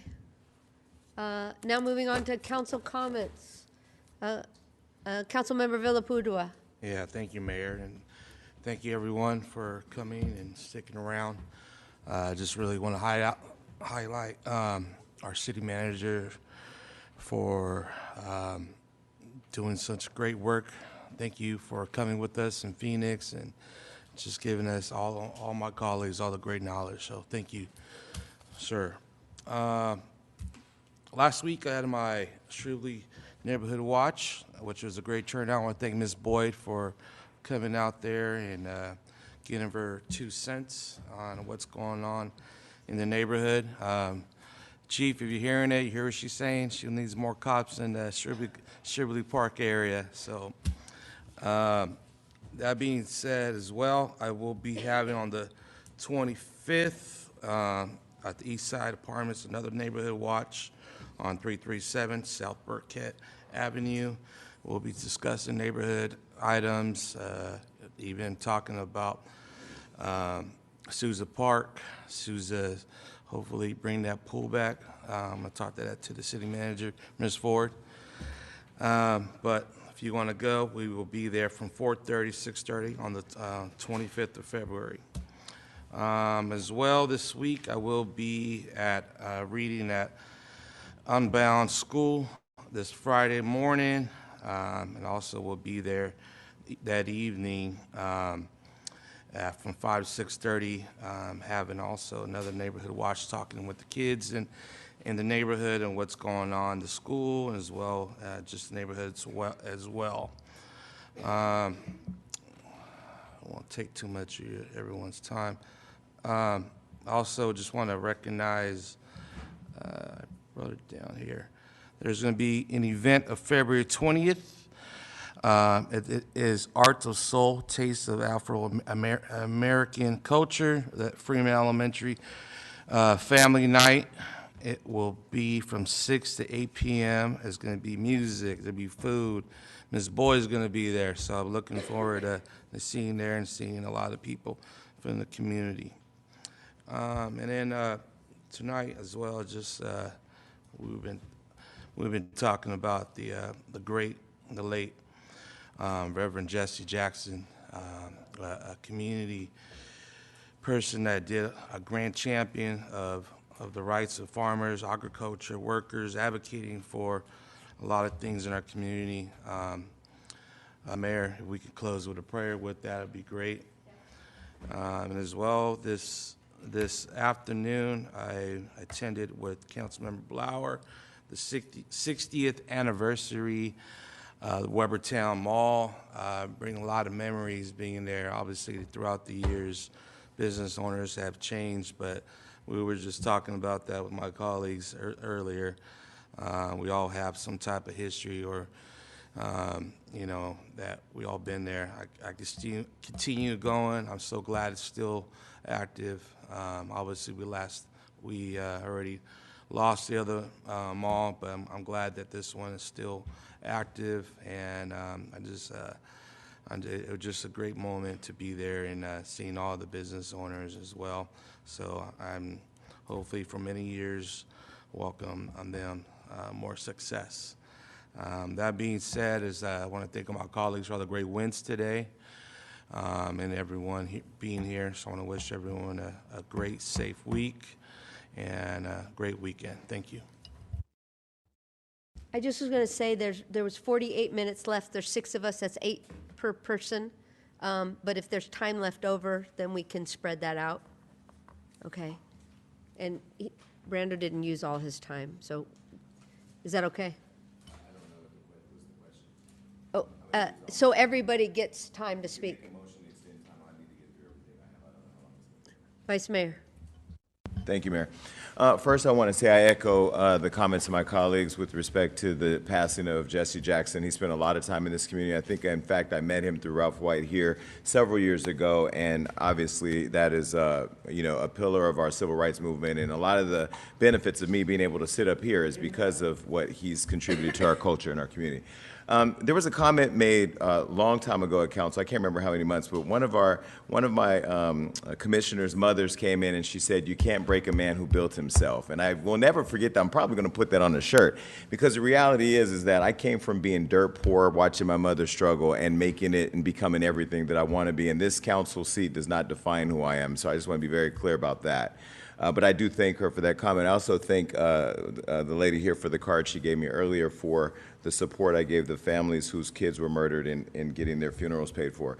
I spoke to the parents of one of those kids today, and there's lots of work still to be done. And I want to remind people that we've yet to find the people who've killed those kids senselessly in that shooting. And I want to continue to keep that out here so we can do everything we can as a community. If we saw something, say something so we can give them closure.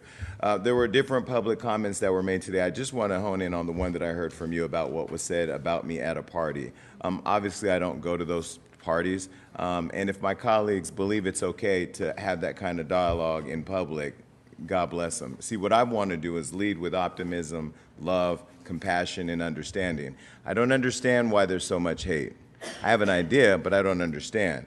The reality is that I beat the incumbent by 15 points, and the city put me here because my district believes that the same old of doing the same old thing is going to turn this into a clown show where you get the same results. And that circus I decided not to be a part of once I figured out that when I got in, I was really expected to just fly in for a meeting and fly back and be so distracted by my busy life that I wouldn't find all the corruption that I found here.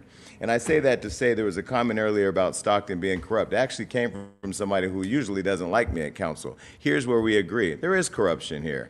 I found it. I've brought it to the forefront just today in the city manager's office, found more corruption that I wasn't even looking for. But that will all continue to come out, and it happened under the mayor and this council's watch. And so what you saw tonight, just be very clear, I don't hate anybody up here. Even Councilmember Villaputo, who you probably think I hate, I probably like him the least, but I don't hate him. Because it's not about whether I like these people or not. It's can I come here and be objective and put the people I represent first over the politics that are happening up here. What you don't see behind the veil of City Hall is people giving their friends jobs, people submitting fraudulent budgets, people creating jobs for people that don't have the minimum requirements, people out here attacking you and using the weapon of mass distraction in the media to cover up what's happening, and then meeting to collude to push the conversation to silence the voices of the people. That is not what we ran for. That is not what I supported up here. And so what you saw today with that RTD matter, I came in prepared for it to be shut down. That's why I'm not mad.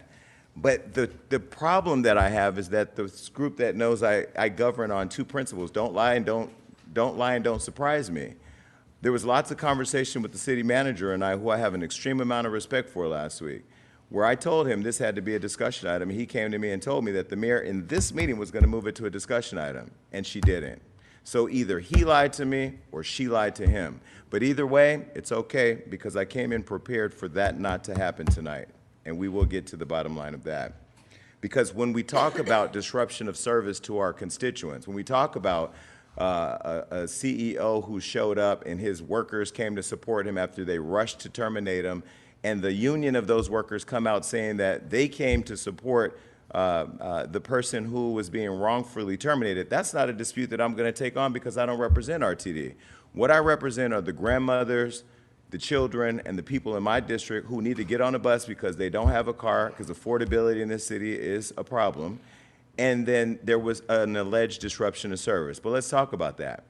The mayor put out a press release that 324,000 people didn't have access to bus service, and that all these complaints came in, but not one email came to the city council. Not one complaint from my district came to me. I don't know if any of my other colleagues do, but I will be submitting a public records request as a taxpayer to get a copy of every single one of those complaints and phone calls that were alleged here. And I promise you, there's not going to be one dated on that day.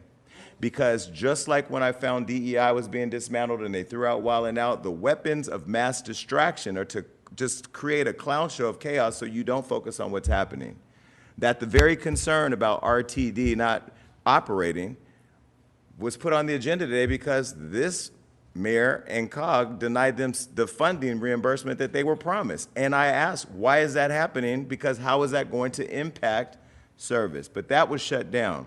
Never since I've sat up here have I shut down my colleagues when they want to talk about something. There's no record. You can't pull up one video where I rush to motion, point of order, to shut them down from talking about something important to them, unless it has something to do with the money. And like I said, I'm going to raise my hand and be proud to testify when they go to jail. All right, now, let me move on. I don't agree with public comments waiting till the end of the day. I think it's really disrespectful to our constituents to watch the first public comment be read at 9:45. People work all day. People have families at home. People have to provide dinner. My sister is here. She has 3 kids and a husband. I don't know how they're eating tonight, but they ain't eating by her cooking because she had to sit here and wait till 9:45 to speak if she wanted to. I think it's disrespectful. And it's not consistent with what we talked about in one of my houses as a group about how we were going to make sure we fixed public comments for the constituents. But it's a waiting game because you'll go home, you won't sit here, you won't stand up there, and you won't complain. So to those of you that did, we hear you and I appreciate you. For the Ask Stockton app closing out items when it's sent to a department, I did meet with the city manager. We had conversations about fixing that because, as you know, in Western Ranch, you'll see on the forum people will say that's closed, but it's still not fixed. Well, they're working to address that because when it's closed out and goes to the department, it comes closed out to the constituent, but it's still open in their mind, but it's, you know what I mean? So they are addressing that, so I did want to say that.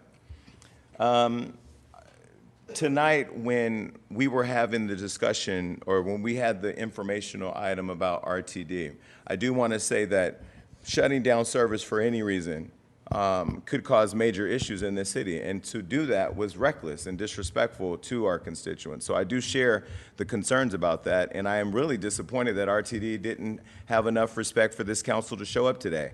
If you have if that new board that got in 1 week, that new board got in 1 week, and in a week fired the CEO, watched the COO step down, put the HR director up there, and is in the midst of turmoil caused by the leadership that sits up here, it's also important to note that no other leader of COG has spoken out publicly about RTD. But there's multiple cities who were allegedly impacted by that chaos that was created by that board. So I do want RTD to come here to this council and answer to this council about the issues related to all the concerns I've heard by this group from taxpayers whose services were not rendered as a result of whatever happened. The other thing I want to say is that I want city clerk to explain to me at some point this 5-minute rule. We are not elected by 50,000 of our constituents to only have 5 minutes to talk about an item that has impact on their finances, managing the business done in the city. That is not proper leadership. But I want to be clear, it is the mayor's job to set the rules and govern how she wants up here, but it's this council that decides if that's okay or not. So it's not her alone that allowed that to happen today, shutting down dissension and debate, which is an essential part of governing, where you are to be able to have really good dialogue so that way the public can be well informed. And so when we sit here and talk about Jesse Jackson and Black History Month, to shut down the only black dissenting voice up here is to expect you to be stupid and bamboozled at the fact that they just stepped on the freedom of speech. So this Saturday, I want to say I'm having my first District 6 virtual town hall meeting from 12 to 2. It's going to be virtual for all District 6 constituents to join. The city manager will be there. If you're not in District 6, but you want to figure out how to be a part of this movement to get our city on track, you're more than welcome to call in, phone a friend, and figure out how to get involved. Right before that, so just so we're clear, the items that we're talking about is my plan for this year and the 2 years to come, or 7 if I decide to run again, is to discuss community beautification programs, economic development, public safety, and youth programs, and our tentpole community events that I want to invite everybody to. Also, on the same day, Saturday, from 8 to noon, there'll be a recycling event at the Western Ranch High School. So if you have stuff you want to throw out, don't throw it on the side of the road. Bring it there, dump it, and please pass that on to your neighbors. And I do want to thank our city manager, our public works director, Penny, who committed to taking rounds with my commissioners to go throughout the entire district to look at infrastructure challenges like the potholes and the other things that are challenging, but also making sure all our lights are working, all our stop signs and everything is up, and that we're addressing all of those needs, including illegal dumping and so forth. So I want to thank staff for that. I talked about the CESP agreement that we agreed to extend and the work that's being done, and I want to thank our city manager for pulling together the staff and BIA and NAACP to ensure that there's some real teeth to that program. Now, tomorrow is the audit committee meeting, and I have to say, when we talk about corruption, I am really concerned about just findings that trickle in or happen to be discovered on a random phone call. I will call staff, in particular our charter officers or some of the council members, and I'll just have a conversation with them, and I always feel like I'm finding things. And so what I'm saying is that my rule, don't surprise me, and I won't surprise you or go all on social media, that's a rule that they continue to violate. So I'm telling you all right now, just for public consumption, and I'm going to clip this and post it everywhere, including a lot of other things, I'm going to get really activated on my social media, more than I ever have, because tonight's behavior is what lights the fire under me, what makes me want to go knock on every door, what makes me want to use all my money and all my resources and all my relationships to continue to wake this city up that you're getting played. Tomorrow at the audit committee, we're going to go through a discussion where I'm finding multiple $100,000 agreements being approved without coming to city council that are questionable. Work that we started at a city to correct our payroll challenges in ASD have ballooned up to upwards to $900,000, $700,000 to $900,000, and I know we as a council didn't approve that. So that'll be on the discussion.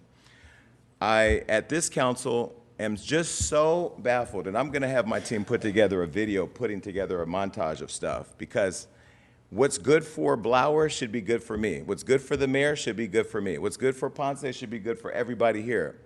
But this is not about a 5-year-old saying that they're not playing fair in the sandbox. This is a 48-year-old businessman who runs a global business and knows how to conduct business. When you sit and you say that there's a concern about wilding out money being used for wilding out for my friends, and you spend $50,230 of taxpayer resources to go on a witch hunt because you somehow want to protect the fact that you dismantled DEI under this council's leadership, that weapon of mass distraction I talked about, then you turn around and don't allow for there to be an explanation to me as the vice mayor, which I still think I was the vice mayor that the mayor appointed me, because at some point she believed I could actually do something. And then somewhere when I started saying, you can't do all these for your friends, I became the enemy.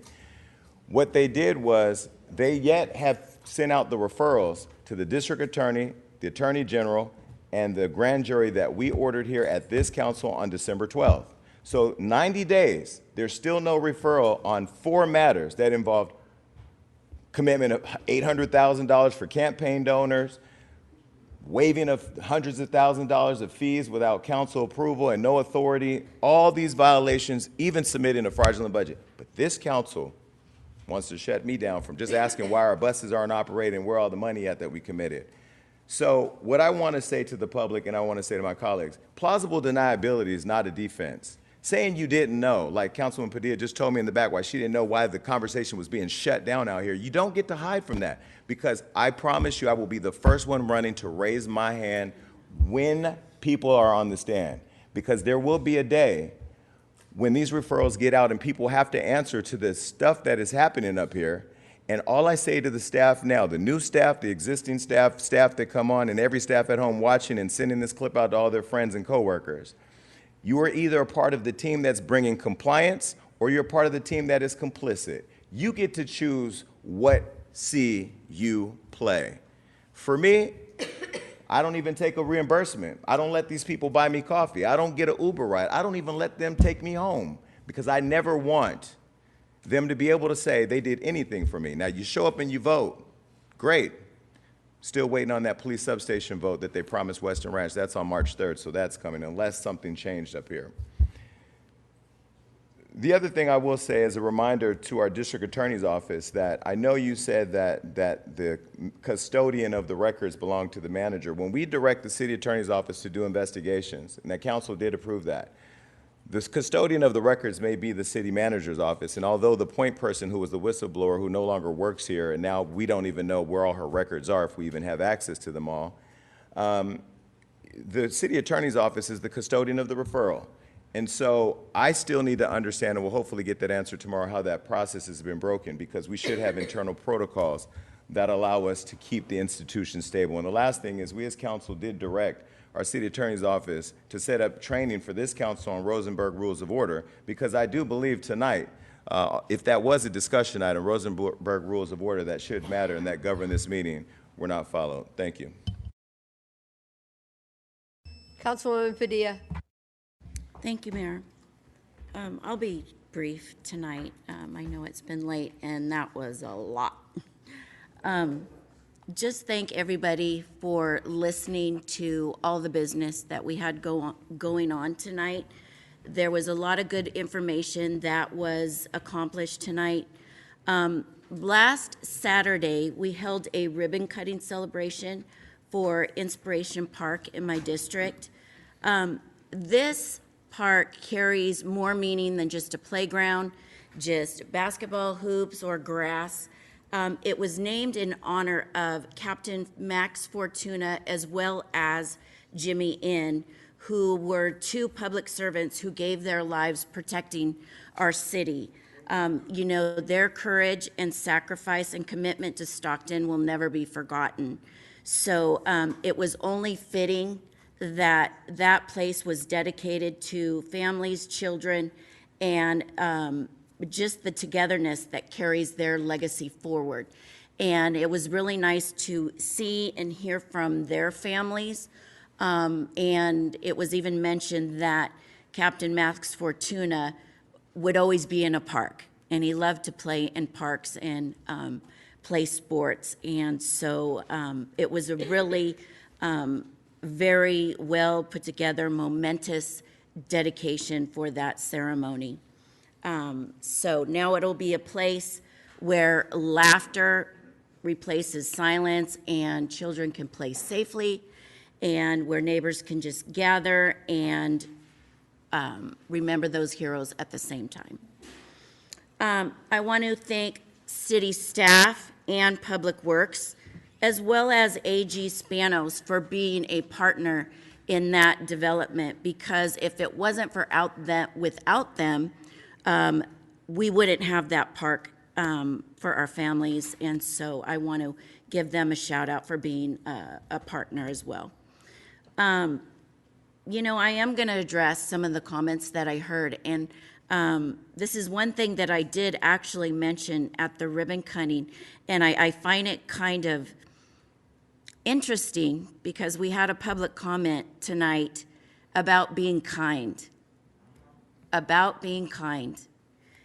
And, you know, I see comments that this council is divisive or negative, and what I can't wrap my head around is that every one of us up here want to be up here. We have a passion for this city. We want to be good servants for our constituents, and we want to bring good things. We want to bring businesses. We want to provide safety. We want to have healthy grocery stores. We want to bring things for youth to do. All of us, not one of us up here does not have all of those things that we want to do for our city. And we care about every single person, youth, elderly, disabled, whatever, category you fit in. But if we have one difference of opinion, just one difference of opinion, then it turns to a question whether or not we should be sitting up here. And as a teacher, I can't wrap that around my head so much, because what I teach is like, yes, we are going to have disagreements. You are not going to like that person, or you're not going to get along. But you know what? You need to be kind. You need to be kind. And I did call point of order because there were some words that weren't kind. And council policy says up here that we need to hold decorum and be respectful. So yes, I am going to call that out. I am going to call that out. And I said from the beginning of this year that I will continue to speak positively, and I'm going to continue to do that. Because we can disagree. We're gonna disagree. Whether the votes are 4-3, 4-2, 7-1, 6, whatever. We can disagree. However, we still need to teach one another with professionalism and basic decency. You know why? Because that's what you voted for, and that's what you expect us to do. Before I close, and I said this at Inspiration Park, and I got this from an Instagram post, and I see it regularly. And what it is, it's a busy street with thousands of people just walking, and it has little bubbles, and it says, I just got my cancer results. I just lost my job. My daughter's going off to college. My mother's in the hospital. I'm starting a new job. We don't know what any of you are going through. You don't know what we are going through. But we need to live with kindness. We need to lead with kindness and patience. I don't know how many times I will be out in the store or in a public place, and I will just smile and say hello. Some people, it's a shock. And other people smile back. You will be surprised if you do that to just one person, what will happen. And it goes back to that saying, a habit can start in 30 days. Smile. Say, I like your hairdo. Say, I like your clothing, or have a nice day. Thank you. I just don't get it. I just don't get it. And that's one thing I just can't wrap my head around of. It's stormy this week. The roads are wet. There's flooding. A lot of traffic on the road. All I ask is that you be mindful. If you're going somewhere, give yourself some time. Avoid distractions, because you don't know if that car in the front's going to stop because of something else. Weather conditions like this can cause serious accidents. And so all I ask is be safe, be mindful, watch out for that other person, avoid distractions, whether it be the phone, the radio, your windshield wipers, whatever. But please be safe this week, and please be mindful. And above all, and most importantly, be kind and respectful. That's all I ask. That's all I ask. It's very simple. Thank you, Councilwoman. Councilman Blower. Thank you, Mayor. I just want to point out how many good, positive things there are that are going on in our city. We hear a lot of the negative all the time, the media, the TV stations. You hear a lot of the rougher things that happen, but there are so many good, positive stories going on in the city of Stockton. February 7th, I did have the privilege to join the mayor and Councilmember Padilla, who just mentioned the ribbon cutting at Inspiration Park. And boy, what just an amazing facility. I mean, it's huge. I mean, how many? 14.4 acres. Yeah, it's huge, and just a beautiful, beautiful park, and it was a really nice dedication.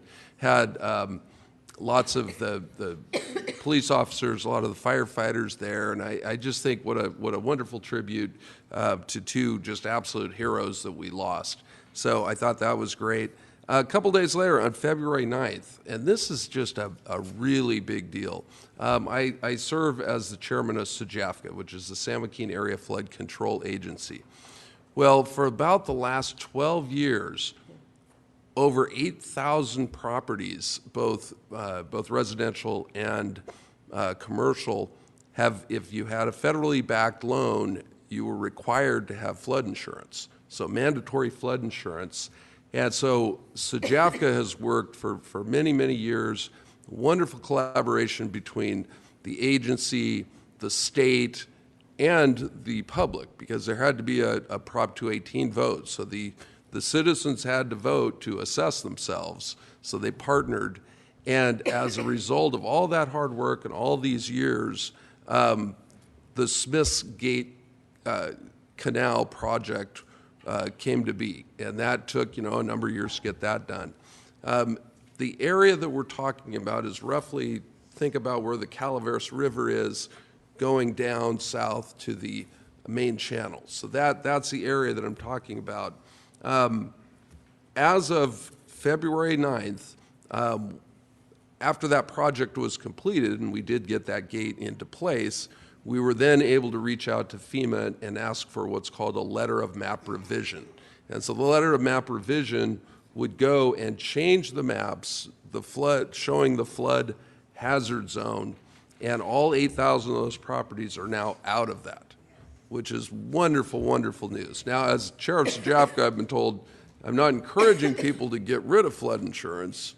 That's a choice people will have to make. But the good news is, if you choose to have flood insurance, well, you're no longer in that special flood area. It's going to be considerably cheaper for people. It'll be a lot more affordable. So I, definitely encourage people, call your insurance agent and discuss that if you want to keep that. Now, for those that choose, it is mandatory, or no longer mandatory. So the people that decide they do not want to have that, I recommend they get a hold of their lender. So talk to your lender about that. And I've heard that you may have to, go up the chain a bit and really give them copies of the map showing that your property is no longer in that flood zone. But that is just wonderful news. I mean, some people were paying over $3,000 a year for that flood insurance. So that is just a big, big win for our community. And I can tell you, as my other hat I wear as a real estate broker, I've had listings in that area. I've held open houses, and the first thing people would say would ask many times when they'd walk in the door is, does this place require flood insurance? And oftentimes you'd say, well, yes, it does, and they'd turn around and leave.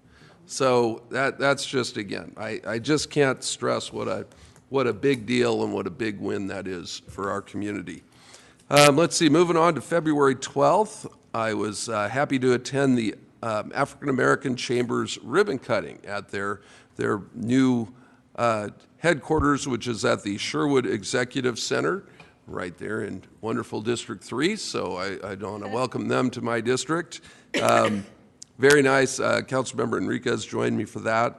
Oh, and this was great. When I went to that event, and then when I was done, I went to see the Stockton Kings, who prevailed 113 to 98 over the Mexico City Capitans, and that was on his Hispanic Heritage Night.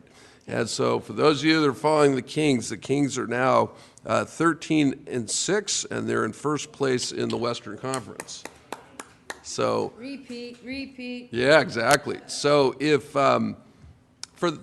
you haven't been to the games, I really encourage you to. I mean, we have really good quality entertainment right here. And what's so great is I'm a lifelong sports fan, gone to things, and you go to a game in San Francisco, Sacramento, wherever, you've got an hour and a half, sometimes just to get out of the parking lot. Whereas these games, boy, you can go to have a wonderful experience, watch good local talent, and we have really, really fun teams to watch, and be home in 10, 15 minutes. So again, I strongly encourage you, if you haven't gone to a Stockton Kings game, to get out there and root on the home team.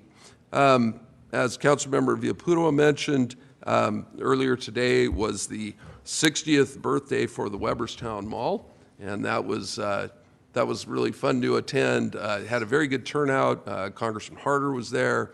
Had lots of people there. My sister is the marketing manager of the mall, so I had to show up myself, of course. But again, that's another thing in District 3. So I just want to congratulate and tell the Weberstown Mall that I'm happy for them for 60 years of getting stuff done in our community. Let's see. The other things I wanted to mention, just some updates in the district. 5 Mile Creek, which is the waterway just on the north side of Swenson Park. One thing I was able to get funding to put together and try and put together an assessment district. And so the latest on that, staff is preparing a report that will come to council in April, and then council will vote to form the district and approve distribution of the ballots. After that, the ballots will go out, and there'll be 45 days to vote. So by May, we should know if that passes. And if it does pass, what that will do is create an assessment district that will take care of the waterway there. We'll have money to keep it cleaned up. In the past, water hyacinth can really choke that. Just a few years ago, it was just, you could not see the water. It was so covered with the water hyacinth, and the duckweed, I think, is the other thing that had quite a bit. So I was able to get funding to clean that up, but that's not something that area and those residents are going to be able to rely on. And so if this passes, I think that's really going to do a lot to clean up that waterway. So I feel pretty good about that. Just some updates on Swenson Park as well. So the Mini, which is the miniature golf course there at Swenson Park, is very close to completion. You can already go there and play. It's just certain elements were not completed. But it says the Mini is almost complete. We're waiting on speaker and lighting finalization, but all landscaping is complete. We've also recently installed hole markers and brought in custom flags. It looks fantastic. They're beginning to market it more heavily now that it's close to completion. There's daily play. You can also do events, birthday parties, corporate outings, all of those things that you can do. So if you have people that are interested, just reach out to the golf course, and you can get that set up. The other thing, and this is exciting, the driving range. We've broken ground on the range project. We're waiting on permit approval, so they're moving on that. They're hoping for an official opening date in late March, with a ribbon cutting for both the range and the Mini taking place sometime between late March, and mid-April. And so what we're doing with the driving range, they're getting something called Top Tracer. And that's, you'll hit the ball and it'll analyze and watch where your ball goes. And for those of you that are golfers, I've heard that's a really good tool that will be very, very helpful for people. And just making Swenson Park, giving it more benefits for people when they go there. And the thing on the Mini that I really get excited about is how many times I've been here and heard people talk about the fact that there's not a whole lot for our kids to do. So there's, that's something that we've brought back. And so very, very excited about that. And for my pickleball people, the Groupie Park pickleball players, there was a nice article in Hers Life this month. Just want to encourage that group, and I just appreciate all their efforts. And things are moving forward. We're in the bid process right now, so we're working that out. But rest assured, I talked with City Manager Johnny Ford earlier today about that, and I had a good meeting with Penny, our new Public Works Director, and had a good opportunity to discuss the different projects going on in District 3. And so I will continue to stay on top of that and make sure that that moves towards completion, and really looking forward to that. And I think that's about all I have for now. So I just want to thank everybody for sticking with us this long. Thank you. How much time do I have? What time is it? Okay, we will close with a moment of silence for Reverend Jesse Jackson, just letting that know. So I just want people to understand that, I agree with Councilwoman Padilla, being kind is important, being respectful is important. I spoke earlier this morning about humility, sharing, that, leading with humility. People are tired. People are tired of fighting and bickering and what they're seeing on social media and what they're seeing in the news and what they're seeing, in real life, all this stuff happening in our world. And I can let you know that I will continue to do my part, okay, to celebrate the good things that we are doing in this city, to shine a light on those. And when we talk about bringing stuff to our community, we have to be and I hate to say it, but we have to be the cheerleaders. We have to be the ones that are saying, rah, rah, sis, boom, bah, look at what's happening here. Don't you want to be part of our team? Because I do. And I want to be part of this team up here. But I will say, when the rhetoric shifts from just a simple disagreement, which we're not going to always vote 7-0, 7-0, 7-0, then you become a rubber stamper, okay? We're not always going to do that, and we need to vote for our constituency. So we're not always going to agree on everything. But to take that and turn it into like personal hostility, I think is not right, and it tells you something. It tells you something about people's priorities. So it was my privilege to give somebody a position, a title, having a shared vision. Doesn't mean that we're going to agree on everything all the time, but I never thought I would be, attacked in the manner that I have. But again, I will continue to do my part to put Stockton in the best light that I can. Speaking of the best light I can, SenCal JPA, which is the agreement between Tracy, Lodi, Stockton Fire, and AMR, was approved by the county. So we will be able to move on with that, which is big, big news. We'll be the first in the nation on that, and people will be following us.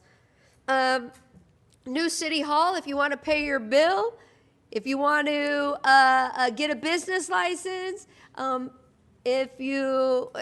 first floor of the building is open for customer service. Actually, the building closest to the water is open for public. There are people all moved in there. We will not move till this summer. So meetings will still be here until this summer. Second floor will still be here this summer.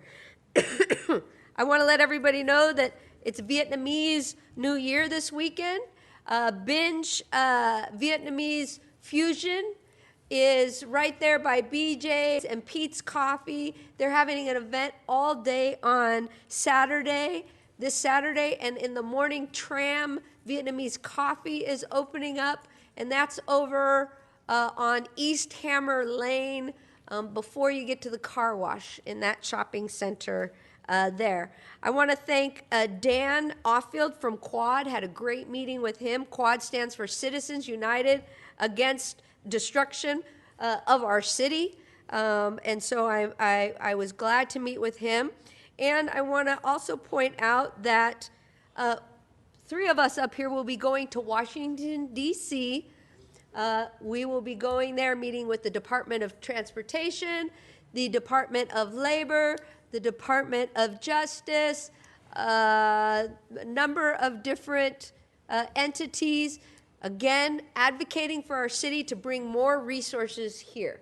Because as it was mentioned, we're the 60th, I think we're the 56th largest, because we're at, last reporting I was given was 324,975. We've passed Anaheim, but actually somebody else told me our population was higher than that.